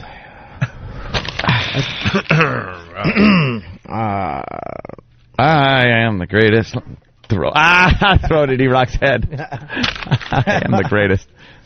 Oh, we didn't even fucking talk about the baseball. This is how this started 2 hours ago with Big Ken's voicemail. Oh, yeah. The Hank Aaron. Barry Bonds. Before he celebrates his windfall, the New York Mets fan who emerged from a violent scrum clutching Barry Bonds' record-setting home run ball should probably call his accountant. As soon as 21-year-old Matt Murphy snagged the valuable piece of sports history Tuesday night, his souvenir became taxable income in the eyes of the IRS, according to experts. And fucking A. It's an expensive catch, said John Barry, a tax lawyer. Blah, blah, blah. Once he took possession of the ball, and it was his ball, it was income to him based on its value as of yesterday. Are you fucking kidding me? The IRS is getting involved in this shit, too? Gary used to be an accountant. Yeah, I was an accountant. Yeah. Ooh, is this true? Miserable job. Yeah, he was an accountant, Just dude. if somebody gives you a gift. Gary used to play football for BC. All right. I'm sorry, I didn't get excited over that. Thank you. I figured he was good at sports. He's 6'6". No surprise there. I had no choice. I sucked his cock. Suck his cock? You made it sound like we're looking at like a 5'2" guy, and like, you're not going to believe this. He's 6'6". I assumed he was great at every sport. Dude, he was in the circus. He was with the midgets. He was in that Yeah. He's really selling you over here. Yeah. Let's see. So it became, it was income to him based on his value as of yesterday. That would instantly put Murphy, a college student from Queens, in the highest tax bracket for individual income, where he would face a tax rate of about 35%. Yeah. So that means if the ball's worth $600,000, which they're saying it's worth about, he owes the IRS $210,000 fucking dollars for catching that thing. How do they assess the value of something like that to tax it? I have no idea. It's ridiculous. I'm looking at Gary like, you're an accountant. Nobody ever caught baseballs and Not a had me appraise them. Ball assessor or appraiser, yeah. It says even if he does not sell the ball, Murphy would still owe the taxes based on a reasonable estimate of its value, according to this guy. How come they wouldn't wait till he just sells it? Because if he doesn't sell it, they won't get their cut? What? I don't Capital get it. gains taxes also could be levied in the future as the ball gains value, he said. What? Well, what if it loses value? Exactly. It's got to go down. Then can you write it off? Oh, yeah. On the other hand, here it is. He said if the ongoing federal investigation into steroid abuse among professional athletes takes a criminal turn for bonds, the ball's value could go down, which would likely allow Murphy to claim a loss. Mm. And then some people are saying this is a little far-fetched. Not everyone concurs on Barry's interpretation of the intersection between professional sports and the nation's tax code. So there you go. I'll just give it to a stripper and have it shoot it out of her twat into a cup. Hey, we did that. Did you really? I was saying, with eggs. If I was this guy and they were going to tax me that much money, and obviously you can't afford the tax money, I would burn the ball on TV. I would get all the cameras, news cameras, and just put gas on it and burn it and go, there, I owe you nothing. The ball's valueless. Now I'm taking I'm writing off what the ball was valued, because it was valued at $600,000. Now it's nothing because it's a burnt up embers. So I'm writing off that on my taxes. You owe me a hell of a lot of money. Nice. Yeah, it'll work. Yeah, that sounded good. Yeah. Someone wants us to play teddy bear for Bob. No, he got close to. Did you No, play Christmas shoes, Ro. Oh, fuck. Christmas shoes. I always cry when I hear Christmas shoes. I just don't like that. You know what really makes me cry? I can't watch any of those extreme anything. What, when they make over a house? Oh, they get the dad and the mom died, and they did a mural in the baby's bedroom of the mom's face, and the kid comes in and cries, and the whole family's crying. Did you see the one where they actually did the house for the people that, like the kids that have no arms and legs? Oh, my God. And they just made the house so they could walk around? Hell, they need a house bigger than a closet. Where are they going? Dude, I love that show. I do love the show. They pull the bus away, and the family sees the new house for the first time, and everyone's crying. I start laughing my ass off because I'm thinking, you know, now all the film crews and the construction people all go away, and now they have this huge mansion in the middle of the ghetto. It's like, you know damn well people are like, oh, damn, man, well, they got some shit in there. They never leave the house. That's like Pimp My Ride. Same like, fucking thing. Like, yeah, that's great. Like those 8 plasmas aren't being stolen tonight. Right. You're basically showing everyone, the make and the model of the car and what town they live in. Hello. And then you paint it apple green right. and give it a cookie horn. It's not like it blends in with other cars of that type. What other car has a hot tub on the roof, you know, with a fucking flat screen TV as the windshield, you know? And an espresso maker in the front. Right, I saw that one. Fucking idiots.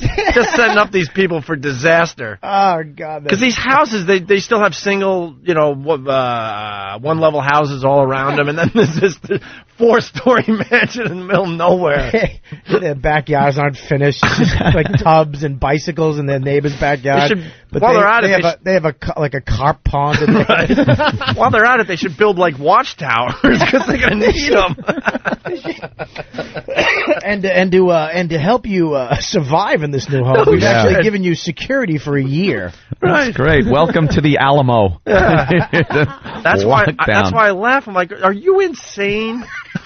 What are you doing to these poor people? This is Opie. Everybody watches that show and cries. Opie looks at it and goes, this is They're This is fucked. dangerous. Look at all these people around. All the neighbors have blue shirts, but you can't see like they have like guns and machetes waiting to take over as soon as the bus is gone.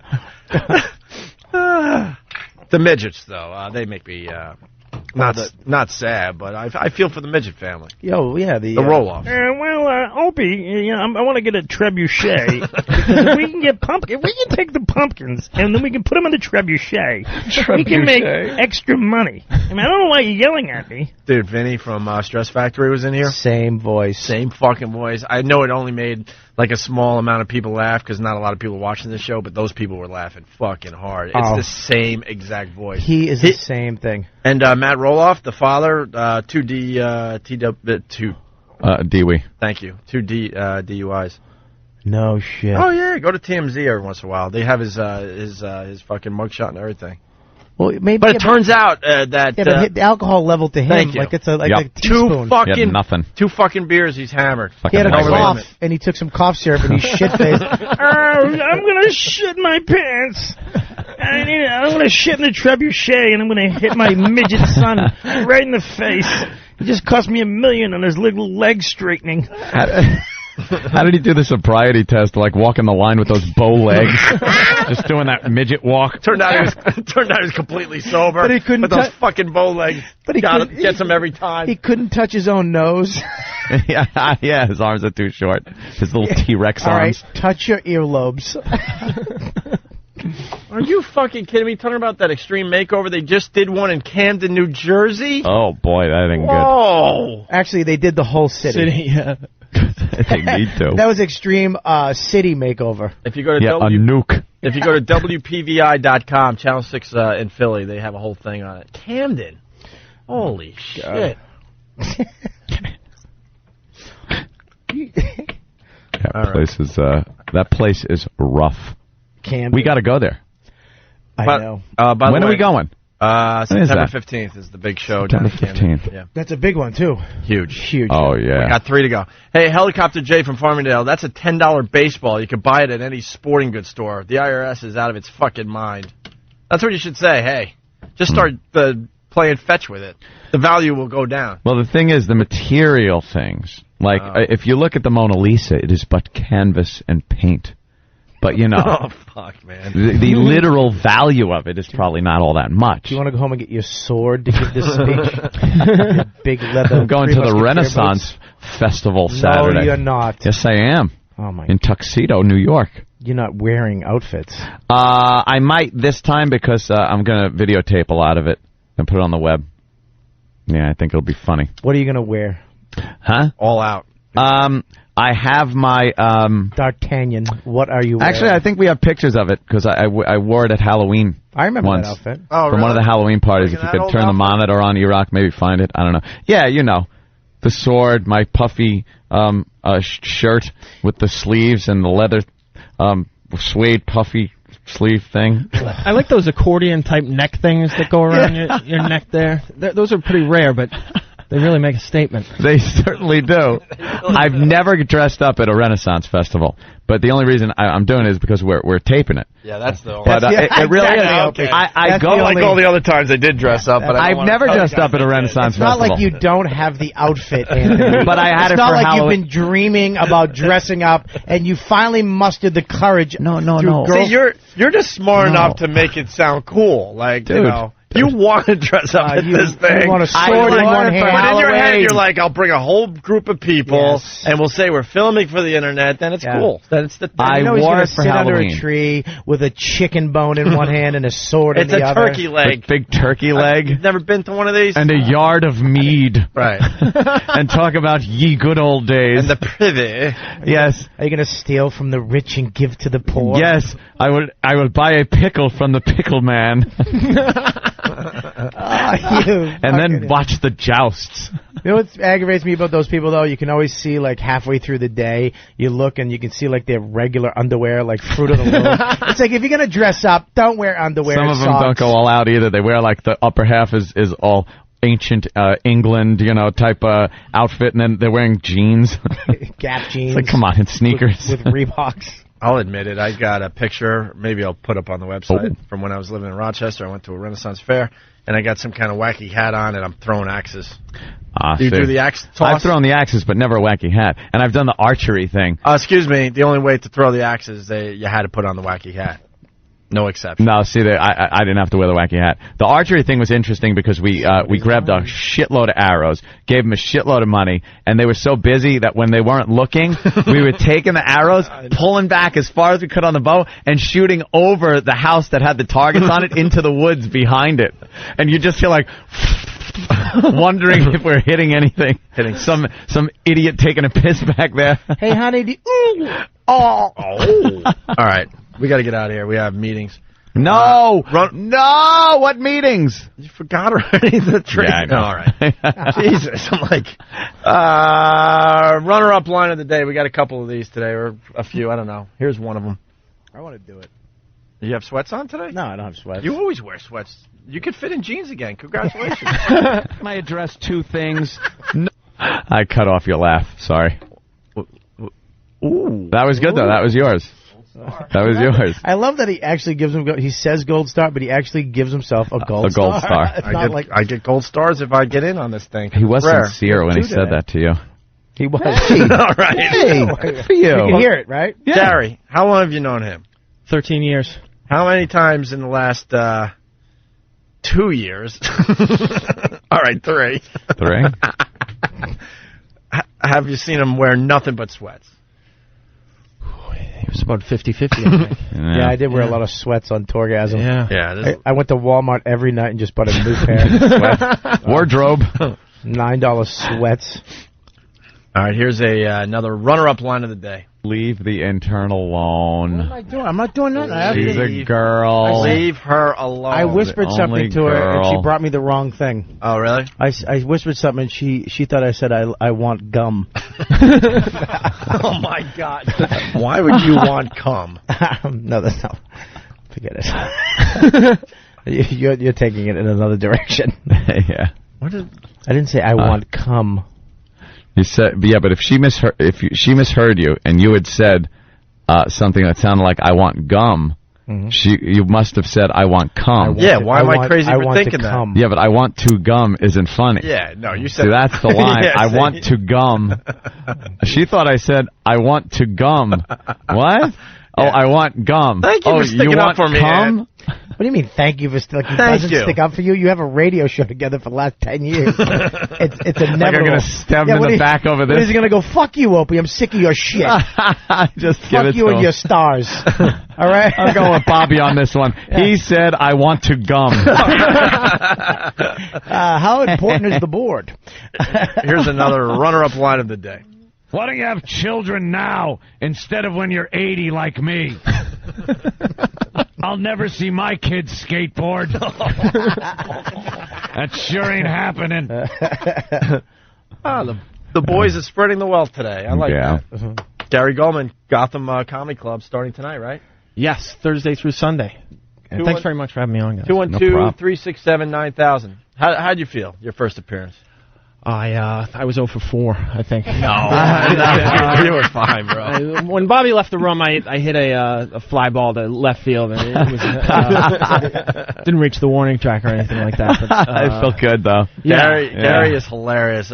Your religious stuff that I told you to your face. Oh, yeah, your religious really stuff nice. when I saw you at Westbury. The old Westbury was hilarious. I was an Asian guy. Yeah, you're thinking of Jay Davis. He had all the religion stuff. And it was really, really, really good. For those playing at home, I was actually here during the Jonah interview. I just didn't say one thing the entire time. Soaking it in.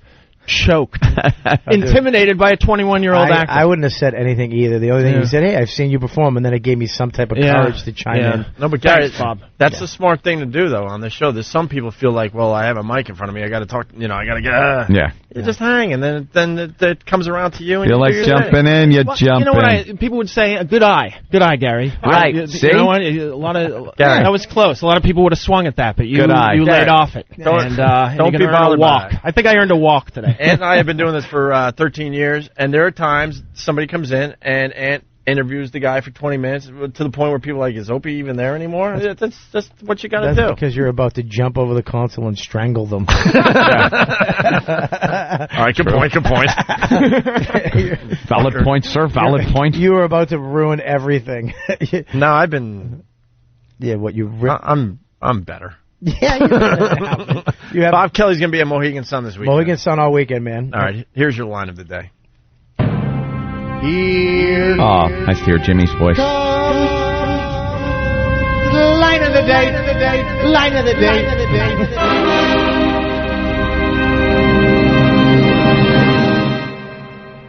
Here's Otto and George.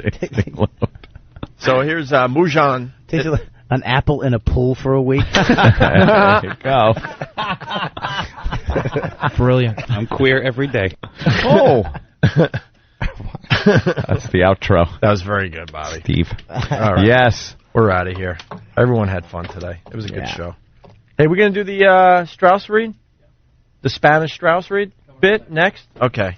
Yeah, for you people that speak Spanish, listen and laugh. Well, yeah, back in the day, they thought we were hitting a Spanish audience for some reason with our radio show, so they actually, this is a true story. They wanted Anthony to do a commercial in Spanish, but Anthony doesn't speak Spanish. Yeah. So it was a whole thing. It's like a 12-minute bit. So they spelt the spot out phonetically for me in Spanish, and I just aborted it. It was just an aborted fetus coming out of my mouth. And there you go. Isolate that clip. And it doesn't even resemble Spanish. It's a mess. Funny. We'll play the whole thing next after the quick break. Right. Thanks, guys.